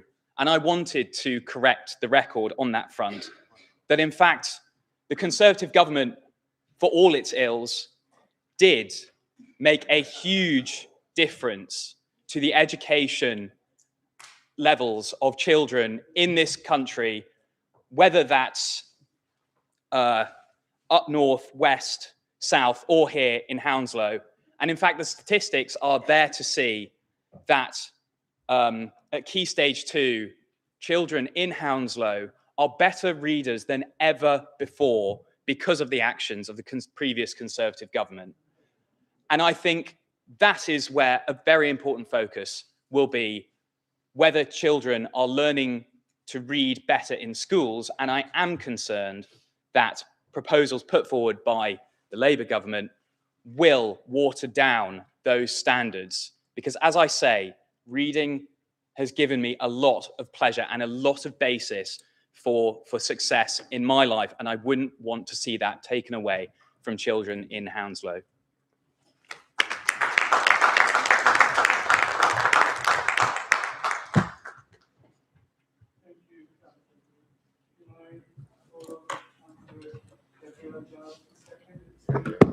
Yes, I second. I reserve my right to speak.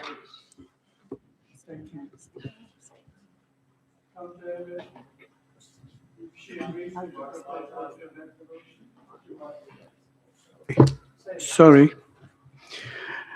Councillor Ahmed, do you agree to the proposal to amend the motion? I do not agree. Thank you. So she doesn't agree, so we'll invite everyone to debate. And you have 3 minutes each. So those who wish to debate, please raise your hands. Please be on the amendment, and please be aware of the time.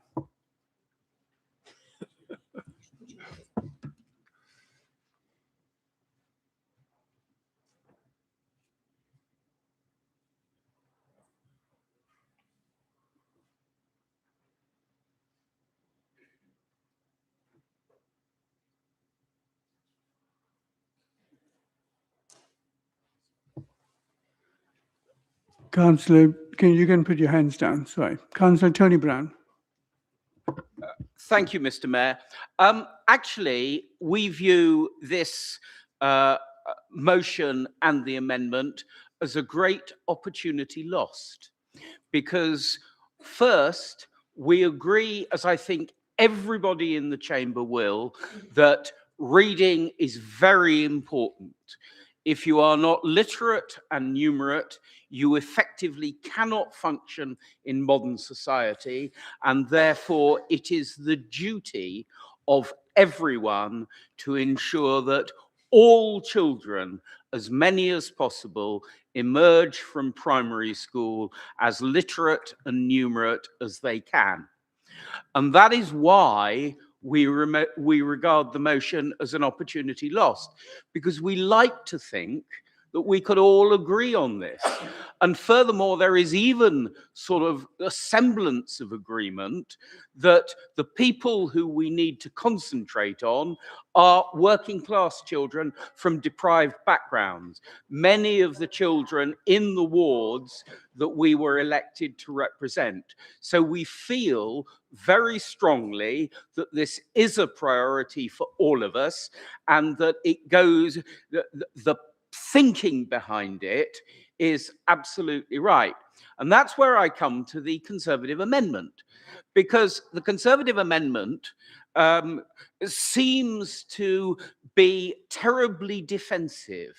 it seems much more to care about defending the record of the previous Conservative government than actually advancing the literacy and prospects, particularly of the working class people of our community. Therefore, on this occasion, we will be backing the Labour Party on this motion. Thank you. I call on Councillor Gabriella Giles, please. Thank you, Mr. Mayor. I was expecting and hoping to speak later in the debate so I could understand a bit more about what people were thinking to our amendment. As Councillor Grigg put forward, it's very minor changes. We agree with the sentiments. I think the initial moves made by Councillor Ahmed in her to give her maiden speech and her maiden actions today were commendable. But we did have to remove some of the politicisation and reinforce the motion with facts. I've just come away from the weekend down not too far from Haytor, where I was with 5-year-old, 6-year-old and 7-year-old. And these 3 boys were delighted to be able to share their libraries of Bunny versus Monkey, which is like a cartoon book. So if you have kids of about that age, you'll understand. And they were really excited to share and read them. We spent the weekend discussing those books. And as we go into the summer holidays, there will be an opportunity missed in this. We know that in families where they do not have books at home, that learning gap widens over the summer holidays. And that's a great opportunity for libraries and access to libraries to provide a safe space for children and their families or their carers to go and enjoy their time and get to know the pleasure of reading. You have 30 seconds. Thank you very much, Mr. Mayor.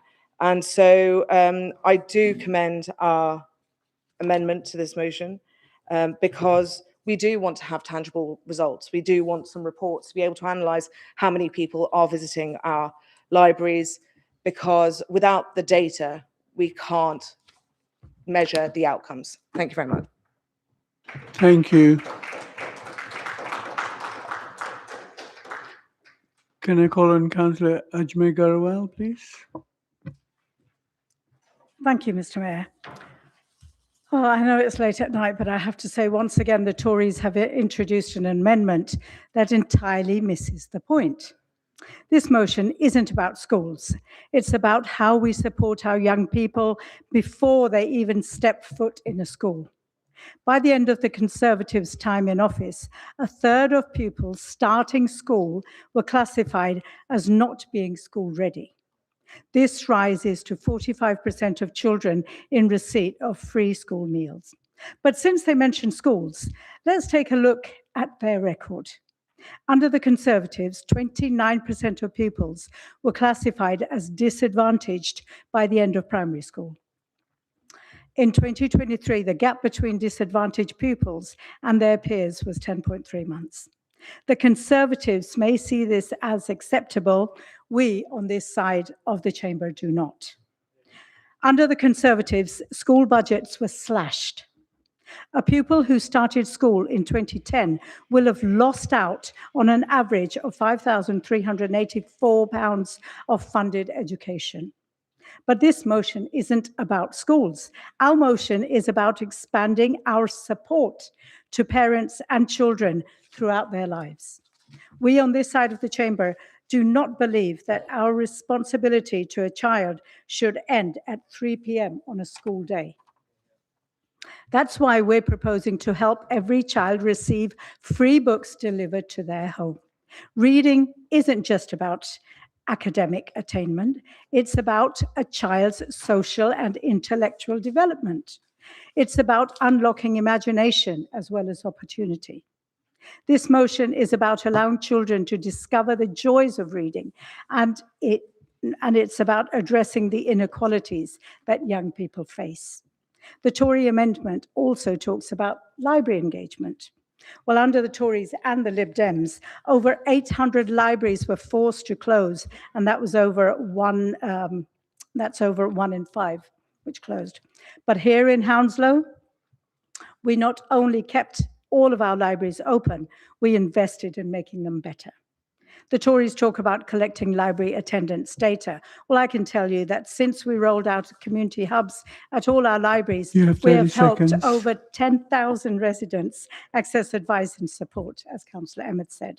We are now expanding our libraries' opening times, investing in new technology, which will make it easier to track attendance. We heard from the corporate plan discussion earlier that the next 4 years will be about constantly focusing on outcomes. And if we make a difference, we need to support all our residents, both before they start school and long into later life. That's what this motion is about, not polishing up 14 years of Tory Thank you. failure by addressing the inequalities that caused it. Thank you. Thank you, Councillor Ajmer. Can I call on Councillor Mishisha, please? Thank you again, Mr. Mayor. It's been a long evening, I know. But we have a number of people here who are in education. Obviously, well done on being an assistant in a classroom. It's a commendable role. We've got Councillor Bruce, who works in a primary school, and Councillor Crouch, and myself, who are all in education. We understand how important it is to read at an early age. We fully appreciate that. And when we look at some of the points have been raised already, it seems that we've forgotten one element, and that's parents. Because if we give that free book to the household, we are then expecting, we're hoping that the parent is able to read with our young person. Because that's where the love of reading begins. It's begun with me, give a personal story. I started reading when I was 12. I never knew how to read until I got to this country. And if it wasn't for my foster parents, I wouldn't be able to read. And in fact, their love of readings got me reading Ted Hughes, the famous poet laureate, my foster parents' favorite poet. Reading is vital, but it does need support from the household. We can blame or try to blame central government, but if you look at central government figures, you would know that PISA reports shows that since 2010 to the last Conservative government, reading and maths has gone up above the rate that it was when they first came into power under Conservative rule. In fact, we're in the top 10 of the reading and maths. So I will not take lectures from that group over there who tell us that otherwise. So for us, it's important, this amendment, because it tells us that it's not about attacking what the Conservatives have done, but it's about coming together, because raising a child takes an entire village. And we are a village, and we shouldn't be blaming each other on different things when it comes to our most important, I'd say, asset in our lives, our child. So I would ask for us to perhaps push forward policies such as introducing more book clubs. Yes, of course, opening libraries a bit longer, that's great, but educating our parents to read with their sons and daughters You have 30 seconds. in the evening, at any time, on holiday, as I'm going to be doing in the next few weeks. Thank you, Mr. Mayor. Thank you, Councillor Mishisha. Move to the vote. Okay. Any seconder? Seconder? So we're going to move to the vote. To the vote. So, all in favour?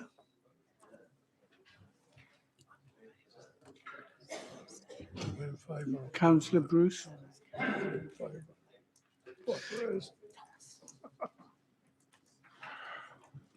It's enough. Thomas, it's enough. It's enough.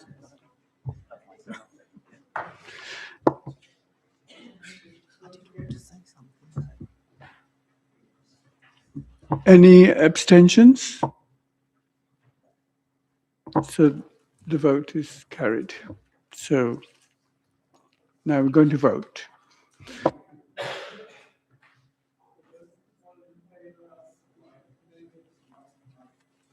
Sorry.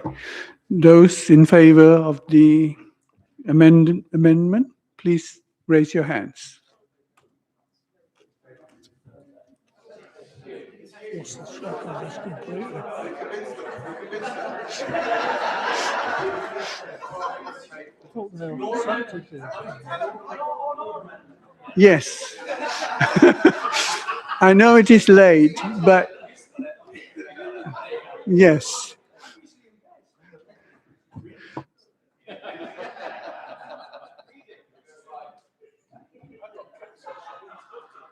Probably.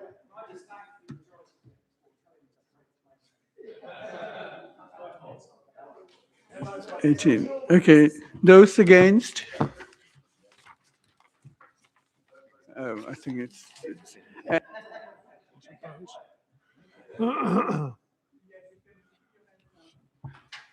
any abstentions?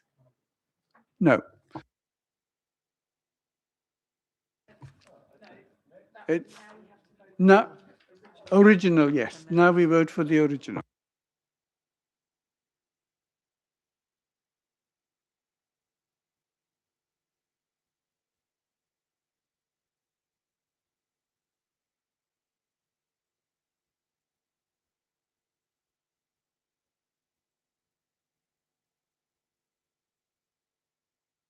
You move to the vote. Sorry, move to the vote. Okay. Mayor. I second that. So we're going to vote on the original vote. Vote on the vote. Okay. On the yes. Yes, yes, yes.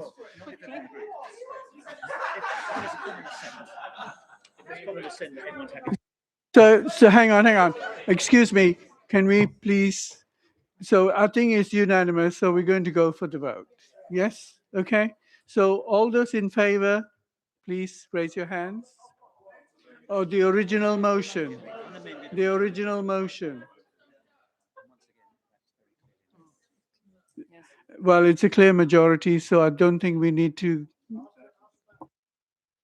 Okay. Any all those against? Any abstentions? Any abstentions? No. The vote is carried. Yeah.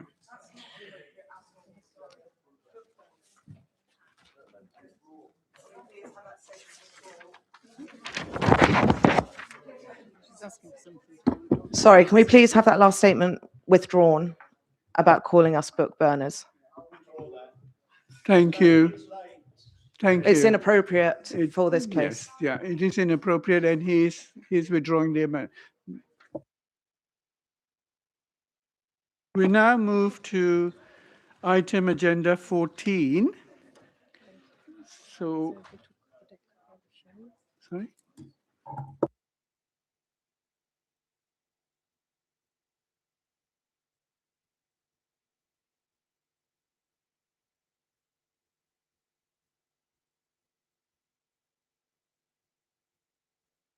Right. All those who have an interest in this agenda item or have an interest and declared it, there is further guidance for you whether you want to take part or not. So legal will advise you appropriately. Okay. Shh. Please. Can you not talk while I'm talking? Thank you. Thank you. Respectfully, through you, Mr. Mayor, just some advice for those councillors who declared that they had an interest, just for you to consider whether you should be taking part in the vote at the debate and voting, is for you to think about whether your interest is genuinely a disclosable pecuniary interest, which means does it have a financial link through you or your partner to the motion itself? What you're actually considering there is, are you more affected than the average landlord, for example? Generally, you would need to look at things like also whether you're affected by the licensing regime itself or an enforcement regime. These are your own personal considerations, not one for us to advise you on individually. What I would say, that if you do believe you have a sensitive interest in respect of that, so what that means is if you feel you would be intimidated or harassed by making a declaration, you do not need to say it out loud in the meeting. So again, this is your own personal consideration. Do you feel able to take part in the vote and debate? If you do not feel able, you will then declare it and then take yourself out of the room and then rejoin after the item is discussed. Thank you. I hope that is clear to everyone. Now I invite Councillor Marcella Benedetti to propose the motion. You have 5 minutes to speak. Thank you, Mr. Mayor. It is a real honor. I'm very happy to move this motion on protecting private renters because everyone deserves the security of a safe, affordable, and secure home. I have been writing in the private sector for almost 20 years. I experienced bad and good landlords, but somehow I always felt at disadvantage. I was pushed to sign fixed-term tenancies that made it very, very difficult to earn those. And I was never allowed to have a pet for my son. Working in the domestic abuse sector, I have seen many of my clients being discriminated because they were on benefit or because they had children. And when they found a landlord, most of the time the conditions of those properties were really poor and the complaints were never heard. And what happened? They had to go back to those violent partners only because of the conditions of housing. Those are some of the reasons why the Labor's Renters' Rights Act is so significant. It is the biggest strengthening of rights in a generation. It gives tenants greater security while also supporting responsible landlords by providing clear rules on the best way to resolve disputes. But legislation alone is not enough. Rights only became meaningful when they are properly enforced. Around 97,000 residents in our borough live in private renting. That is why I'm proud that this Labour Council has acted quickly to strengthen our approach. Hounslow has updated its private sector housing enforcement policy to reflect our new responsibilities under this act, ensuring that officers have the powers and the framework to take robust action against rogue landlords who exploit vulnerable tenants. Poor housing doesn't affect where people live only. It impacts the physical and mental health, children's education, community safety, and people's opportunity to build stable lives. Tackling poor housing, and it's not just a housing issue, it is a public health issue, an equality issue, and a community issue. This motion recognizes that our role as a local authority is not simply to react to problems, but also to prevent them. By enforcing high standards to protect tenants, support responsible landlords, and strengthen our communities. Mr. Mayor, this is exactly what Labour in government and Labour in housing are delivering: stronger rights for tenants, fairer rules for landlords, and practical actions to improve housing standards across our borough. I am proud to move this motion and hope members from all sides of the chamber will join me in supporting it. And a last message for my son. I know you have to wait for a long time, but you are now allowed to adopt that dog you always wanted. Thank you. Thank you, Councillor Benedetti. Councillor Tom Bruce, would you like to second the motion and speak for 3 minutes, if you like? Thank you, Mr. Mayor. Yes, I'll speak now.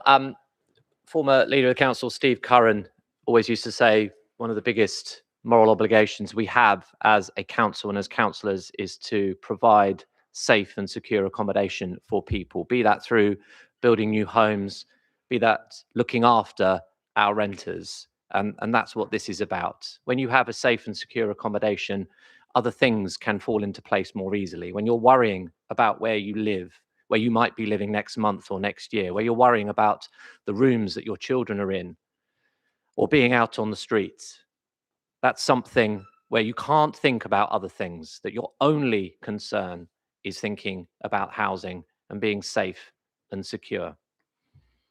Last year, I stood here proposing a motion that resolved to stamp out rogue landlords. And since then, that is what we have been doing. In 6 months, we issued fines totaling £180,000 to landlords and letting agencies for breaches of property standards. And in January this year, we successfully prosecuted a landlord who was forced to pay over £81,000. That man did not live in the borough, but he forced his tenants to live in cramped and substandard outbuildings and ignored repeated warnings from the council. And in May this year, as has already been said, the Landmark Renters' Rights Act came into law, one of the most important pieces of legislation that any government has introduced in recent times. An end to no-fault evictions, stronger protections against backdoor evictions, an end to bidding wars, a ban on discrimination against families with children and people on benefits, and dogs as well allowed now for people who wish to have pets. But it also puts a statutory duty on us, the local authority, to ensure that these rights are enforced. Absolutely, as Marcella said, it is all well and good having the legislation, but it is how we enforce. And it's how we bear down on landlords who are not playing by the rules. I need to be clear, we all need to be clear, most landlords want to do the right thing. We know that. And I am truly grateful for those who are in our borough and working hard to provide good, safe, secure accommodation for renters. The measures that we're talking about and the duties that we have will help support responsible landlords, create clearer rules, they introduce new routes to resolve those disputes, and they ensure that those who provide good quality homes are not undercut by rogue You have landlords. 30 seconds. Thank you. This policy sends a clear message. Cooperation is better than deterrence, and deterrence is better than enforcement. But if you are a rogue landlord who does not respect the rights and safety of your tenants, then we will enforce against you, because nothing is more important to this administration than the rights and safety of our residents. Thank you, Mr. Mayor. Thank you, Councillor Bruce. I'll invite members to debate the motion. So those who wish to, please raise your hands. Remember, it's gone midnight.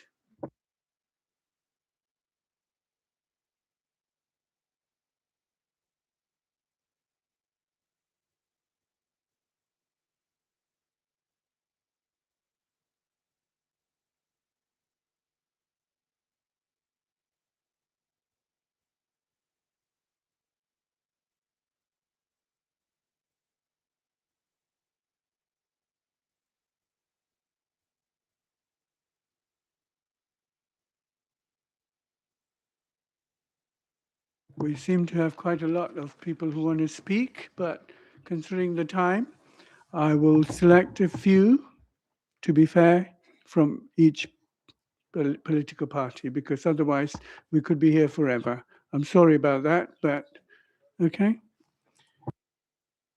So can we have Councillor Baker, please? Thank you, Mr. Mayor. Thank you very much.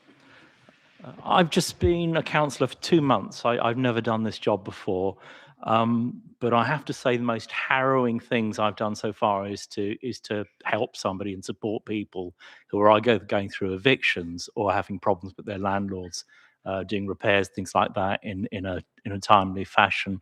And therefore, I really welcome this motion, and I will be voting for it and encouraging the whole House to do so. Thank you very much. I kept it brief. Thank you. Councillor Lieberman, please. Thank you, Mr. Mayor. I think we all agree here that residents, whether they be social or private, deserve to live in safe and responsibly managed homes. That's a given. And I don't want to comment on the adequacies or inadequacies, justices or injustices of the Renters Reform Act. What I wish to highlight is that the only reason the Act has been necessary is as a result of the abject failure by successive governments and councils to genuinely address the chronic and ever worsening shortage of social housing. Instead, it's been opted to vilify, persecute, or scapegoat landlords, the majority of whom are responsible, law-abiding residents, many of whom are landlords by circumstance. They're not professional landlords. We've heard earlier about the improving standards and relationship with the Lambton Group. I'd like to suggest that if the performance of the Lambton Group, mainly but not exclusively in the social housing sector, was to be pursued and called to account as vigorously on the proposals for the private sector, our residents might begin to experience real hope, real improvements, delivered with professional integrity. Thank you, Mr. Mayor. Thank you. Can I call on Councillor Karen Smith, please?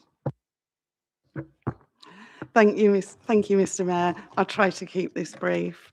So I welcome this motion and support the robust and proportionate use of the Council's enhanced enforcement powers against landlords who fail to meet their legal responsibilities.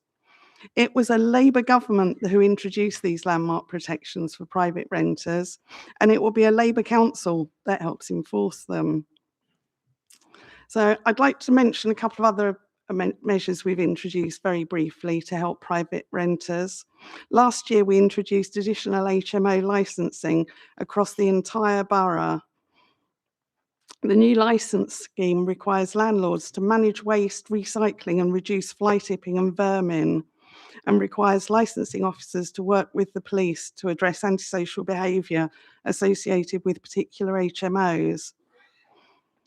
This means teams, the enhanced enforcement measures mean teams no longer have to give notice of inspections, making it harder for bad landlords to conceal safety issues.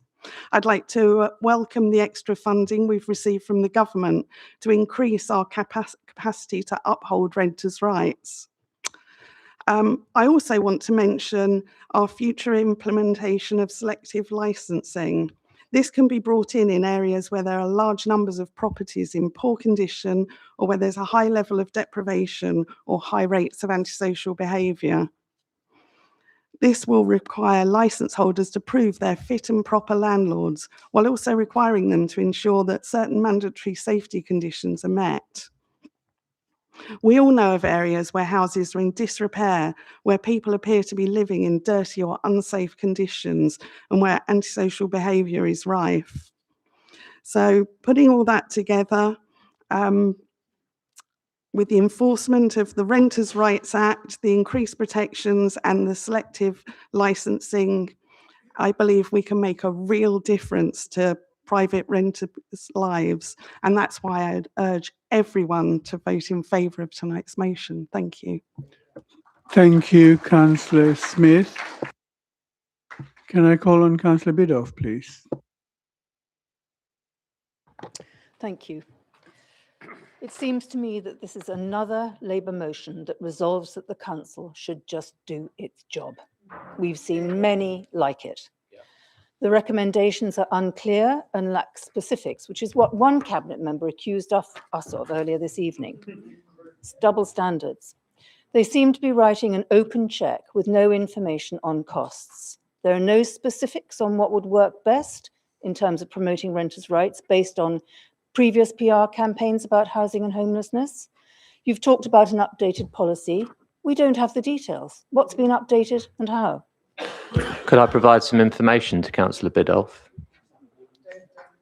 No, I you think can do that afterwards, I think. You afterwards. can do that afterwards. Okay, you could read the Cabinet report from last week, and that You would can do that afterwards. give you yes. all the information you need. Councillor Mr. Bruce. But I'll Mayor, speak to her could later. you-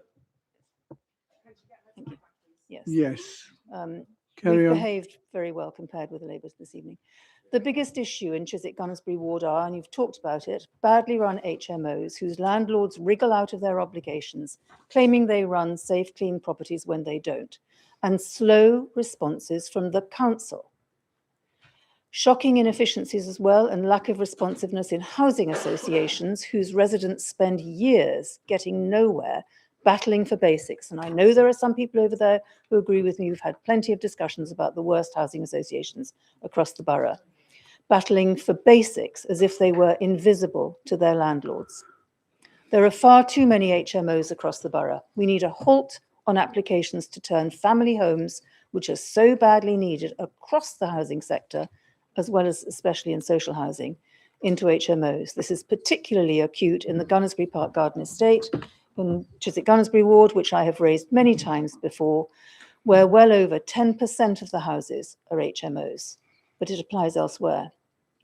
I'd also like to know, you've talked about £180,000 in fines. How many HMOs does that cover? My understanding is it's 30,000 per home, so it's 6 HMOs. I've got that amount in my ward. We need to preserve family homes so families can live in the amount of space they need, not crammed into tiny, overcrowded flats that don't allow space for play, for family socialising, for quiet for school homework and revising for exams, and where someone has to sleep on the sofa or a bed in the sitting room with no real privacy. On one positive note, in a discussion about a terrible HMO, the team, which I had with Justice for Tenants, the team there said that the Hounslow HMO team is the most committed it knows and the most under-resourced. This is where recruitment is needed, so they can act more swiftly on complaints, expand their role, and make sure no HMO landlords can treat residents as You've if 30 they were the- seconds. Thank you. No HMO landlords can treat residents as if they were the pests, the vermin they have to live with.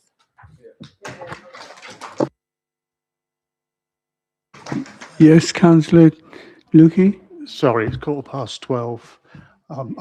Everyone's flagging, including myself. Can we call the vote, please? I'll second that. You second that. Okay. So we move to vote on the vote. Yes.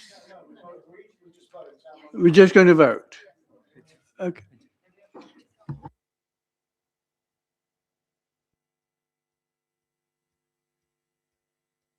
Do you want to vote on the vote? No? Straight to the vote. Okay. All those in favor of the motion, please raise your hands.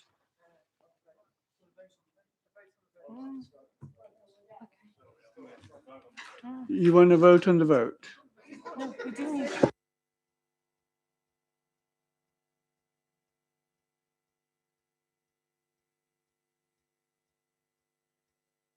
Is there common consent? Assent? Is there common assent? There isn't, so we need a vote. Okay, so need the vote on the vote. So all those in favor of the vote?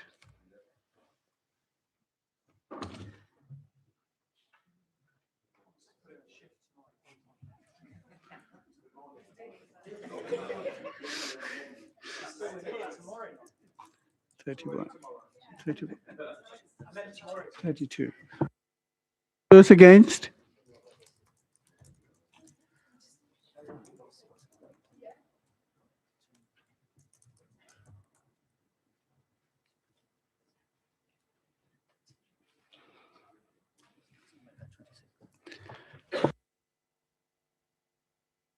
Those any abstentions? No abstention.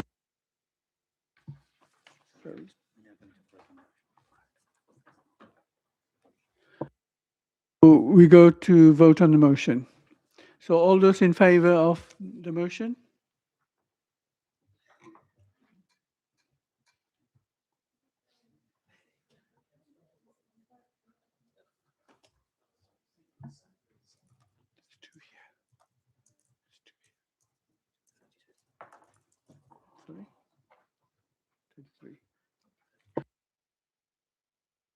Those against?